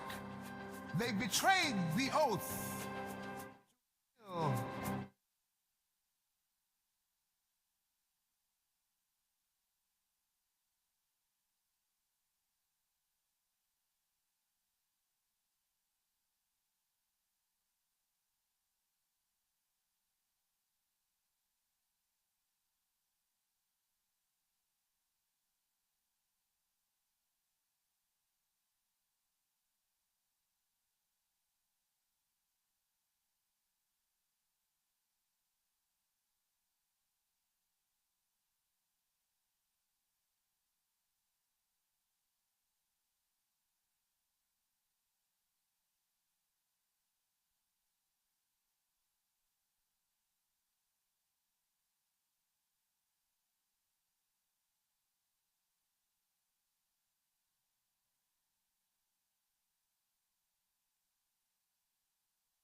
Greetings. Good afternoon, everyone. Thank you. Is everybody back?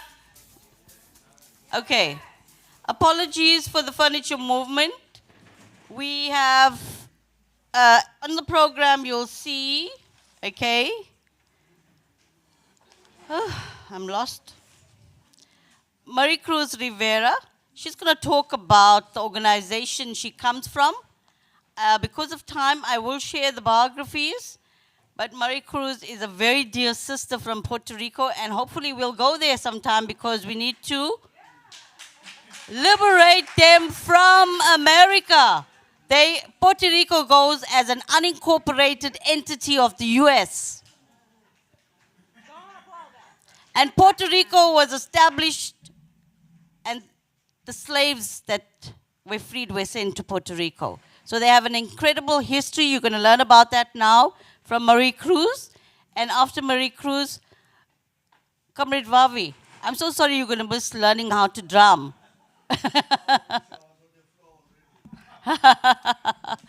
But I want to say thank you so much. You're going to miss the closure and the I will not. Is this connected? Thank you, Comrade Vavi. Okay, so our last presenter for today is Marie Cruz Rivera, and then she'll present, she'll tell you the history of Puerto Rico, and then she's going to introduce Marcos, and Marcos is going to teach us how to drum. Okay? And he will also do a presentation, and Marie Cruz will interpret his presentation in terms of the relevance of drumming in the Puerto Rican community in relation to historical slavery and where they currently are as the so-called entity of the US. Okay, I'm not going to say anymore. Thank you, Marie Cruz. Hi, welcome. Do I can have the presentation? Yes. Yes. Please. Well. You sent it to me. Yes, I did. And to Monday. Oh, no, Monday.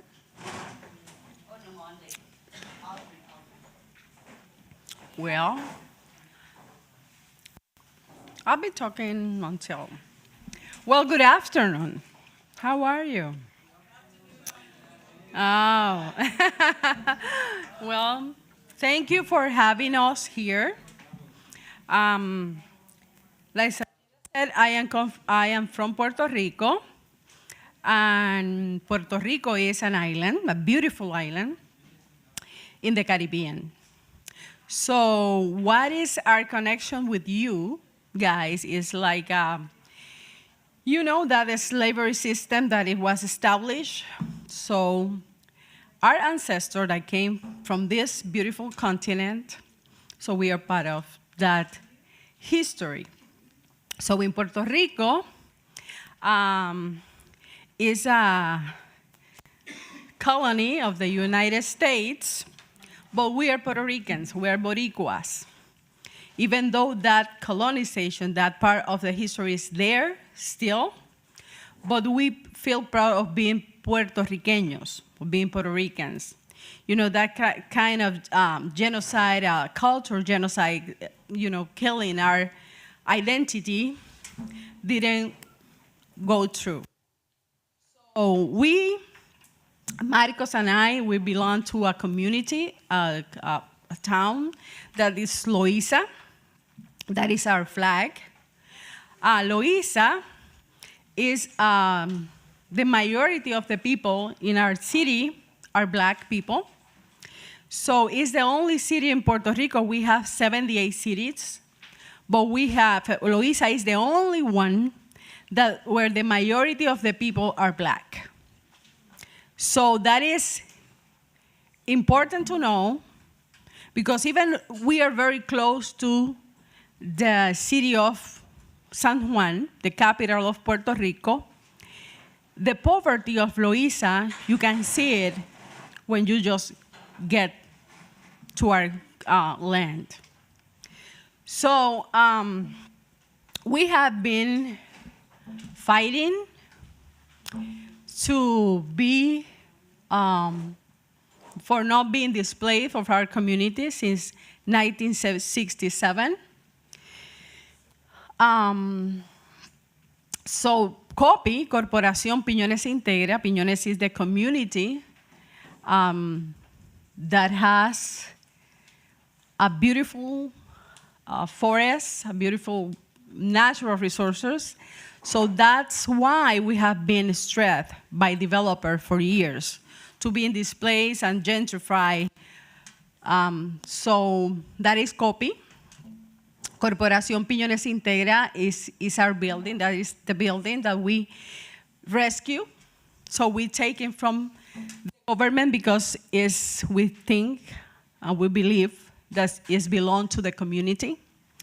So we are a base community organization. We established in 1999, and it was happening a lot of movement in the Caribbean and in the world that the Black community, the Black people, our identity, we start doing projects through the Caribbean, getting together, organizing, because of the racism that we suffer, that we face in our communities is very hard. Some of the communities like Colombia, Black people from Colombia or Brazil has been killed, okay? And the genocide in Haiti is happening right now. So in the Caribbean, we are going through a lot of struggles. Puerto Rico, the government of the US utilize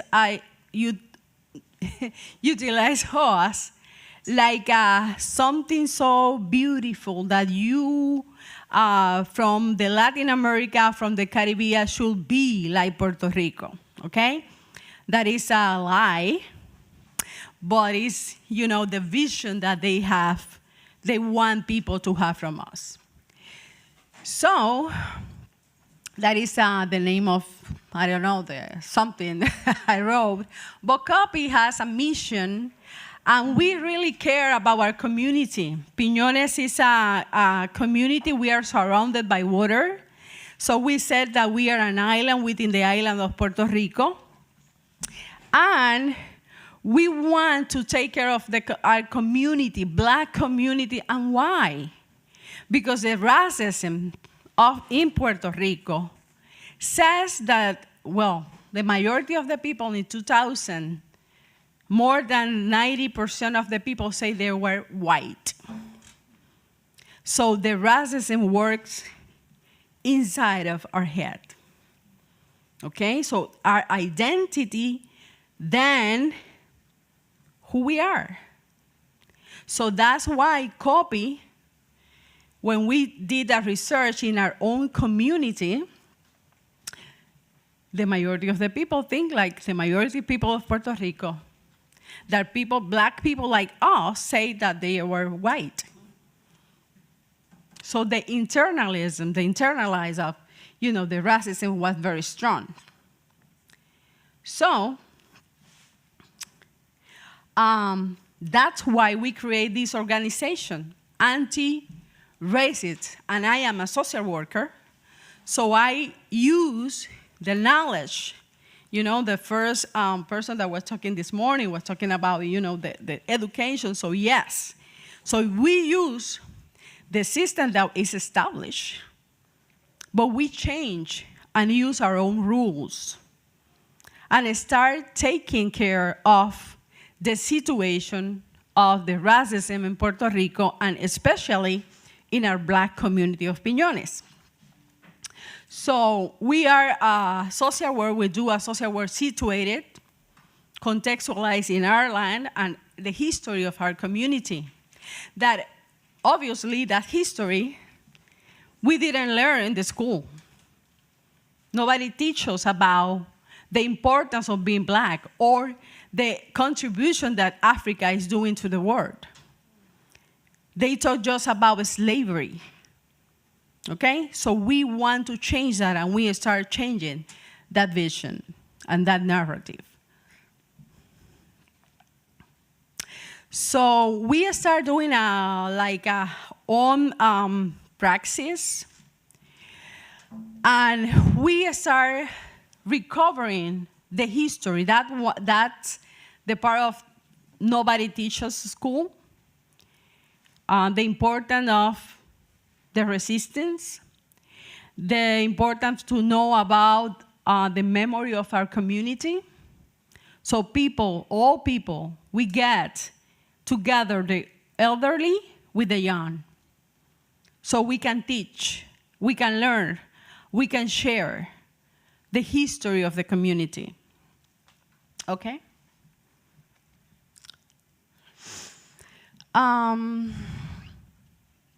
Rediscovering our origins. That was, I don't know if that is the right one, because I was doing a lot of back there, but the recovery of our origins. When you talk about our race in Puerto Rico, the official thing says that we have part Arawak or Taínos, Spaniards, and an African. But they denied a lot of the African part. So we said in our community, we recover and we teach our kids where Africa is. You know, how is you have a lot of culture, because people think just Africa is just one thing. You know, like, no, you know, you don't have a different culture, you don't have a different languages and, traditions. So we did something like we call cultural bridge from Africa to Piñones. And that's why one part of we are here, because Nelson Maldonado Torres believed in our work. But we started this project in 2002. And when we did it, I mean, Marcos and I and other people from the community, and when we say the name of Puente Cultural de África Piñones, that is in Spanish, people from the community ask us why from Africa. Okay? And I said, well, because we didn't come from Mars. We came from Africa. So we have a group that called Majestad Negra. So we start teaching our kids our music that came from Africa. Because if we didn't have money like this school system has, and the school system teaches us not being proud of being black, if we don't have money, I said, well, we have a lot of drums and drummers. We have kids that want to learn their culture, about their tradition, about the music. So then use that and work with the musician to teach us about bomba. That bomba, we believe that came from here. Because we didn't have drums before, the colonialized and the colonialism and the, that kind of part of history. So when we go to Cuba, for example, they have similar music that we do. And Ecuador, the community of El Chota, has bomba. The people from Honduras, Garifuna, they have a music very similar to us. So we start with that cultural bridge, connecting the other black communities through the Caribbean and to the Latin America. So in 2014, we have the opportunity to come to Tanzania to dance bomba. So I hope we can come once here to dance with Majestad Negra.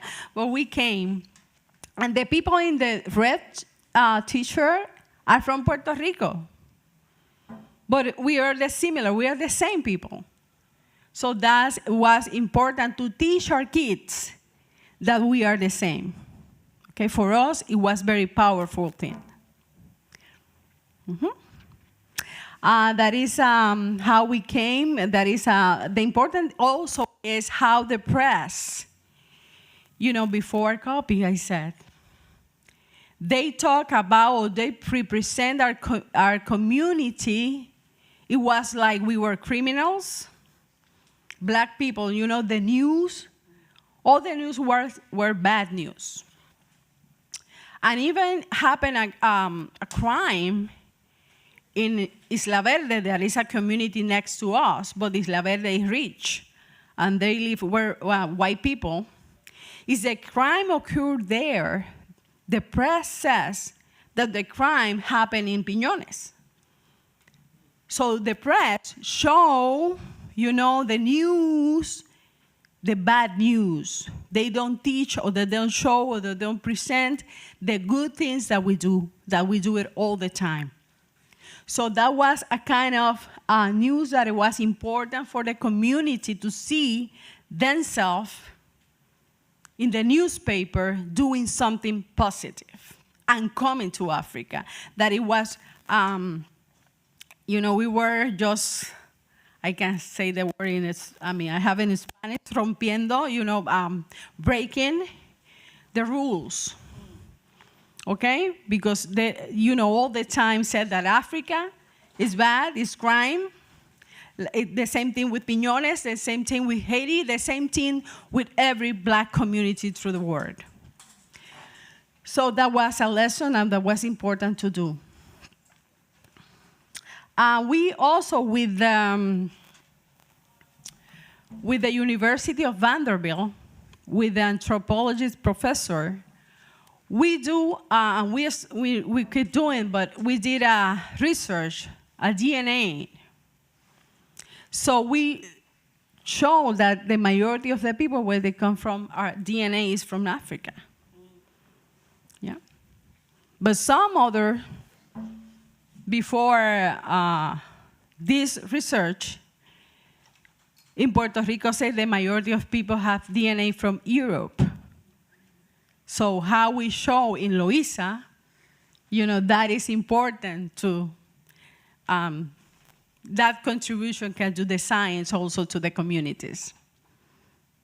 The next one, it show, for example, it was a real surprise for us when it shows that our group, we are references more than Bermudian than Puerto Ricans.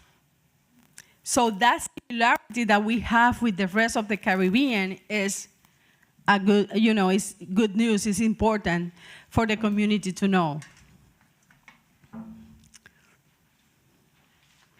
That is part of our, a picture from part of our community. Like I said, it's a beautiful space, but that belongs, that became a threat for the community also. Threat for whom? Well, for the developers that wants to construct a lot of buildings, a lot of hotels that is not for the community. Even though some people say, yeah, but you will have a job. Yes, well, it's no guarantee that we are going to have a good job or a job that have, a good salary. But I want to have a home. We want to have a community. We want to be together. So that is, our fight still, until today. So the developers and the government want to, promote the gentrification of our community and the poverty also, because we are not going to be rich working in a hotel. Okay, it's good, but we don't want it. We want to stay in our community. So another threat, it was from the 1941 through 1971, 30 years, our dunes, sand dunes, that is a natural protection, was destroyed, was stolen for the government to build the cities of Puerto Rico. They built the airport with our land, the the majority of the hotel in Isla Verde, which is a rich community. So that instead of the poverty of our community and the flood on everything that we have, the risk from the natural resources that we are confronting right now. Another thing is that we have been threatened, and a woman, Adolfina Villanueva, in my city, in Loíza, community of Tocones, was killed by the police in 1980. She was protecting her house because the developer wanted the land that didn't belong to them to have, the beach area for them. So they killed her. She was a mother of 6, and she was with 2 kids at home. So that happened in our country, the U.S. property. The justice is not justice. Okay? But what we do, we protect our community in a different ways. And the drummer that you are seeing there, he also plants mangrove. We started this project in 2020 because in 2017 we were hit by 2 hurricanes, Irma and Maria. And we lost a lot of the mangrove forest. It was very hard for the forest and have a huge areas of deforestation. So if we don't have the mangrove, we will not have protection. So we need to protect our community. So that's why we start cleaning the canal and doing this important mission that we have. We have been planting more than 15,000 trees. So we need to plant a lot more. Okay, we do community development because everybody talk about poverty and say, yeah, the black people of Loíza are poor, they're criminals, all of that kind of stuff they said. But since we are not like they said, we use our resources to, yes, bring tourists, yes, we are not against that, but we want to do the money for the community. So then we create employment for our community. So we start some kind of business like kayaking, renting bikes, kayaks, and using with the white way to use our natural resources that protect us and they give us life. So we protect that and we protect also the community. So we create this kind of business for the community to develop the example for other communities that yes, we can do. It's not bad to do some money when it's fair, when it's in the way of protecting the land and protecting the natural resources and protecting the community. We teach kids about their ancestors, about the history. They have to have memories because now we are very connected with this thing. So kids just spend more than a lot of time a day. So this is consuming our, not just the memory of the phone, our memory of, our history. They keep it away of even the feelings. So we teach our kids with arts, with memories about the contribution of our black people in Puerto Rico. That is Tite Curet Alonso. We celebrate the century of Tite Curet Alonso next year. And he was very important writer, songwriter from black, for everybody, but especially for black communities. We teach the kids about Fanon, Frantz Fanon, that the century we are celebrating this year. So also we ask an artist to create this, presentation about Frantz Fanon. So we are teaching kids and the community about the importance of knowing the legacy of Fanon. We are start writing our own books. So kids need to have their home history. Because when we talk and we go at bookstore, we didn't have any representation, or just a few. So when we know about our own history and we have writers to talk about the history, the story of our own communities, that is very important and powerful also. About the music, so the legacy of the bomba, the resistance of the bomba, because if we still are playing bomba, it's because we are resistant, and it's important to keep the memory, the legacy, and the beauty of our culture. And maintaining and keeping and teaching, transmitting the tradition. That is a vejigante. And vejigante is a mask that we use in Loíza, in the festivals. And we believe it's come from Africa also.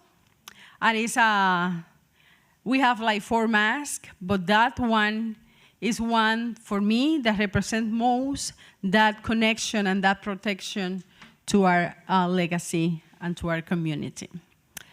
I think I am done.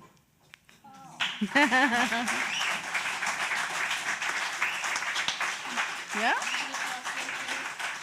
Yes. Thank you.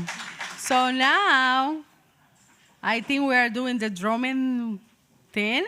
I said we are sharing because I believe we are not teaching anything to you because it came from you.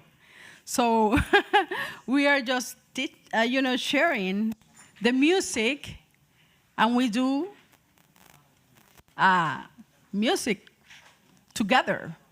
It's not like we are going to teach. I believe that you know a lot. I remember last time when we came, after lunch, we found that John playing the drum. I said, wait, they have it, just we are, keeping the memory of the music. Okay? So now, Marcos, you let me know how we are going to, proceed with this. How many drums do we have? We have 80 drums. 80? So 80. 80. Hey. So that's about how many people there are, but I don't see all the people here. I think, Hugo. Is Hugo still here? Where's Hugo? Hugo, I think you could connect very well with Marie Cruz's presentation. And of course, people can contribute in between. We're going to do the drumming, but drumming in Africa is so central to the identity of African people.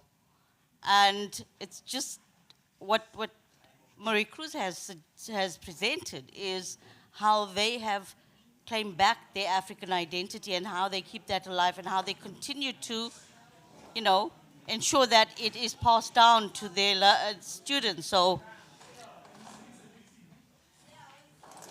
yeah.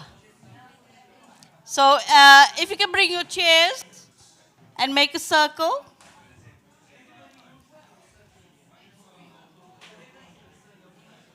Hey, we can make 2 circles, one inner and one outer. Yeah. You just need your chairs because you're going to sit with the drum on your lap. And can we all get up and help and then push the tables back?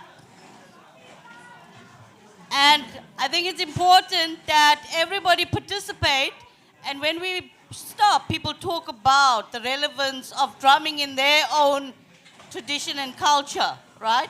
In African tradition and culture, and my sister here from Sudan. Drumming must be important in Sudan as well. Yeah? Of course, so we see. So our Sudanese, our Congolese comrades, as well as all of our South Africans, can in the circle talk about the relevance and importance of drumming in your lives, in your communities, in your culture.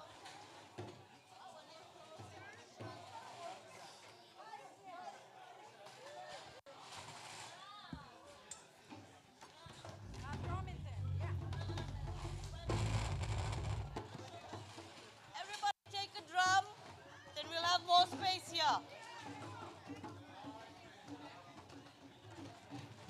You're going to talk about, and we'll stop and talk about the relevance of drumming in our African communities, whether we're from Sudan or Congo. I want to suggest this one.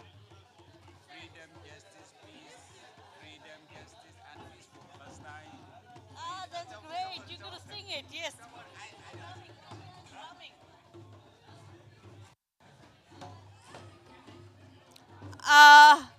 Comrades at the back, if you can please come join us. Comrade Russian, you don't want to bust us.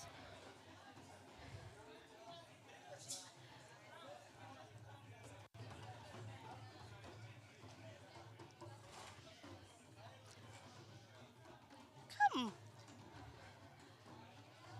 Comrades who are sitting there at the back, can you please all join us? There is a Can everybody come and pick up a drum and find a space? And can I tell you how we're going to do this?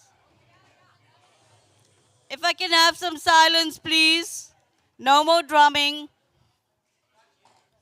Not yet. Okay? Remember, we have South Africans here, we have Congolese here, we have Sudanese here, and we have Puerto Ricans. And Marie Cruz, sorry, can people listen to me so you know how this event is going to happen? It's a very participatory event. I only organize the drumming. You as participants are going to decide how it's going to happen, because while we're drumming, we'll have some time in between to talk about the relevance of drumming to our communities and our lives. And not all of us are Africans, right? I'm of Indian descent. And in the next summer school, we'll talk about how, the first slaves that came to South Africa were from Indonesia and India. And then, of course, indentured laborers. But let's not go there. So please take your drum, settle down, and where's Marie Cruz? Marie Cruz is going to interpret what Marcos says, and I'm going to sit right next to Marcos. This is my brother. Good morning. We have a second mic. Who? We have a second mic. Can somebody find me the second mic? No, that speaker stand is one. There's another roving mic. No, that one is set. There's two roving mics. Can we find the other roving mic?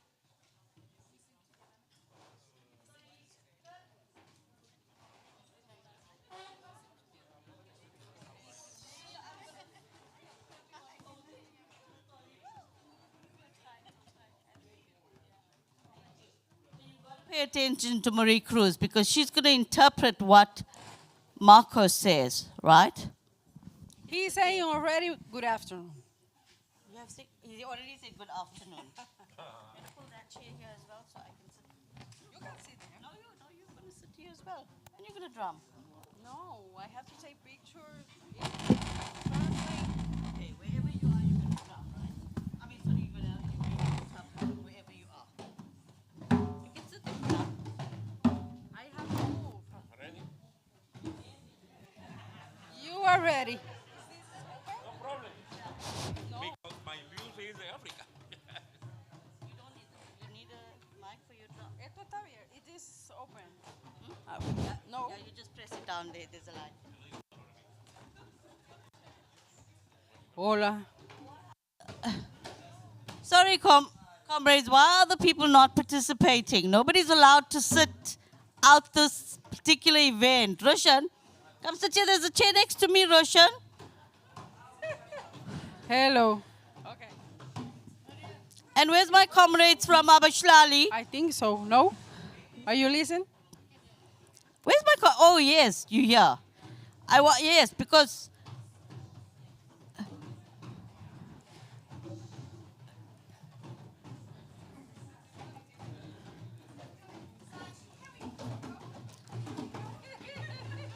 Behave yourself, Shanaz.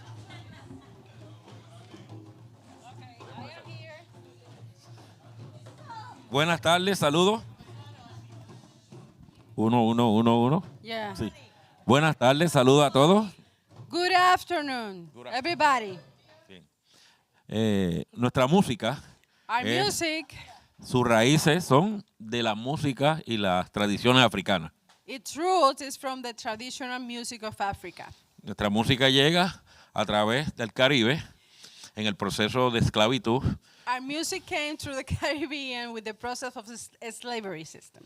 Nuestros ancestros Our ancestors nos dejaron como herencia bring us as legacy todas esas tradiciones all the traditions de todo y cada uno de los países del continente africano. that every country of Africa. Todos no llegaron a un mismo lugar. Nobody got to the same land. Los distribuyeron It was distributed para que no pudieran comunicarse to not be able to communicate y luchar por su identidad and africana. fight for our African identity. Pero But la mejor arma the best weapon para la lucha y la resistencia for the fighting and fue el tambor. resistance was the drum. El tambor. El tambor The sirve drum como para comunicarse It's a way to communicate entre todos los grupos in all the groups que se llegaron a los ingenios de la get caña. to the sugar cane plantation. El instrumento originalmente The instrument, no era un barril de almacenamiento. it wasn't a barrel. Los africanos lo tallaban de un árbol. They used to be from a tree. Allá no lo podían hacer. There, in the Americans, they couldn't do that. Pero en el Caribe fueron muy inteligentes. But in the Caribbean, we're very smart. Utilizaron los barriles de almacenar azúcar, They utilized the Tocino. barrels of accumulate a lot of products, sugar and entre all otras of cosas. Mhm. Y Quinje le dijo a un amigo, He said, and King Jet said to the friend, vamos a hacer nuestro propio tambor. let's do our own drum.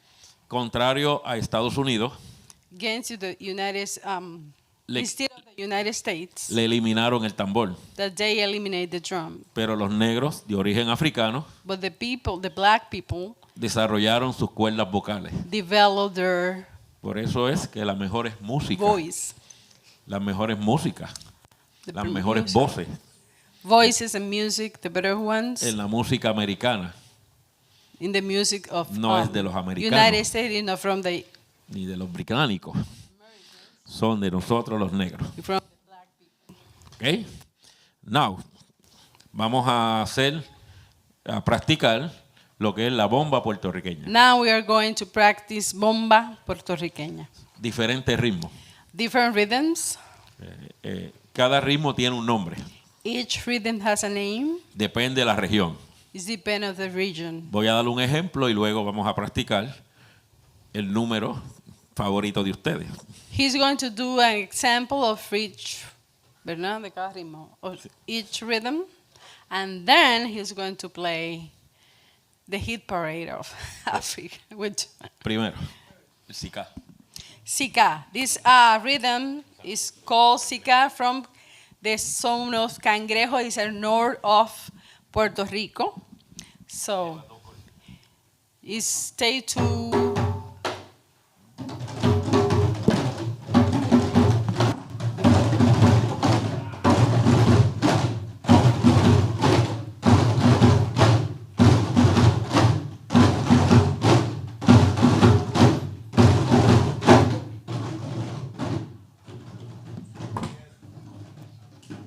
Perfecto. Yo creo que ustedes son los maestros y yo el estudiante. He did you. You are the teacher and he's the student.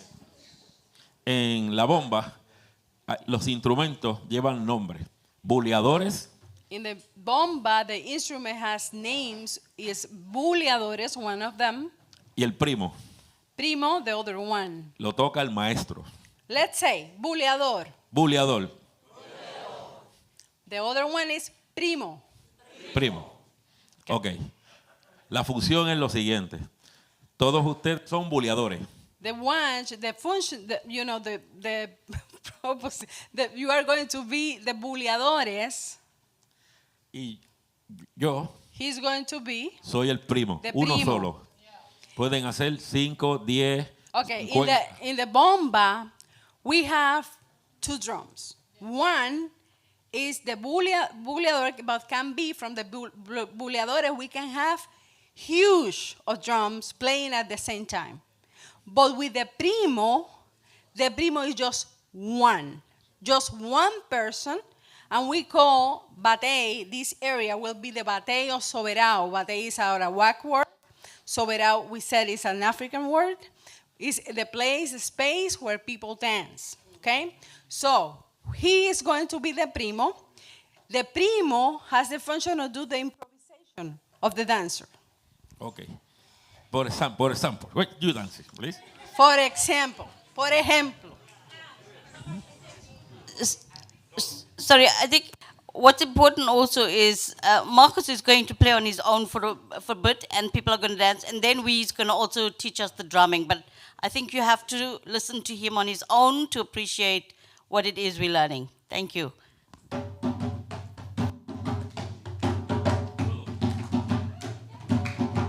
Play.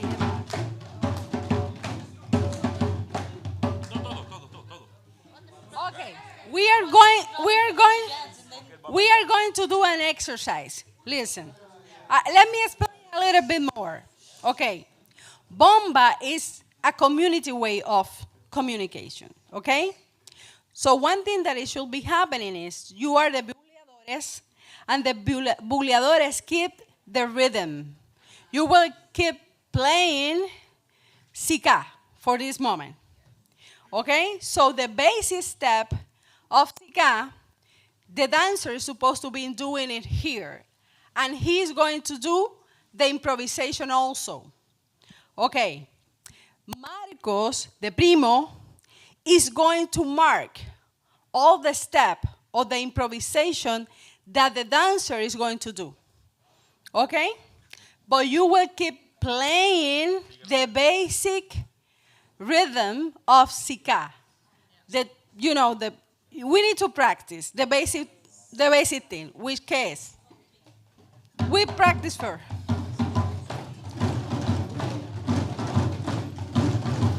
You are going to be the dancer? So, the dancer will be doing this. Yeah.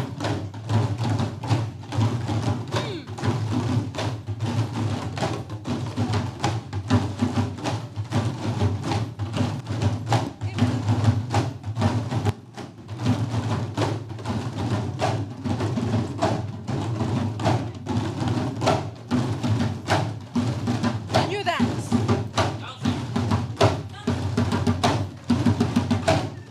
Yeah. Go.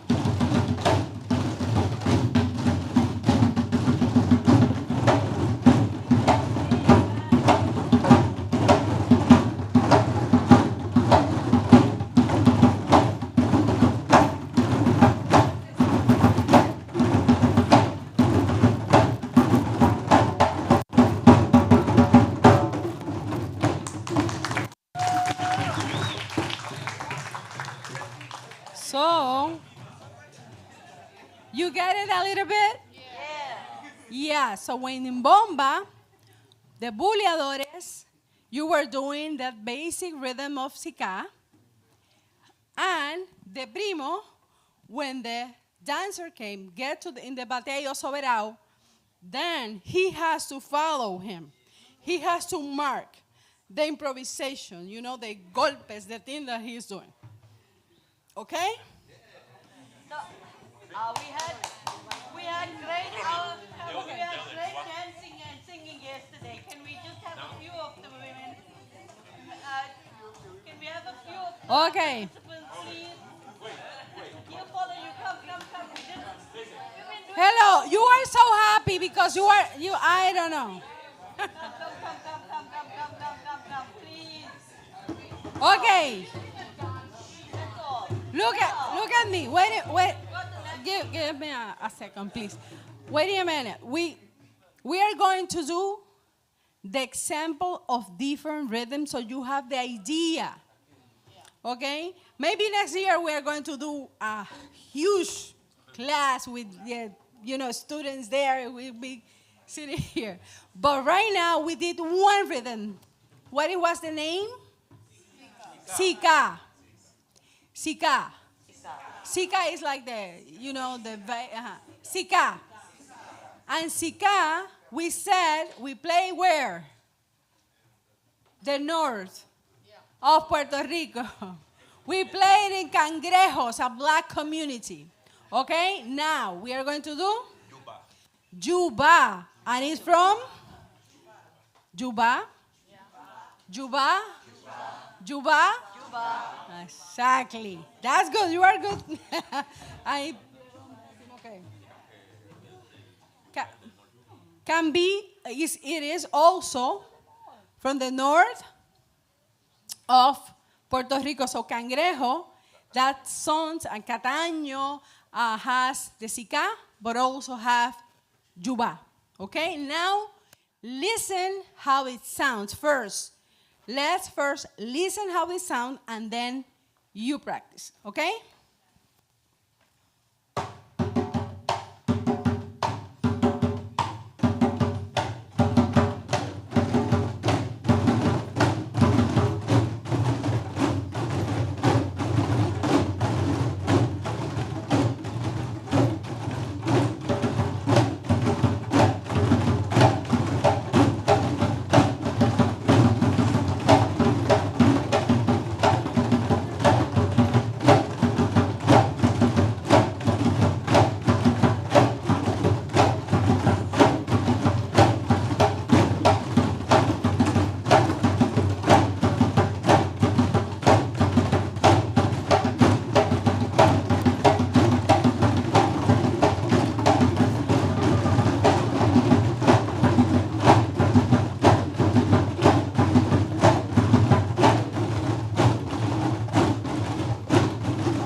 I think you are going to be experts. Yeah, you. Okay, now.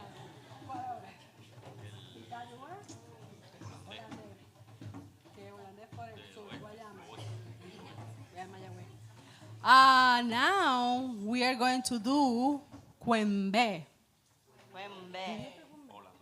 I'm sorry, Hollandais. Hollandais.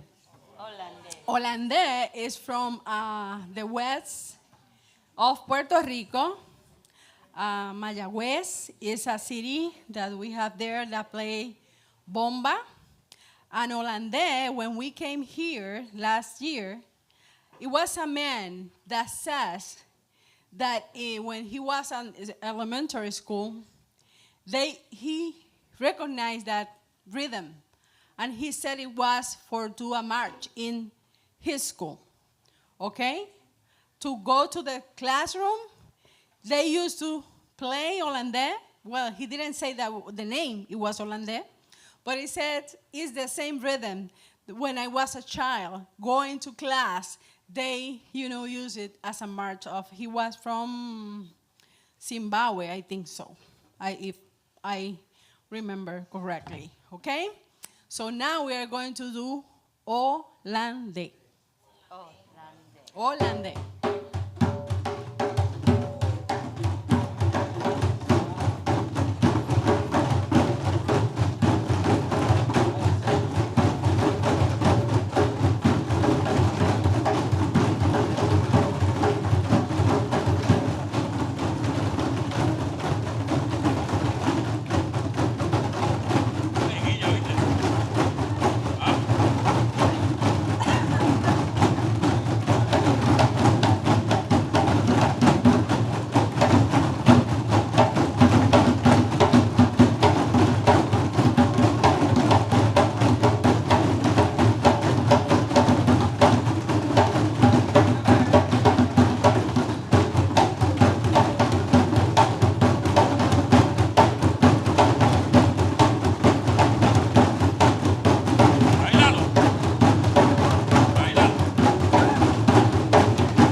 I have to be very honest with you. I don't teach how to play bomba, but I am doing the basic steps so you have the idea how it goes with the rhythm, you know, with the drums and with the steps, okay? Because really, in bomba, if you know the basic steps, the improvisation are yours, okay? You are the one that is going to talk with the drum. Okay, so we are just teaching the basic step so you know how we do it in Puerto Rico, but in the improvisation, when you talk to the drummer and the drums, you do and you will say how you feel, how your body, you know, is going to talk, to speak, okay? Corvée. We are going to, corvée. Corvée is very related with Africa. And Corvée is from Loíza, our city. You know what? I am going to tell you something. In Loíza, we play the hardest rhythm of bomba, you know, with that energy. So Corvée is one of them. It's very hard, and dancing is very strong. So you are going to, I know you are going to enjoy.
Desperate because we said listen and you don't listen, just start you start playing.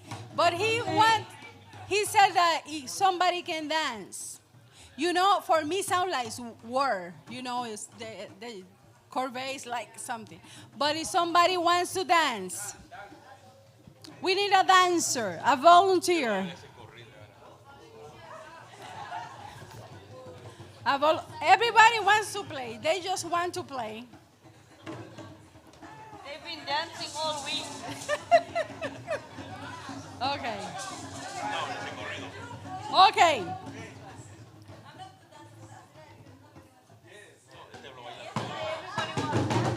You are good.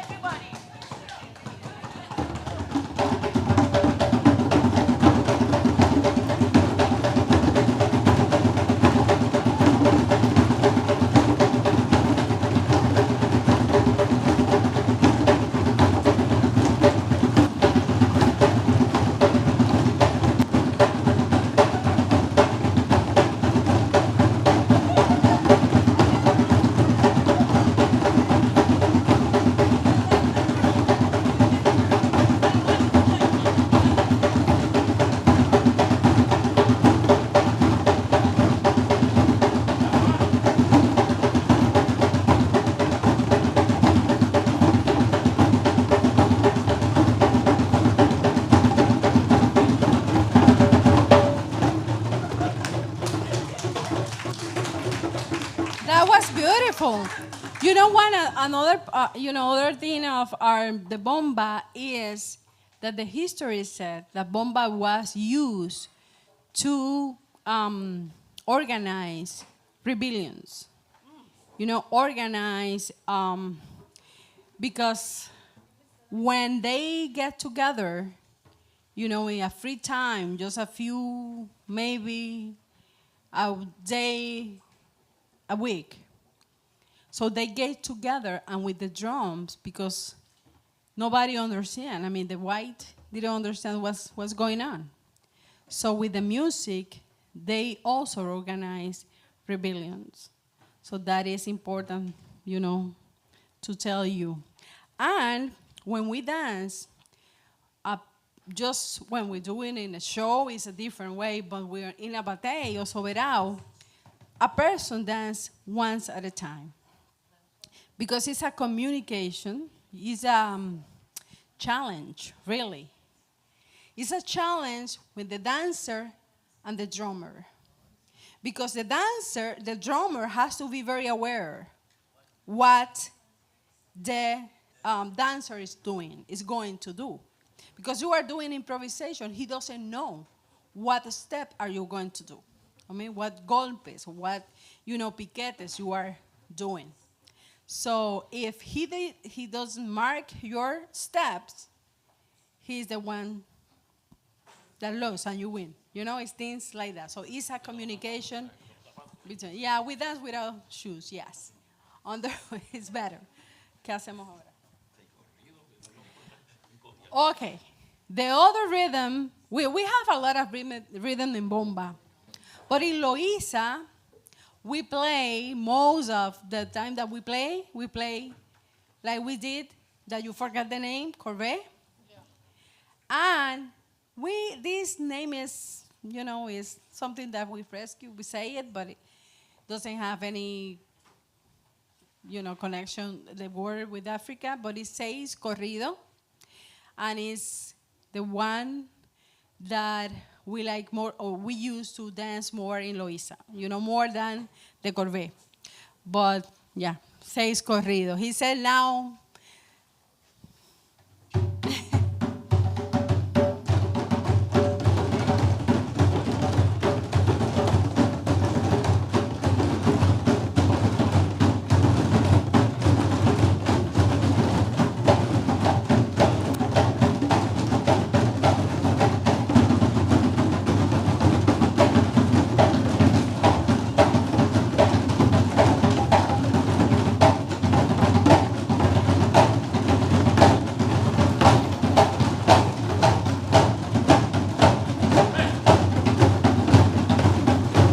we need a dancer.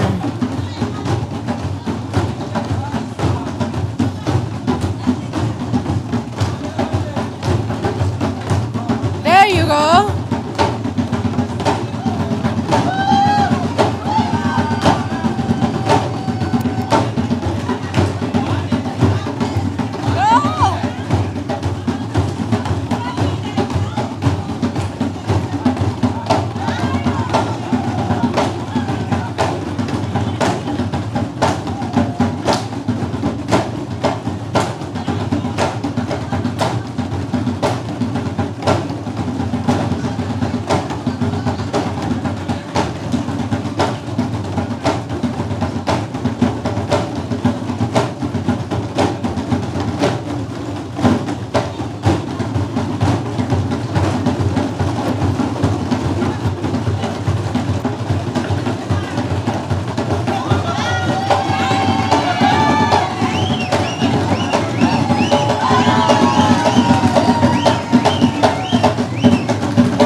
Can we have one with him, with nobody else playing, with him playing and the dancer, like you said, the competition between the dancer, and he has to follow the dancer. So can we have somebody to volunteer to dance? And and then the rest of us don't play. We want to see him follow the person. I nominate you.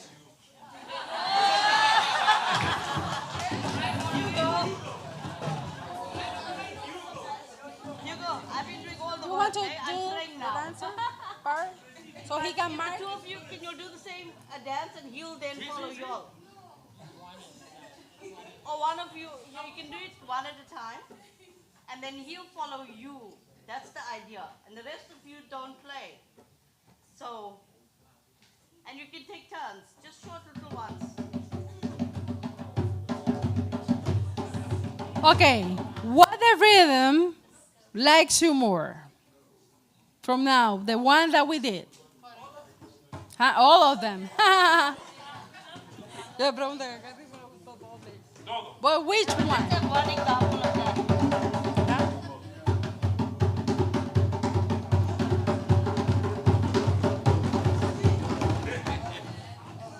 Just one dancer, one person to volunteer to dance. So that... Just one. Okay, go you. Yeah, you dance. Just so, can you, just so that what Marie Cruz just explained, this competition between him and the dancer, but he has to follow the dancer, right? So we see that.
Can we have another volunteer, please?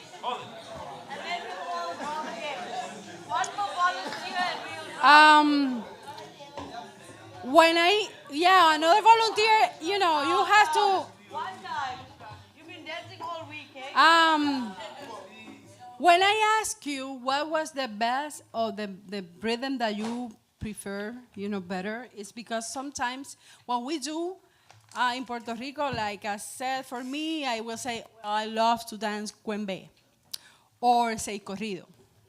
And also the thing happen is that some people don't like to dance. We sometimes have a player, we have a primo that we prefer to say, no, I want with him, and that is nice too, because it's you want to challenge somebody specifically. But the rhythms have some feelings, maybe give you some feelings.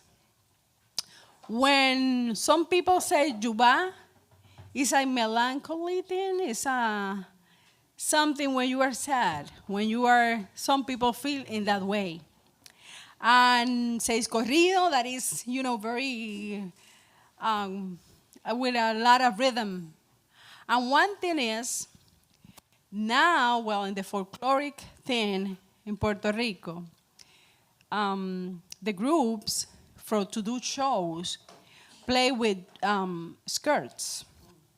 Just, for do the show because of decolonization of the music, create that kind of dress. But in reality, people used to dance with the clothing that they use during the day. And back time, the women couldn't wear pants So anyway, they have to dance with dress or skirts. But really in Loíza, we play and dance, we dance bomba with, you know, if we are in a group, like we have Majestad Negra, so we use the skirt for the show, you know, to be more visual thing, and it's nice to dance with the skirts, but you don't need the skirts to dance bomba as a woman, okay? So if you have some rhythm, just you feel better and you like better, or if you have any emotion that you want to play a rhythm specifically, so it's worse. Sometimes you don't feel the drums, you don't dance. Sometimes you feel it and you will dance by yourself. Nobody has to tell you, okay, to say, to dance. So, but it's nice to know, you know, to have the experience. And one thing that we said in copy, that's why I said I didn't came to teach anything, because we have it, you have it. So, in the way that we dance is improvisation on the way that you feel to dance. We have the basic steps, so that goes with the drum, because if he is, you know, the buleadores are playing chica and I'm dancing other thing, so it don't go, you know, in the same rhythm. But if you got that, then the rest is in your own, because it's that way. We say it's liberty. You know, it has to be like you have that compromise, or you are like feeling slave doing something. It's a way of liberation. Okay?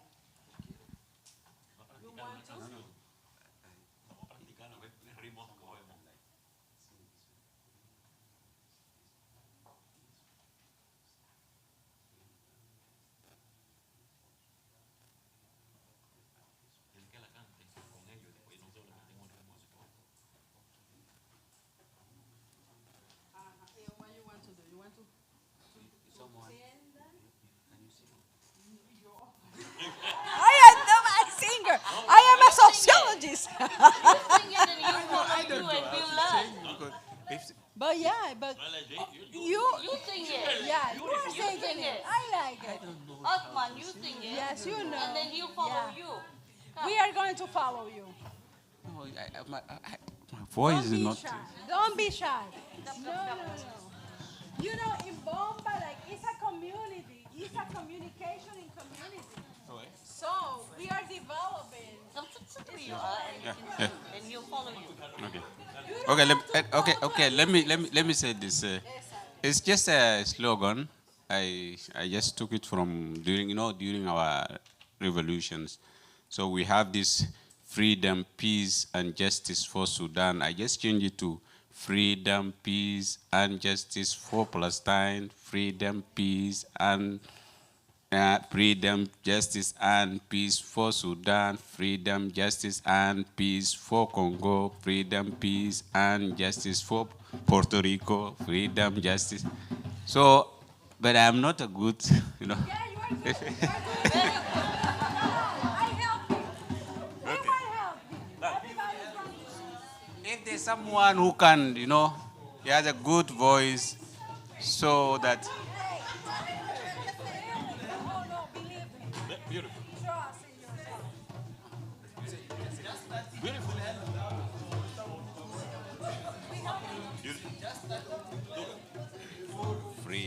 Freedom, justice, peace, force. Let me practice with him. So, yeah. Freedom, justice, peace for Palestine. Freedom, justice, peace for Palestine. Freedom, justice, peace for Sudan. Freedom, justice, peace for Sudan. Freedom, justice, peace for Sudan. Freedom, justice, peace for Palestine. Freedom, justice, peace for Palestine. Freedom, peace, Palestine. Freedom, justice, peace for Palestine. Freedom, justice, peace for Palestine. Freedom, justice, peace for Sudan. Freedom, justice, peace for Sudan. Freedom, justice, peace for Sudan. Freedom, justice, peace for Congo. Freedom, justice, peace for Congo. Freedom, justice, peace for Congo. Freedom, justice, peace for Puerto Rico. Freedom, justice, peace for Puerto Rico. Freedom, justice, peace for Palestine. Freedom, justice, peace for Palestine. Freedom, justice, peace for Sudan. Freedom, justice, peace for Palestine. Freedom, justice, peace for Palestine. Freedom, justice, peace for Palestine. Freedom, justice, peace for Sudan. Freedom, justice, peace for Sudan. Freedom, justice, peace for Sudan. Freedom, justice, peace for Congo. Freedom, justice, peace for Congo. Freedom, justice, peace for Congo. Freedom, justice, peace for Palestine.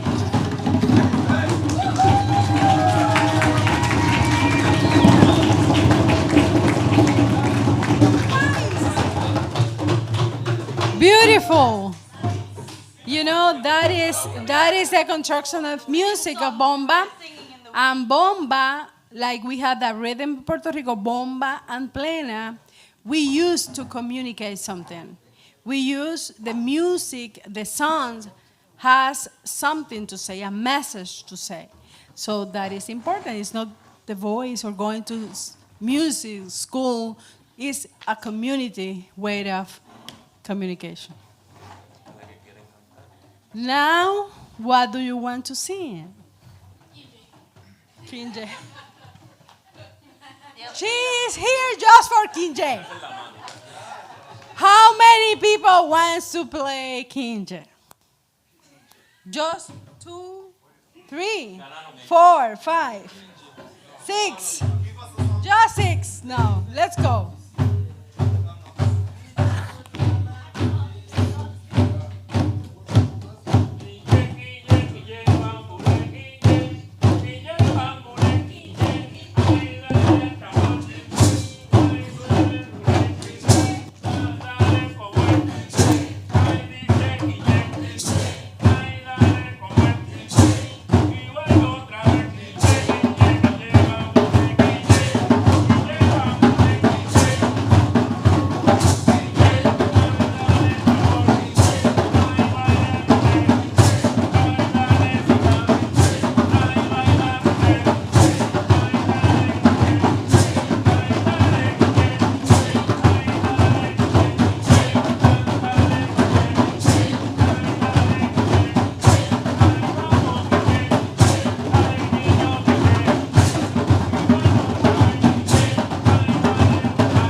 Ok, yo lo sigo.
Moya phezulu. Moya kabulo.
Hi, just where's she?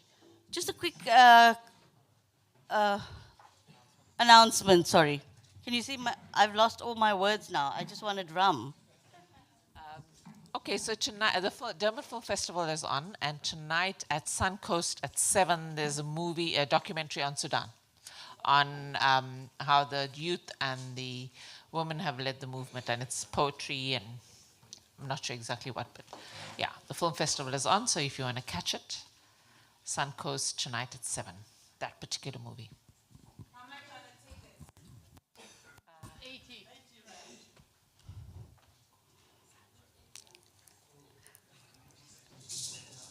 Khaiti, you going?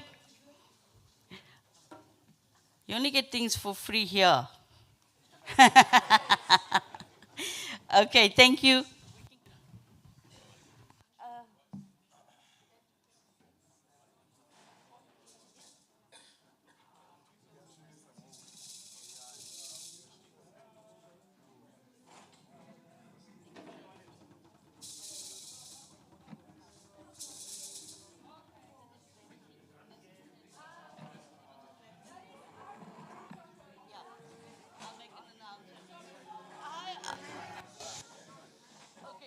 Very important announcement. There's tea and coffee and some leftover scones. So if you grab your tea and coffee, we're continuing with the program. So please grab your tea and coffee and come back here ASAP. You got 3 minutes. I'm timing you now. Okay, 5. Oh yeah, definitely. Where's our photographer? Photographer. Yes. Where's the photographer? Where's the photographer? Is he gone? Hey? Where's the photographer? There's his camera. Does anybody know where the photographer is? Photographer. Let me just see if he's outside. Wait there. Yeah. Oh, he's gone. He gives us 2 hours. Sorry, whose camera is this on the table? Which guy? Okay, let me go ask him to take photos for us and he can send it to me. Hello.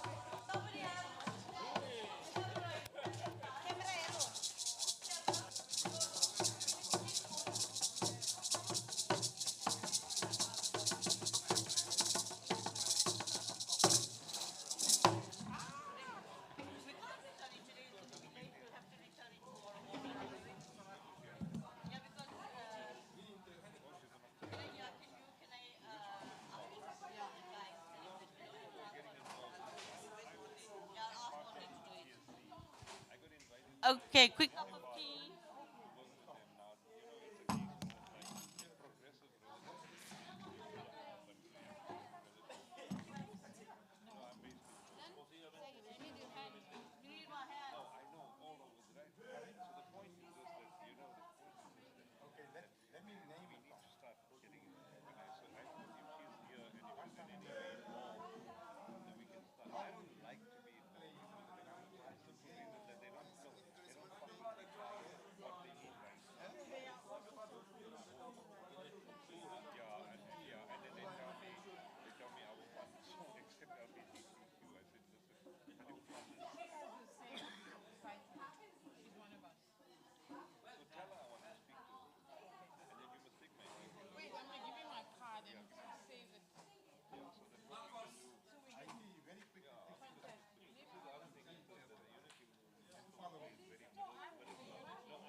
Nobody remembers the book.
My grandson. 03704.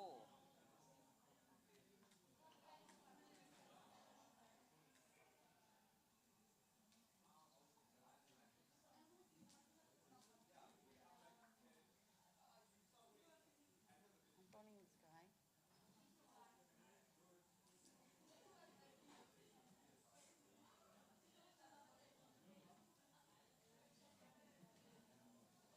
John, it's sorry about that. John, it's Sajida Saida from UKZN. Yeah, we finished at 5 here, and then the guy that brought, the guy that I managed to organize to pick up the drums isn't available to bring it back this afternoon when we finish. We finish by 5, 5:30. Is it fine if I send it tomorrow morning? It will be all locked up and safe. We at you. Okay, thank you so much. Okay, thank you so much. Okay, bye. Oh, it was amazing. It was amazing. The drama that I've got, he's my guest from Puerto Rico. He's amazing. I'll send you some video footage when I get it. Okay, great. Thank you. It went very well. Thank you so much. Bye. Mohammed?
Comrade Gift.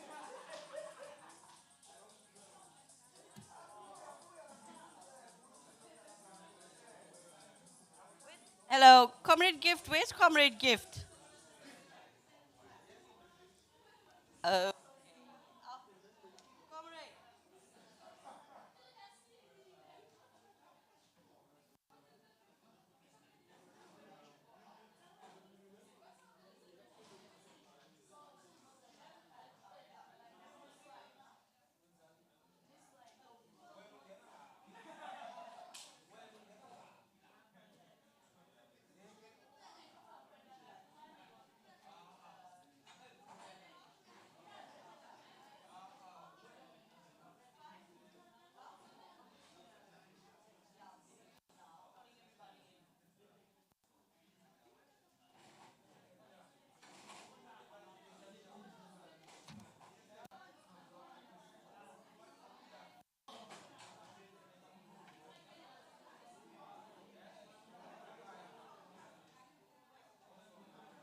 Comrades, if we can settle down, we have one more presentation.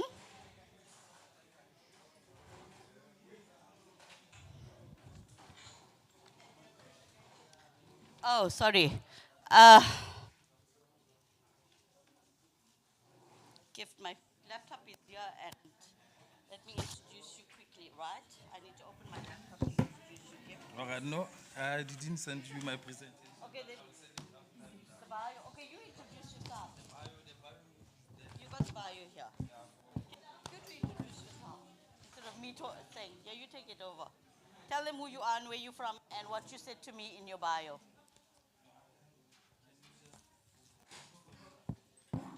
Okay. You ready, ba? You're not in PowerPoint, right?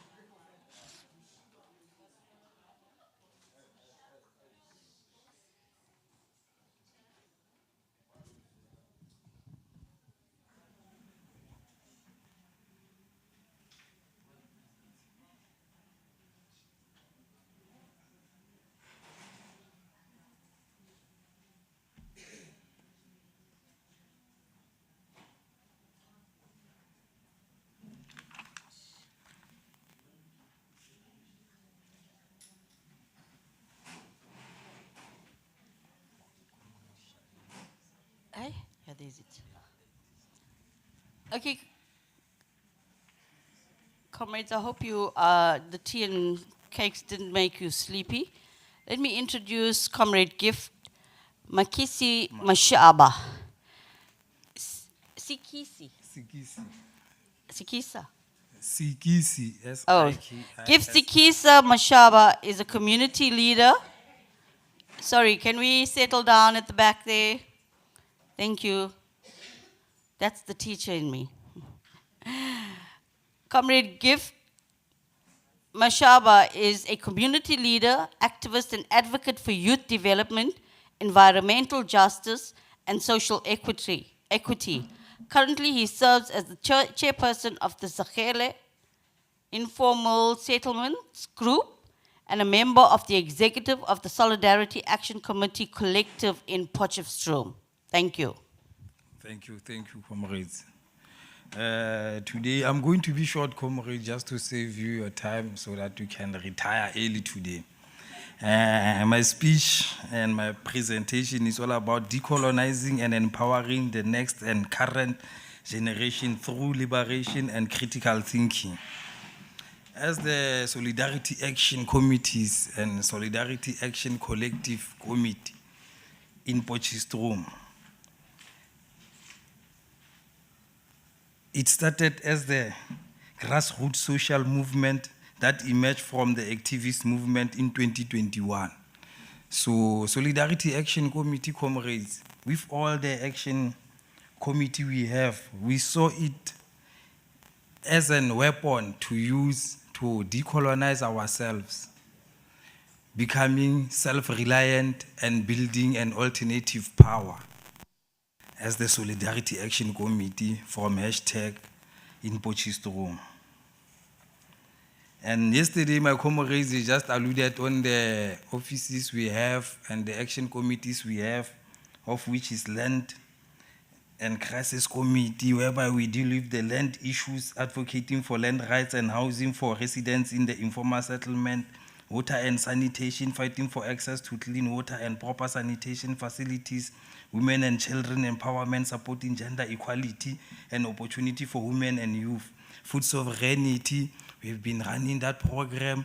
Even in Stelfontein, we had one in Stelfontein.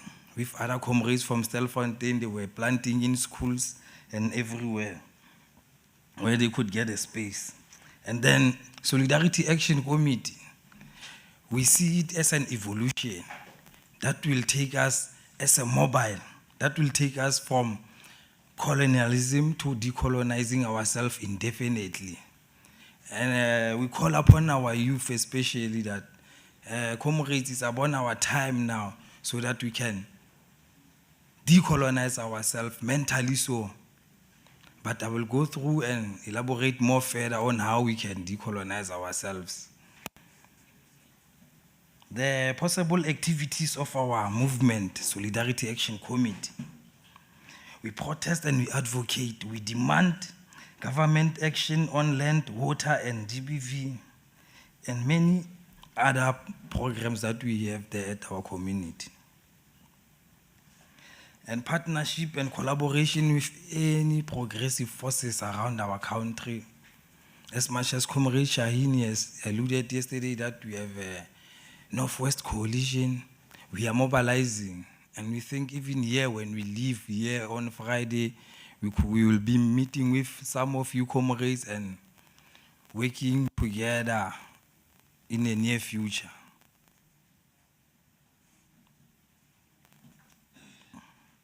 Today I stand before you to talk about the revolution. The revolution fought with weapons or without weapons and mentally so. But with ideas, a revolution of mind. The battleground is our system, education system, our media, our workplace, and even our homes. Colonialism in South Africa was a violent and exploitative system imposed by European powers, primarily the Dutch and the British, which dispossessed indigenous people of the land, resources, and autonomy. It entrenched racial hierarchy through apartheid, suppressed African cultures and knowledge system, and imposed Western political, economic, and educational structures that perpetuated dependency and inequality. Colonialism was not just an external force, but also shaped internalized oppressions, where colonialized people were made to believe in the superiority of the European ways of life and the mission. The mission is to decolonize and empower the next and current generation through liberation and critical thinking. That is the mission, comrades. And to decolonize ourselves indefinitely. The change we don't see and decolonizing ourselves indefinitely. Many of us believe that we are free. And I'm sure many of us believe that we are free. Are you free, comrades? No. Are you Uhuru, comrades? No. All right. Then if you believe you are not Uhuru, then yeah, we are on the same page that we need to decolonize ourselves indefinitely from the system that was imposed to us by the whites and the other elites. But true freedom is more than just an absence of physical chains. It is the absence of mental ones. Decolonization is an ongoing conscious process of dismantling colonial mentalities, structure, and power dynamics, both externally and within ourselves. Within ourselves, comrades. I think this presentation is a mirror-like one, of which we need to reflect on it. I don't think you'll be asking me questions. We'll rather be asking ourselves questions here. and answering them, all of us.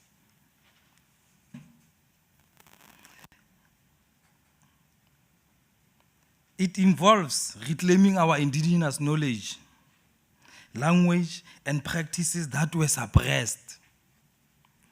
Today we are here speaking English, but it is unfortunate because this language, it was imposed to us, but we're speaking it.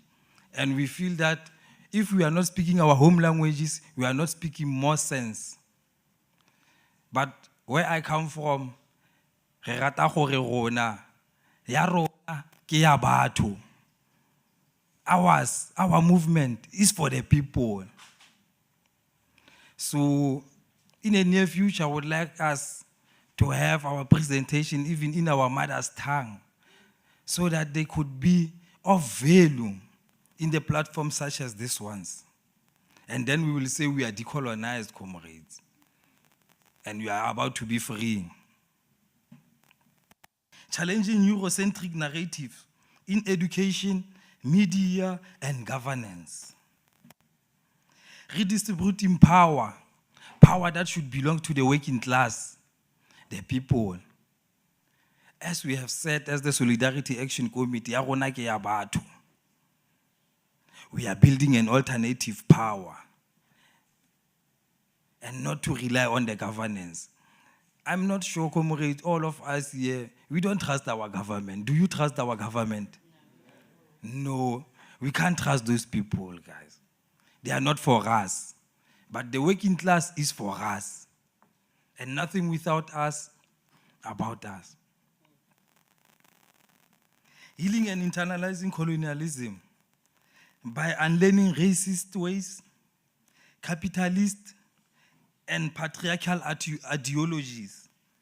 Practice collective liberation rather than replicating colonial system under new liberation, under new leadership, of which it has happened in 1994.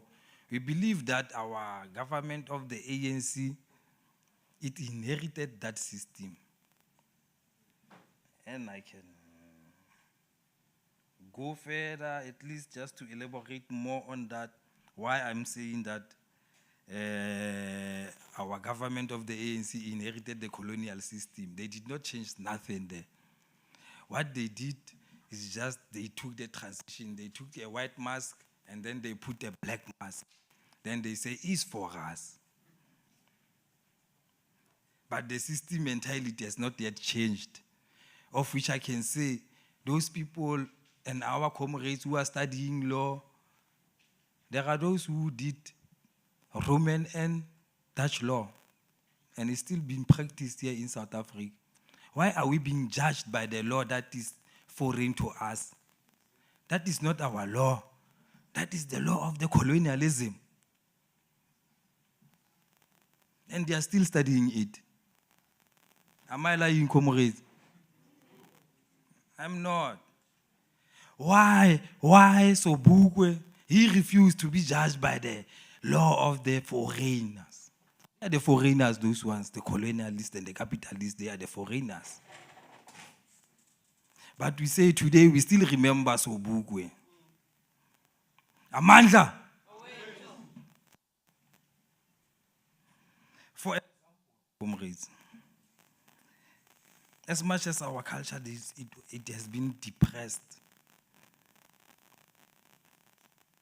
practicing collective libation rather than replicating colonial system under the new leadership. For example, libation. When we buy us here as the black Africans, it doesn't matter if you bought a 4,000 bottle expensive whiskey. When you open it up, you pour it down there to say thanks to the ancestors. I'm not going to drink alone. I'm drinking with you, my ancestors. It doesn't matter how much it is expensive, comrades. We are pouring it down there. But it's an example of that. Then we are being and we are becoming decolonized. And that libation, it carries a powerful message about rejecting oppressive system and embracing African tradition of unity and remembrance, here and details.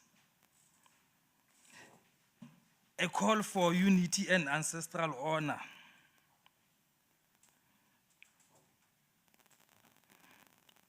Is an ancient African spiritual practice where liquid, often water or alcohol, is being poured. I've just said that. To seek wisdom and strength, community bond. I was going there. It's building even a community bond. We should be living by community, not by competition.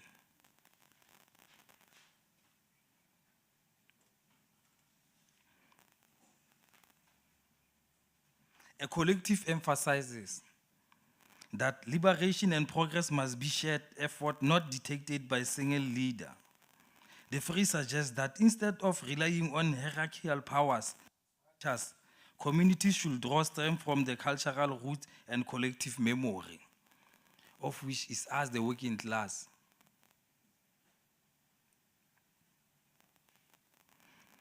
Now I'm getting to the point of replicating the system that we just have inherited from the colonial system, which has been leading us even today of the ANC.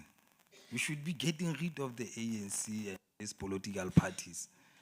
This government, it must be our government, the government of the people.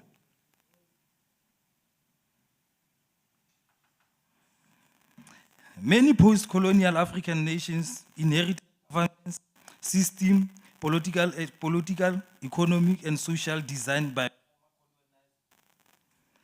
former colonizers to exploit and control, even under new leadership.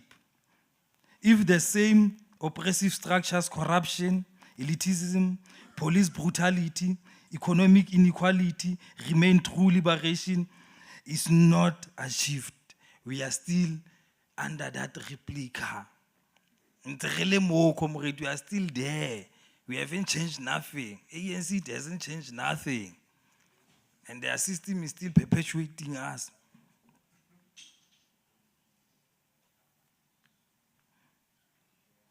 Simply replacing a white ruler with a black face, one dictator with another, does not mean real change if the system stays the same.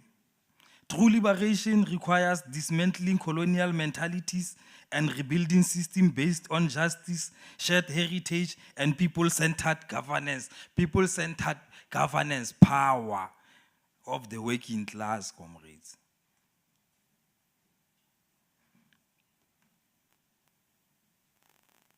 Then I can say, historically and modern context, this idea aligns with the thinker like Frantz Fanon,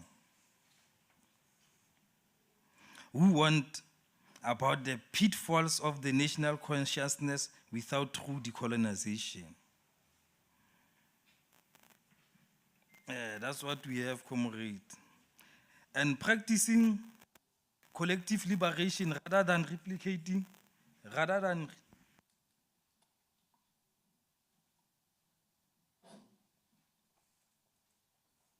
practicing colonial liberation rather than replicating colonial system under new leadership, colonial minds.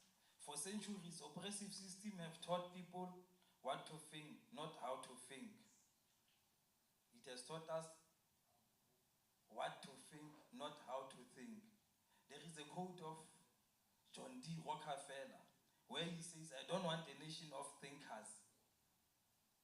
I want a nation of workers. Am I clear, comrades? But that is what we are seeing right now. Every day, me, when I woke up there in Poch's room there, when I woke up every day, I sometimes walk around the area, and most of the people, I will see them, they will be flocking towards the industrial sites. And at some point, I'll be the one moving towards our location.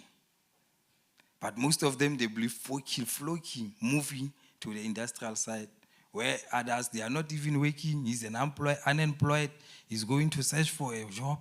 He's going to, because of our system is failing us. The colonial system is failing us. And it shows us yet we are not still yet liberated because of we cannot even create a job spaces for ourselves. We cannot even self-employ ourselves due to the system. And the other thing, the school system design to produce obedient workers, not visionary leaders. That is what is happening. That's what John D. Rockefeller wanted.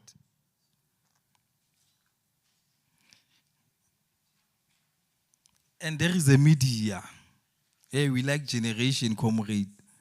We like scandal. We like those things. They are not for us, guys. Especially as the comrades, people who are conscious.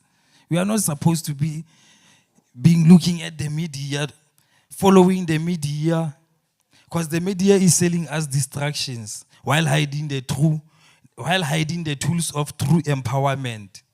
And where can we get the tools of true empowerment? It's through community collaboration. While we collaborate as a community and we work towards our goals, achieving our self-reliance as the community. And my question, here it comes now. As much as I've just said, even the media is selling us nothing. It's just selling us scandals and stories, lies. It doesn't give us the tools of true empowerment. My question is this: how many of us have been taught to memorize dates but not question the history? To follow the rules but not challenge the injustice? How many of us, comrade?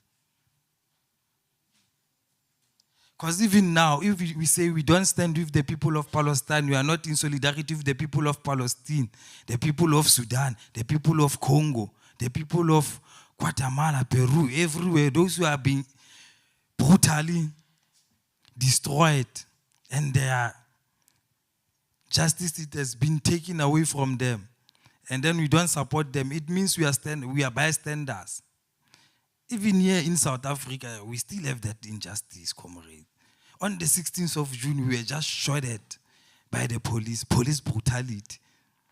They just came and shoot at us for just moving and going to participate in the June 16 commemoration. They knew exactly what we are going to do there, comrades, those people. They knew that this movement of the people is going to raise critical issues that will conscientize the people and the world will see. But they did not want us to be there.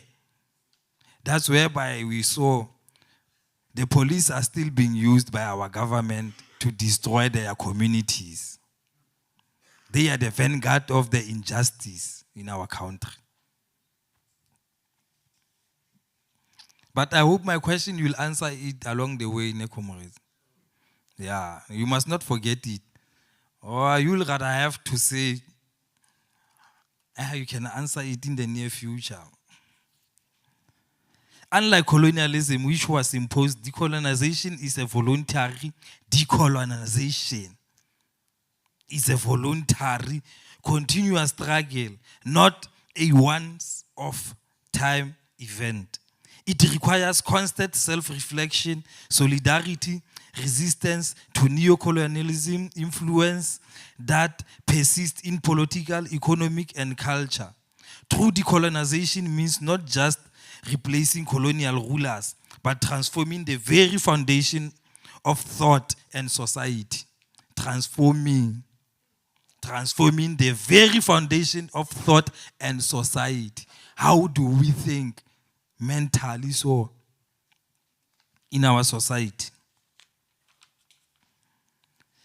And number 2, liberation and breaking the mental shackles. We are still, comrades, these chains, man, are so heavy.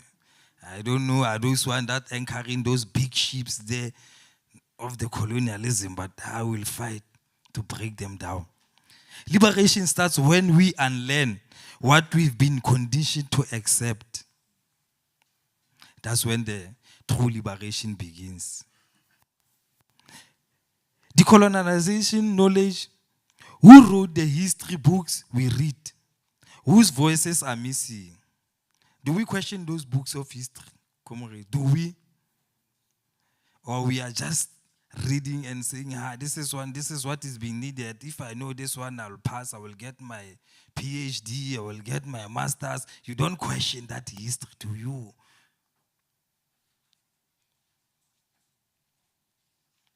And then there it is, then it goes. We are still decolonizing now, comrades. Reclaiming our identity, the pride in our roots, language, and tradition, not shame. Today we had a fun year with the tradition of the people. You see how valuable we are, comrades, than the system of colonialism. We need to start thinking differently now, comrades. We need to be thinking that we are of value and we are important to this world. And we can bring about change and show the world that we are decolonized. A critical thinking over blind obedience. Our president is one of those people is so obedient to the open hammers, the rupees. They sold us out, those people, comrades, man. We need comrades that are not going to be obedient to this elites, man. Yeah? We must build a generation of new thinkers. Yeah.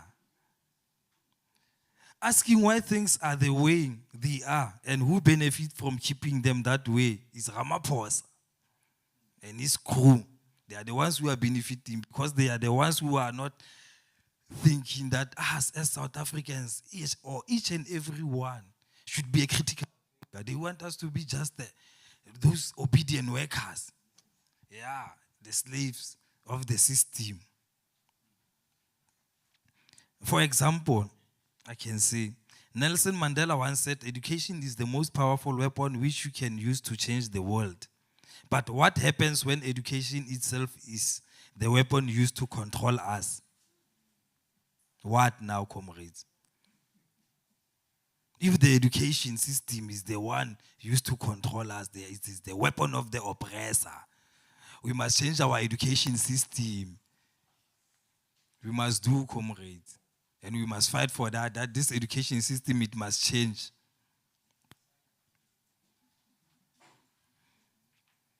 And the power of critical thinking. Critical thinking is the antidote to oppression. It means question everything, not just accepting facts because they come from the authority. Not just accepting facts because they come from the authority. Not to accept everything. Recently now, Ramaphosa was doing a speech there saying he's going to give Mkunu, or who's that minister of SAPS, SAPS, Mkunu, a leave of absence. And he's launching another commission. Instead of saying, hell, open a case and investigate Mkunu, and Mkunu, you must leave the office of the minister at once. No, he's protecting him. And we accepted as South Africans. No one refused. We accepted that no, continue leadership. Is continuing your leadership. Comrades, we must change, man. We must revolt. We must be rebellious. Yeah. Seeking multiple perspective, understanding that there is never just one truth. We should seek for the truth. And connecting knowledge to power, realizing that education is political. Who gets to learn and who gets left behind. But with our system, we don't want to leave anyone behind. We want all of us, even our younger ones, to be part of us. And thinking about it, why are some people's stories glorified while the others are erased? We just mentioned Robert Sobukwe. But when you go to the history books, you'll get that one of the Dutch Indian East Company, de Klerk, and then they are glorified. Even Mandela is one glorified. Even the money now, and when you take out the 20 rand note, you see the face of Mandela. Yeah, and that money doesn't stay in your pockets. If you just have a 100 rand now because of its Mandela, hey. Hey. Comrades, why are we taught competition instead of community? Why should we compete against one another instead of being a community? Then we can survive. And now we have the richer, the poorer, the poorest, and the poor. But if we were one community, we wouldn't even see that gap. But we are fighting towards that. One day I'll be living next to your mansion with my mukuku. And then, I will be living next to your mansion with my mukuku, and you'll feel that pity him. Let me build this guy a house, man. And you'll build a house for me. And then, you see now it's socialism. We are living in a socialist society.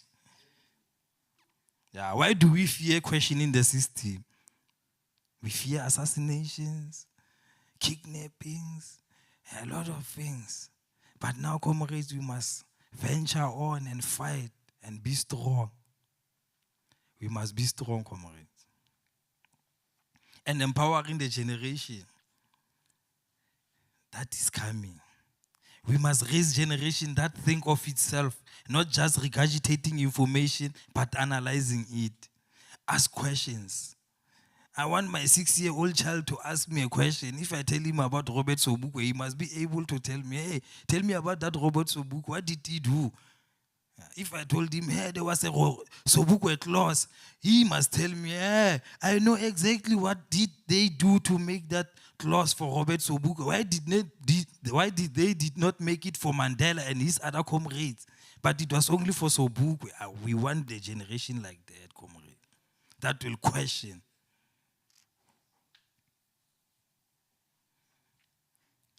And the generation that knows its history, not just the history of the conquerors, but of the oppressed who resist. Uses knowledge as a tool for justice, innovation, and true freedom. The generation of the next thinkers. This starts with us, parents. And let us encourage curiosity, not just compliance. And teachers, teach the student to question, not just to obey. But I just heard you, comrade, when you said your module, you interact with your student. And some of them, they question you that, nah, these things, they are the first time we see them here. That is good, comrade. Yeah, you come up with something that can develop and change the world. We must change this education system, man. Hey, it makes me sick, that one is. And a call for action. We don't have to wait for permission for to free our minds. Let us read beyond the syllabus. Comrades, the academics, you must read beyond the syllabus, man, and seek for penned books and the marginalized voice. Then you can bring that knowledge to us, because we call ourselves Vale Bastrata. You know, Bastrata is like we are active on the ground there. Because we did not have an opportunity to become the academics. But if we are working with you, comrades, no, we'll achieve more. South Africa could be a better country, and Africa at large.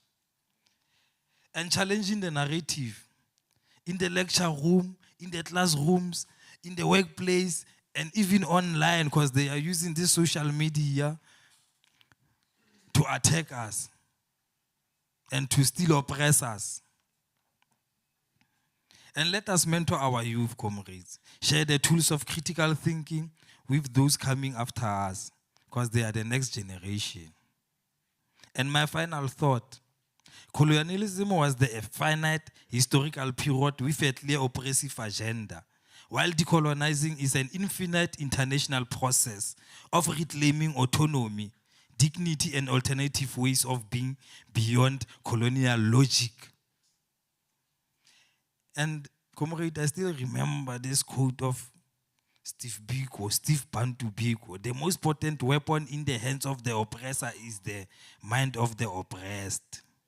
So let us think differently and become critical thinkers so that we don't become oppressed by the system of colonialism. So we can overthrow it. I thank you.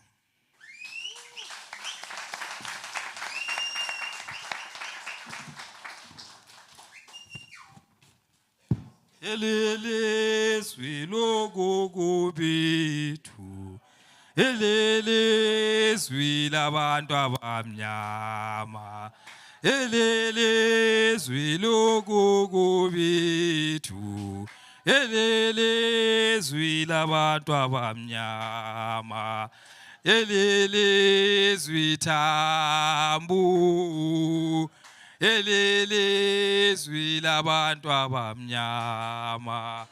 Elele zwilugugu bethu. Elele zwila bantu abamnyama. Elele zwitambu.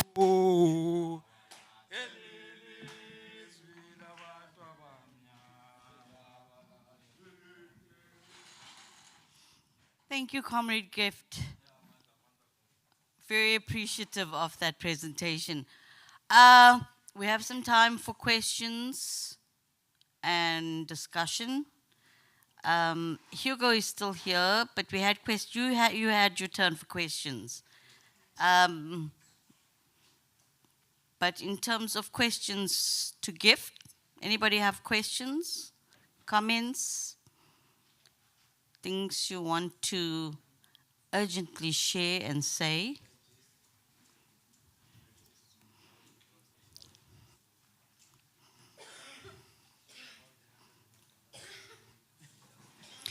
Don't forget to write your questions and comments on the paper that's left on your table, because we want to collate that as well. And we will be sharing all the presentations. And once the videographers do the edit, it'll be put on the UKZN College of Humanities webpage. So you'll be able to share that information with your colleagues and communities so that what happened here goes beyond this space. Because that's very important and critical that it goes into communities, right? And we wish we had the funds and money, but that's the intention, to do that. Lulani? Oh. Afternoon, everyone. My name is Zimande Luya and I came from organization from Abatlal Basem Chondol. I have some potential questions related to decolonization education here. What are the benefits of incorporating diverse and history into educational?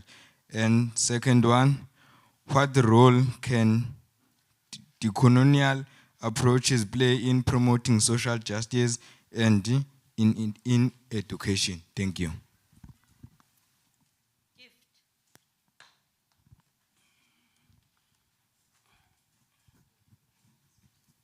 Comrade,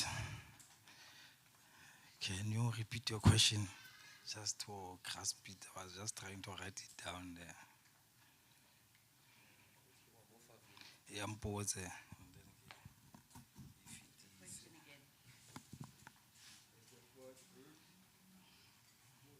That one of integration.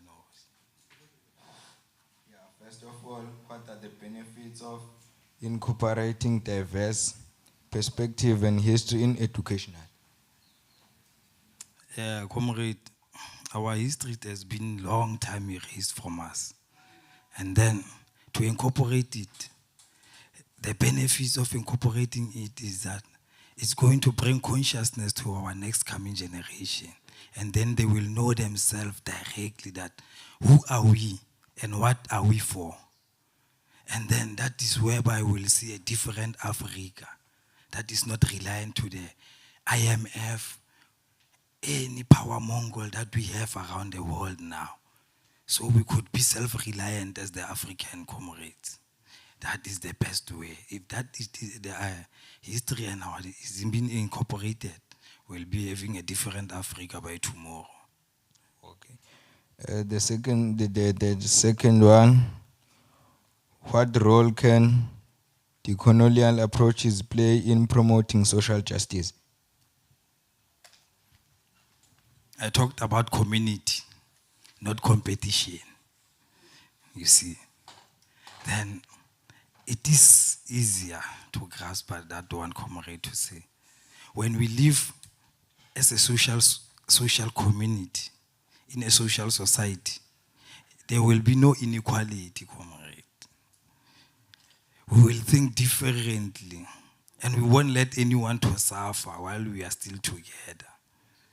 If you don't have a shoe, if I can afford to buy you some shoes, I will buy them. But tomorrow, you'll have an opportunity to go and buy those shoes for someone else who don't have them. How many people are living on the streets of Durban today? But there are people who can even afford to uplift those people.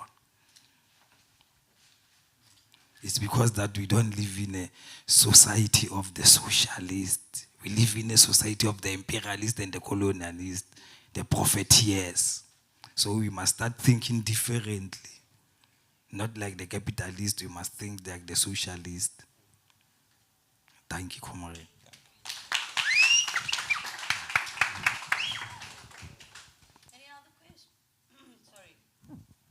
Any other questions?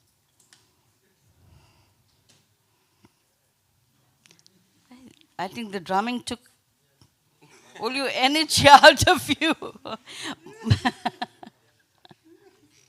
I thought it was going to wake us up and we were going to have a vibrant discussion now in the afternoon.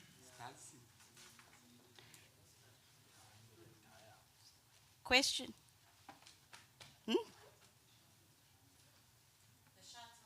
Oh, the shuttles are here. Oh, no, well, the shuttles are supposed to come at 5, but if there's anybody that has any questions, comments. You can email the questions, I will answer them.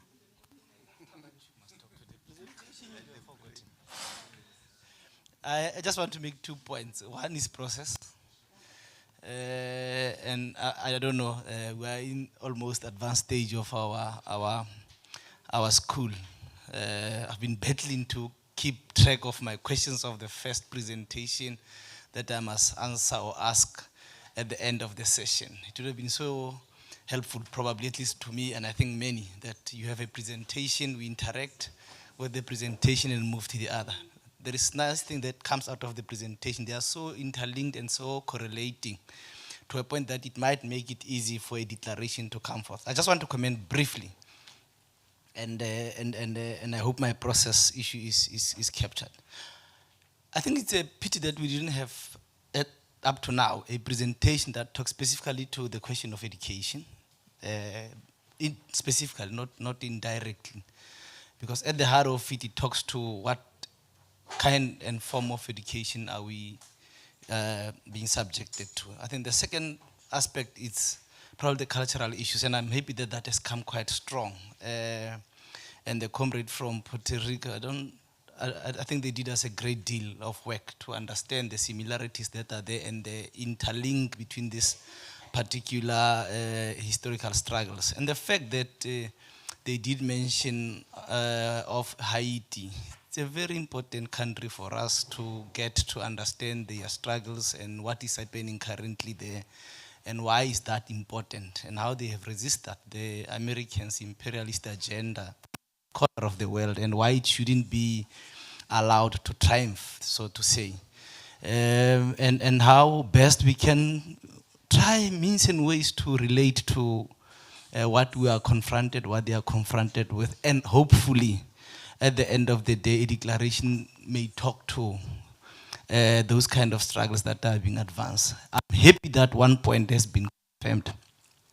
The Palestinian-Israel issue comes from the British colonial times. And that's why there's so much similarity with that to at least our corner of the earth here in South Africa, and why it is so important, not only for the Palestinian, but for all of us. Because if you look at the so-called British colonies in the colonies in the olden time and how it have evolved and how the British have continued to have the grip in those colonies and appointed their own so-called popular colonial captains who are like us. You know, Abu Cyril Ramaphosa are nothing other than the representatives of the colonial masters. And I hope that we will find a way to say this democracy is nothing other than a process to legitimize their representative through mass participation. And we start to scrutinize our democratic processes as well. We will have it tomorrow morning. I'm told the shuttles are here and we are going to see an important documentary we need to prepare later on. Thank you. Amandla, away too. For what with the documentary later? For what? For what with the shuttle? For what? Thank you.